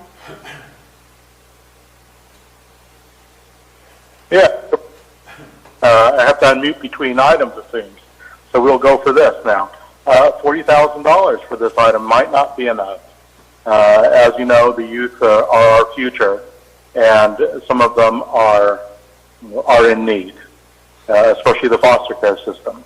I've dealt with people in the foster care system. I have a long relationship with a dependency attorney who handled children in the foster care system. And I have, because of that, and because of my volunteer work, I have a deep connection with these people. As I said, $40,000 might be not be enough. If it's possible, give them whatever they ask. Thank you. Any board comments to that? Thank you, Mr. Garamendi. Do we have a second? Second. Thank you, Mr. Toffenelli. All those in favor? Aye. Those opposed? 5-0 vote of the board. Item 8, agreement, behavioral health services, mental health program, ID number 6094. Authorize the board chair to execute an agreement with Calaveras County Office of Education, the not to exceed amount of $25,000 in support of services related to grandparent project for the period of July 1st, 2021 through June 30th, 2022. Public comment. Do I press *6 again, or can you? You're there. Okay, here we go. This is number 8. Okay. As you know, grandparents have picked up a lot of this slack due to problems in our society regarding heavy drug dependency, low income, and other ills that we have faced. Once again, I do volunteer work. I've had contact with these people, and I care deeply about them. $25,000 definitely is not enough. If the board can see fit to grant more when asked, I would support that. Thank you. We'll entertain a motion. Move. Thank you, Ms. Fullendorf. Second. Thank you, Mr. Garamendi. All those in favor? Aye. Those opposed? 5-0 vote of the board. Item 9, agreement, behavioral health services, mental health program. Authorize the board chair to execute agreement with Calaveras County Office of Education, the not to exceed amount of $10,500 for the LGBTQ youth support services for the period of July 1st, 2021 through June 30th, 2022. Public comment. Yes, on this item, $10,500. When I was in high school, it was, even though it was in the San Francisco Bay Area, and even though it was a more affluent high school, it was still kind of risque to come out. We were in the depths of the AIDS epidemic, and my best friend came out as gay his senior year. He faced problems with his parents. He had a girlfriend. she was none too pleased. And let me tell you that some of the best days of my life were with my best friend. That last summer we spent together. I am heterosexual, but I got to visit all the. I guess statute of limitations is over now.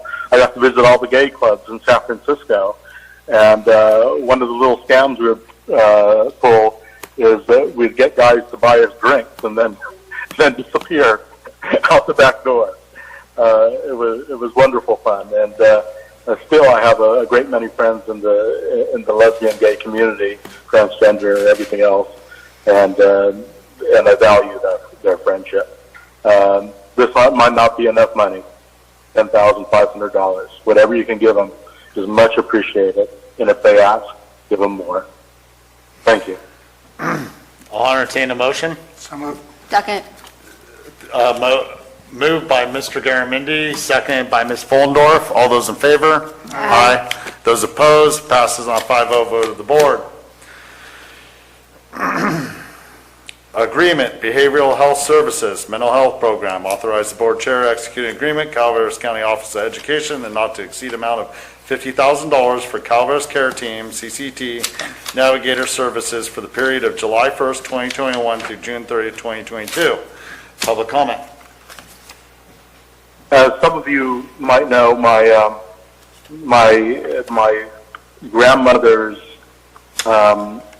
brother, Beers, founded Mental Health America, and he wrote the definitive text of the time, the early 20th century on mental health. So occasionally I am called to service, and I feel very deeply for these people.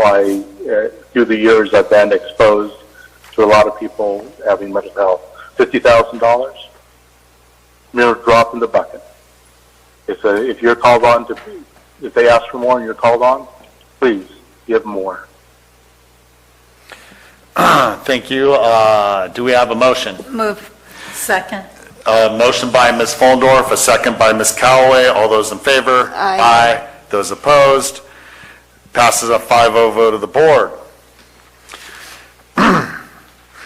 Item 11, agreement, behavioral health services, mental health program, ID 61019. Authorize the Director of Health and Human Services to sign the renewal application, certification agreement, and requirement forms for the Substance Abuse and Mental Health Services Administration. Mental health block grant resulting in revenue in the amount of $176,000 or $176,220 for the period of July 1st, 2021 through June 30th, 2022. Public comment. I think this is wonderful. Substance abuse and mental health services are receiving a block grant. I accept it with all my heart. Please do. Authorize the Director of Health and Human Services to sign this renewal application. They are doing a fantastic job. I'm just sorry they can't reach everybody. They need to reach into the boardroom. Thank you. Entertain a motion. So moved. Thank you, Ms. Callaway. Do we have a second by Mr. Toffenelli? Second. All those in favor? Aye. Those opposed? Passing a 5-0 vote of the board. Item 12, agreement, behavioral health services, mental health program, ID number 6110. Authorize the board chair to execute an agreement with Asha Brock, LMFT, for the provision of mental health services in amount not to exceed $100,000 for the period of July 1st, 2021 through June 30th, 2022. Public comment. I'm not familiar with Asha Brook, but I assume that behavioral health in their capacity. Is that so Alt's wife involved in that? Ex-wife or whatever it is? I do support this $100,000. Mental health is definitely something that we better pay more attention to in this county. Thank you. Thank you. I'll entertain a motion. Move. Thank you, Ms. Fullendorf. Do we have a second? Second. Thank you, Mr. Toffenelli. All those in favor? Aye. Those opposed? Passes on a 5-0 vote of the board. Item 13, agreement, behavioral health services, mental health program, ID 6148. Authorize the board chair to execute an agreement with Oakendale Incorporated for the provision of specialty mental health services in an amount not to exceed $500,000 over the period July 1st, 2021 through June 30th, 2022 to be utilized on an as needed basis. Public comment. Oh, fantastic. Yeah, fantastic. Oakendale, I believe, has done business with the county in the past, and wouldn't be here if they didn't do a good job. At $500,000, that is a bargain, considering what professionals charge these days for their services. Well, I'm at $300 an hour right now. So, with that, please, move on. Thank you. I'll entertain a motion. Move. Second. Thank you, Ms. Fullendorf, for the motion. A second by Ms. Callaway. Thank you. All those in favor? Aye. Those opposed? Passes a 5-0 vote of the board. Item 14, resolution, OES, ID number 6101, adopt a resolution continuing a local state of emergency for the COVID-19 outbreak. Public comment. As you know, COVID-19 is still with us. I haven't received my second vaccination yet. I do believe I have some access to it. I'm pretty. The last one really knocked me on my back end. The last vaccination, but we are still in an emergency here. This is something that has affected everybody. It's affected everybody's wallets. It's affected everybody's way of life, and we are continuing with this local state of emergency because we need to, and there's money involved in it as well. So with that, I'd like to move on.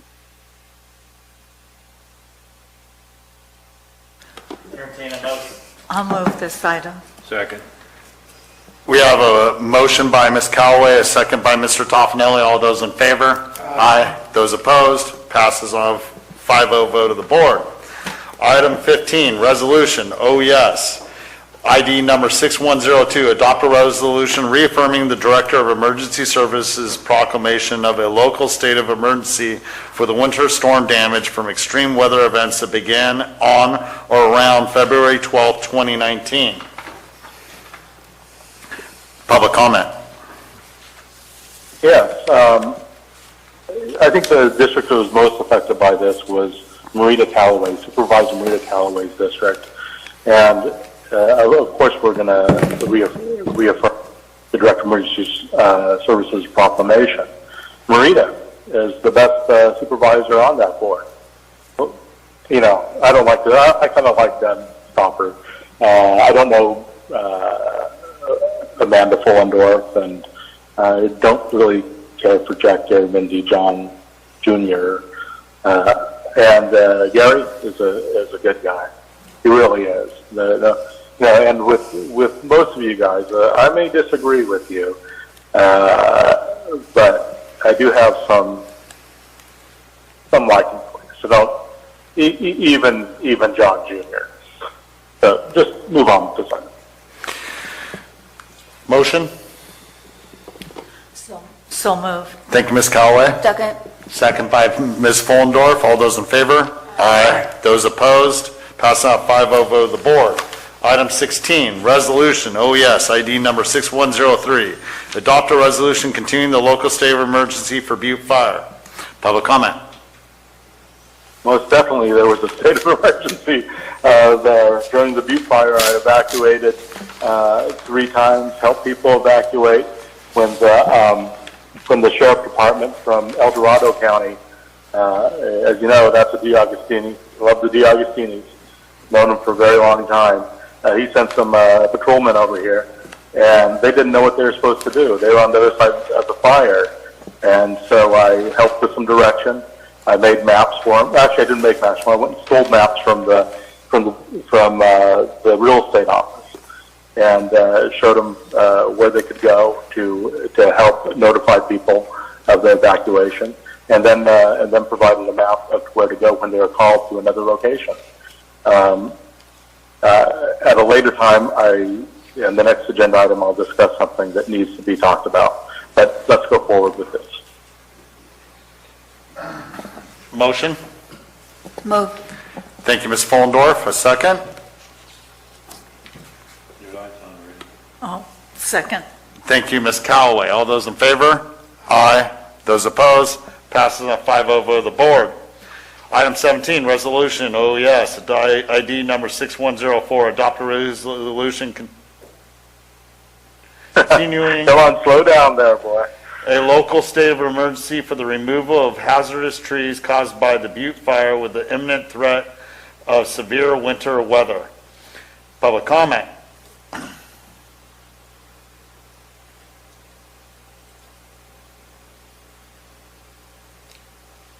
Yes, of course, item 17, I think he read out there. I couldn't really discern some of the things he was saying. Let me move okay, adopt a resolution to local state emergency hazardous trees. As you know, we still have some hazardous trees around, and as you were updated earlier, that is still a ongoing problem. The Butte Fire, the people a group of people that really helped us during the Butte Fire, the residents of West Point, Wilseyville, Railroad Flat, and Glencoe, was the rancheria. And the rancheria provided evacuation site as well as food, lodging. And I got to know the Daltons very well during that time. One thing that I feel kind of shameful about is, that I haven't brought before you, is that they've never been recognized. They've never had an item on the agenda recognize them for what they've done for my community. So with that, I'd like you to consider that and move forward with this item. Entertain a motion. Move. Thank you, Ms. Follendorf. Thank you, Mr. Toffenelli. All those in favor? Aye. Those opposed? 5-0 vote of the board. Item 18, resolution OES ID number 6105. Adopt a resolution continuing a local state of emergency for the winter storm damage from extreme weather events that began on January 7th, 2017 through the month of February 2017. Public comment.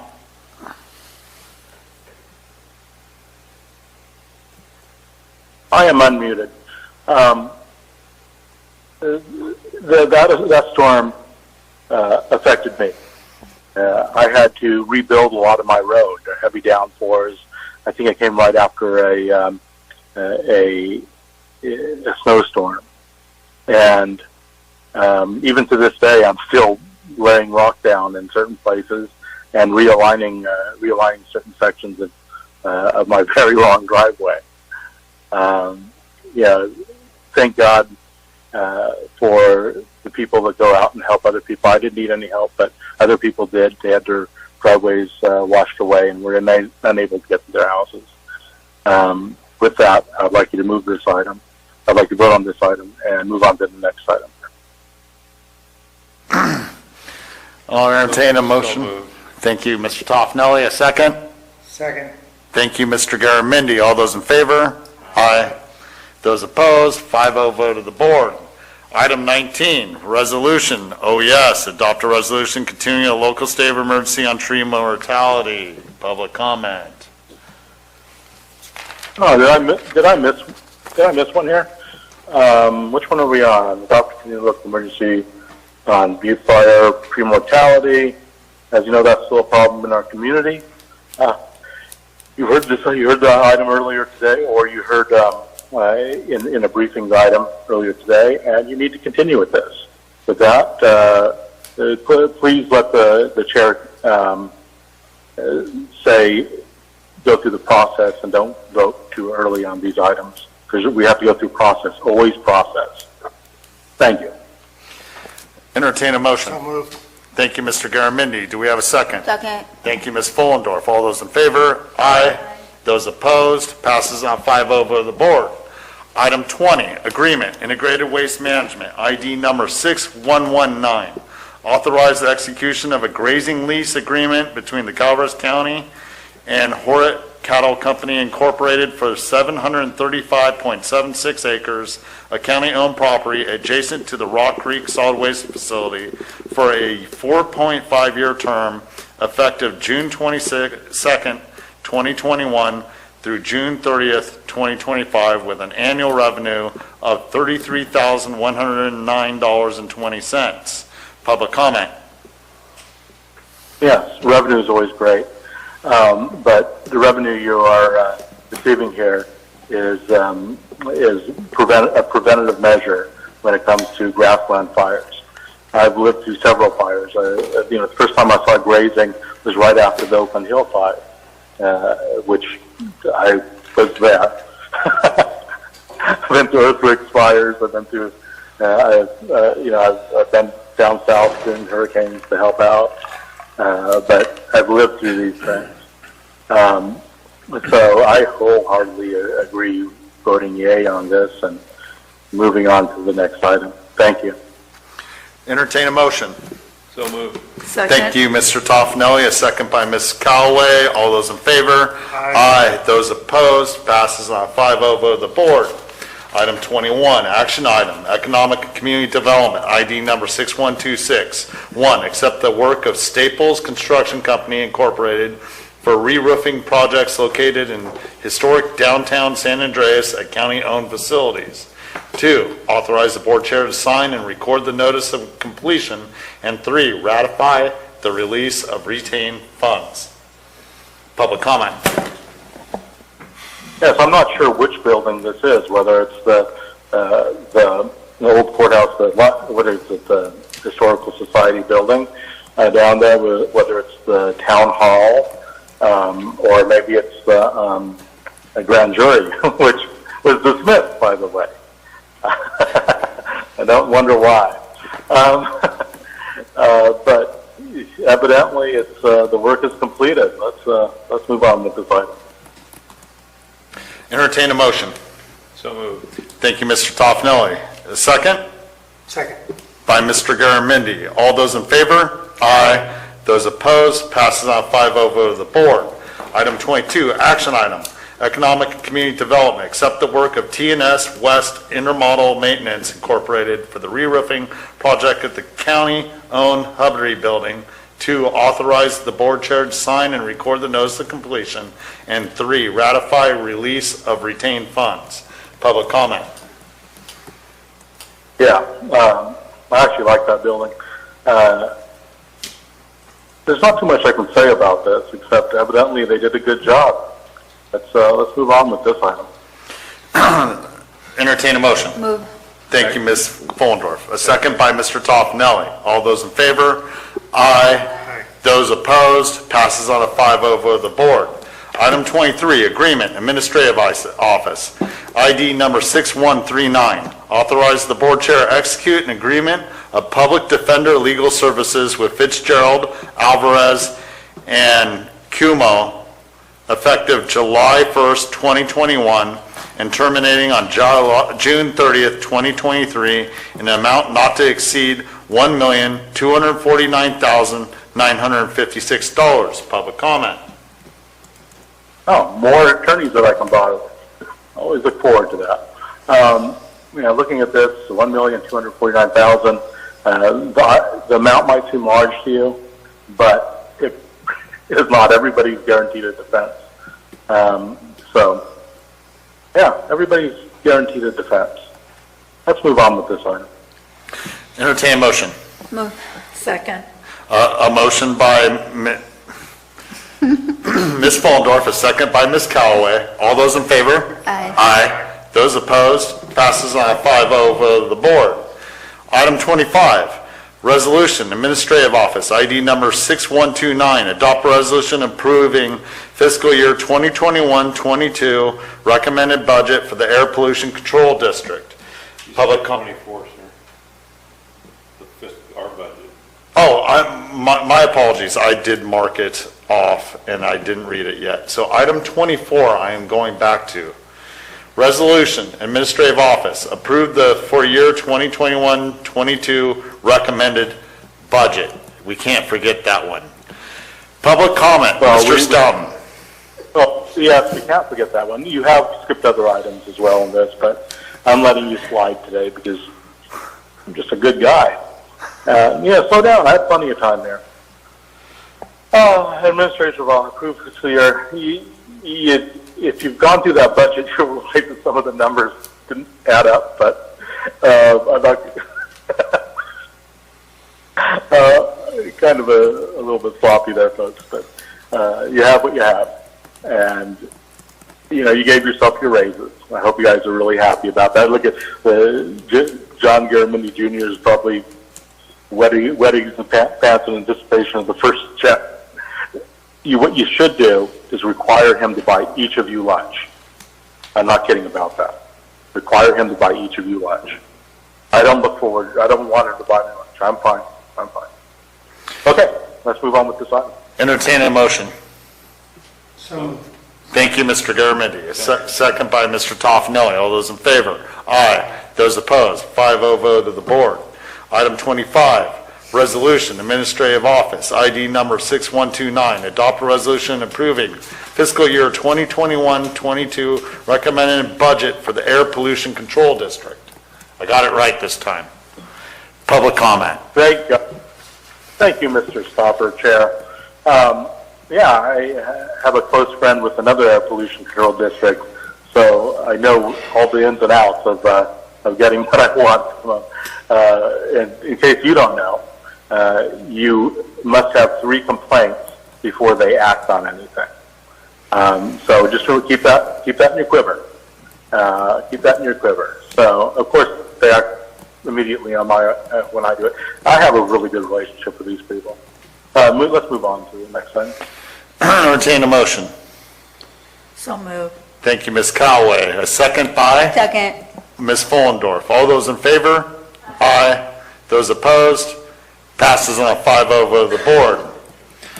Item 26, resolution, Administrative Office ID number 6130, adopt a resolution authorizing the purchase of certain capital assets for year 2021 through 22. Public comment. Well, we just hope Mr. Osborne doesn't have an old truck he wants to purchase again, or his truck needs to be fixed and he needs to replace it. Adopt a resolution purchase of certain capital assets. I don't have the list in front of me right now. Evidently, this is something I'm going to be looking at. I'm going to be looking at carefully. So let's move on with it. Entertain a motion. Move. Thank you, Ms. Fullendorf. Second. Thank you, Mr. Toffanelli. All those in favor? Aye. Those opposed? Passes on a 5-0 vote of the board. Item 27, resolution, Administrative Office ID number 6131, adopt a resolution approving for year 2021-22, recommend budget of 4 special districts governed by Board of Supervisors. Public comment. Yes. Let me tell you a secret here. A lot of times these special districts have money.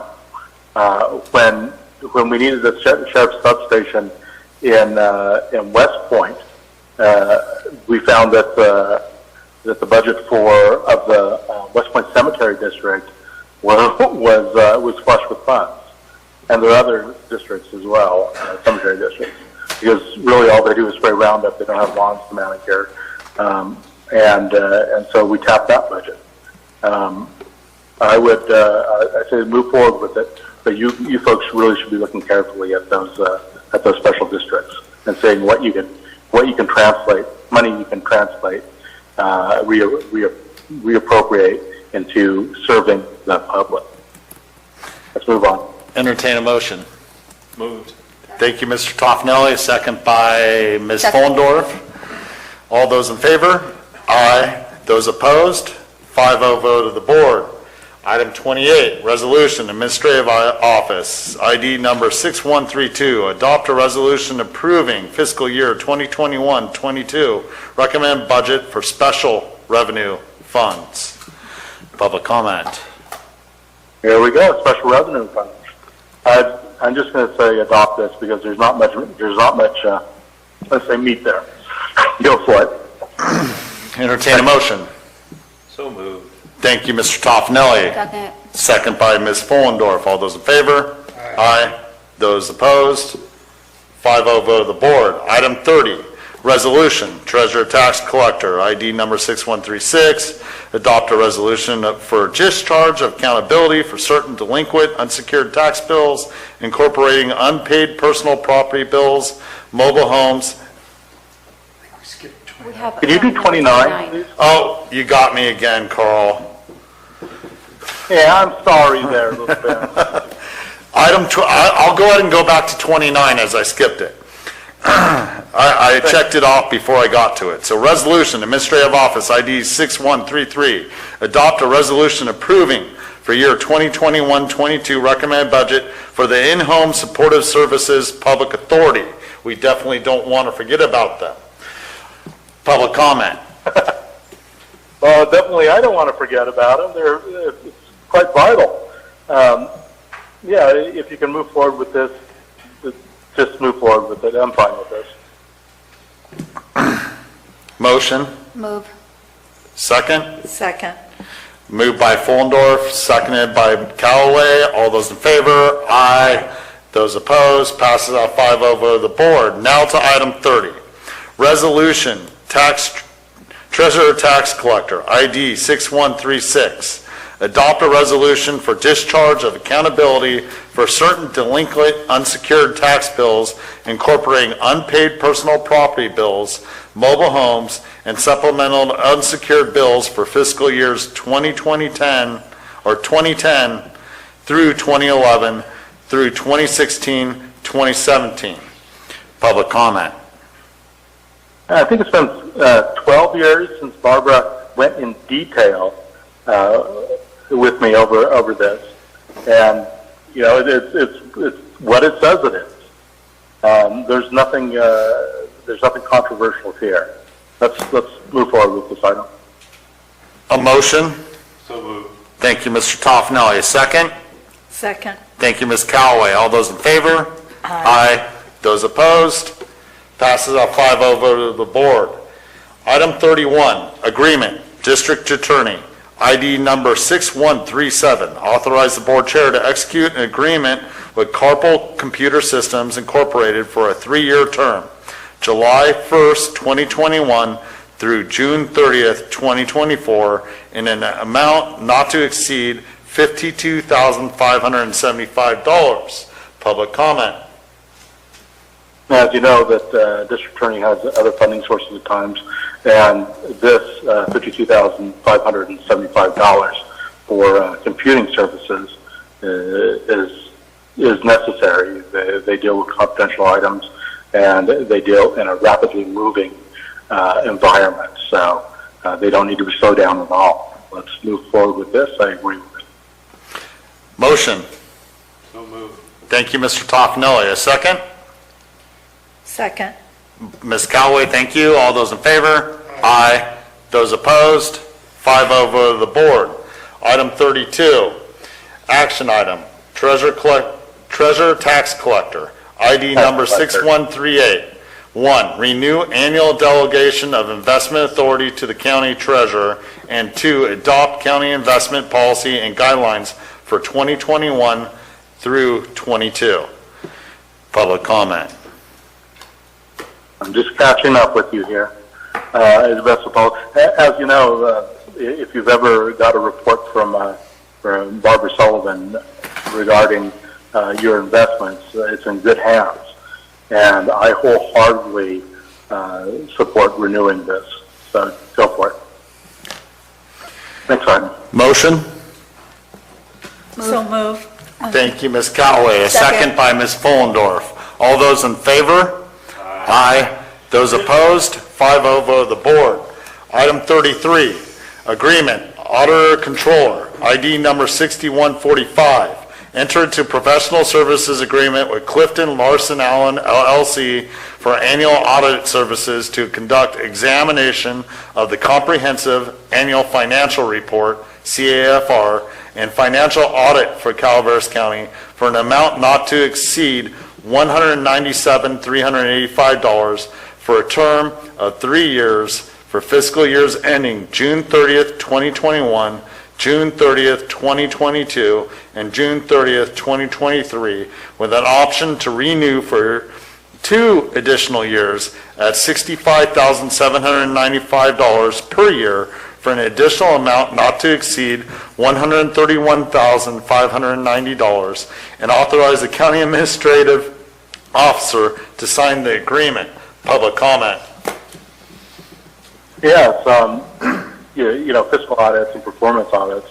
I was taught a lot about this by the auditor of Oakland, who a lovely lady, a few years ago. And one thing the county is in desperate need of is a performance audit to determine whether departments are meeting their goals, whether they're serving the public adequately. Every department should have that, and not just fiscal audits, but actual performance audits. Next item, please. Entertain a motion. So moved. Thank you, Mr. Toffenelli. Do we have a second? By Ms. Fullendorf. All those in favor? Aye. Those opposed? Passes off 5-0 vote of the board. Item 34, ordinance. Integrated Waste Management, ID number 6147. 1, adopt an ordinance repealing ordinance 2510. 2, authorize summary publication of ordinance. Public comment. Yes, I hate summary publications because I support newspapers. If the whole ordinance could be, it could be published, I'd really appreciate that. As you know, newspapers are heavily impacted by the change in the modern economy, and yeah, anything you can do to throw something their way is much appreciated. Next item, please. Motion. So moved. Thank you, Mr. Toffenelli. A second by Second. Ms. Fullendorf. All those in favor? Aye. Those opposed? Passes on a 5-0 vote of the board. Item 35, action item. Economic and Community Development, ID number 6151. Authorize the board chair to sign a memorandum of understanding between Calaveras County and Golden State Finance Authority with a not-to-exceed funding amount of $25,000 for preparation of a broadband strategic plan, BSP, under the U.S. Economic Development Administration grant program for a term that will remain in effect until preparation of the BSP. Public comment. Yeah, so as you know, technology continues to change. And once you think you got a grasp on it, once you have those lines in the ground, all of a sudden it's in the air. And you need to keep, and the county needs to keep up with that. So of course I support this. Let's move forward to the next item. Motion. So moved. Thank you, Mr. Toffenelli. Do we have a second? Second. By Ms. Callaway. Thank you. All those in favor? Aye. Those opposed? Passes on a 5-0 vote of the board. Item 36, ordinance. County Clerk, Recorder, and Registrar of Voters, ID number 6162. Adopt an ordinance adding Chapter 2.90, electronic filing of campaign disclosures to the county code, and authorize summary publication of the ordinance. Public comment. As you know, I didn't have time earlier to comment on that publicly. But any impediment to democracy is an impediment to the freedom of every person. And while I don't support this, I understand this. Let's move on to the next item. Entertain a motion. So moved. Thank you, Mr. Toffenelli. Second. A second by Ms. Callaway. All those in favor? Aye. Opposed? Passes on a 5-0 vote of the board. Item 37, action item. Clerk of the Board of Supervisors, ID number 6111. Appointment of applicants to serve on various committees, commissions, advisory boards, and county service areas. Public comment. Yeah, public comment is here. I'm glad that you're getting civic participation. If you want to know anything about anybody, please ask me. I keep files. So, and if I don't have information on them, I can easily ask somebody else to do what they know. So let's move on with this item. Entertain a motion. So moved. Second. A second by Ms. Callaway. All those in favor? Aye. Any opposed? Passes on a 5-0 vote of the board. Item 38, action item. County Council, ID number 6169. Ratify declaration of June 19th as a county holiday following passage of Juneteenth National Independence Day, making June 19th a federal holiday. Public comment. You may not know, but I offered your chair 10 minutes on this item, and I would have forgone the rest of the consent agenda. I'd like to talk to you a little bit about Juneteenth and why it was passed so quickly. And Juneteenth was forced upon the nation, rightfully so, as your ancestors forced the whip upon the black man's shoulders, forced yourself on their women, and certainly forced the minimum wage upon them, keeping them in a state of slavery to this day. Juneteenth was forced upon you because they're saying no. I had first last year's Black Lives Matter. I had firsthand knowledge of, and first I was there. I was down in Marina del Rey, and I went over to Santa Monica. I saw the the looting and violence over there at some of the high-end stores and up in Beverly Hills, and the boarded up buildings along Pacific Avenue.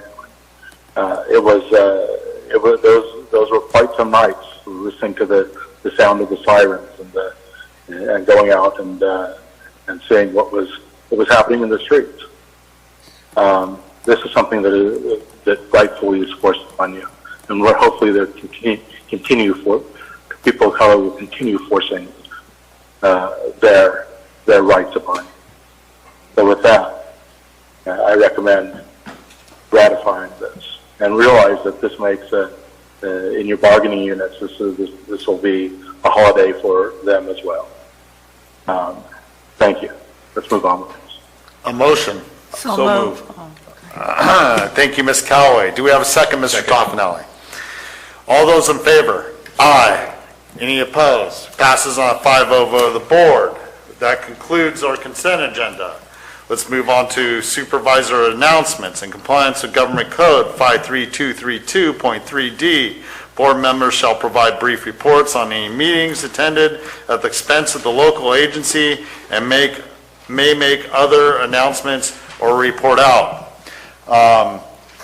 I'd like the board to consider, possible, I believe it would be a change in the board rules for how we move our board forward in the future, to have on hand in case someone abuses pulling items from certain consent agenda items. There's multiple counties across the state that do not allow public to pull consent agenda items. This is a privilege we continue to give, and I would like to continue to give to our public here in Calaveras County. But if in the future, if it's abused, maybe having it on hand for possible consideration to change the rules if it continues to be abused in the future. Are any board members interested in that? Ms. Fullendorf? Yes. Mr. Garamendi is a yes. I'm a yes. Ms. Callaway? I'm not real clear what you're asking. What I'm asking is to have something in hand ready to change, I believe the board, it's in the board rules, Ms. Edwards? When it comes to... Yes, I believe if what you're proposing would involve changing how we approach the consent agenda, we would likely need a change to the board procedures. Okay, yeah, board procedures and rules. So I'm proposing to have that on hand if in the future the pulling of consent agenda items are abused.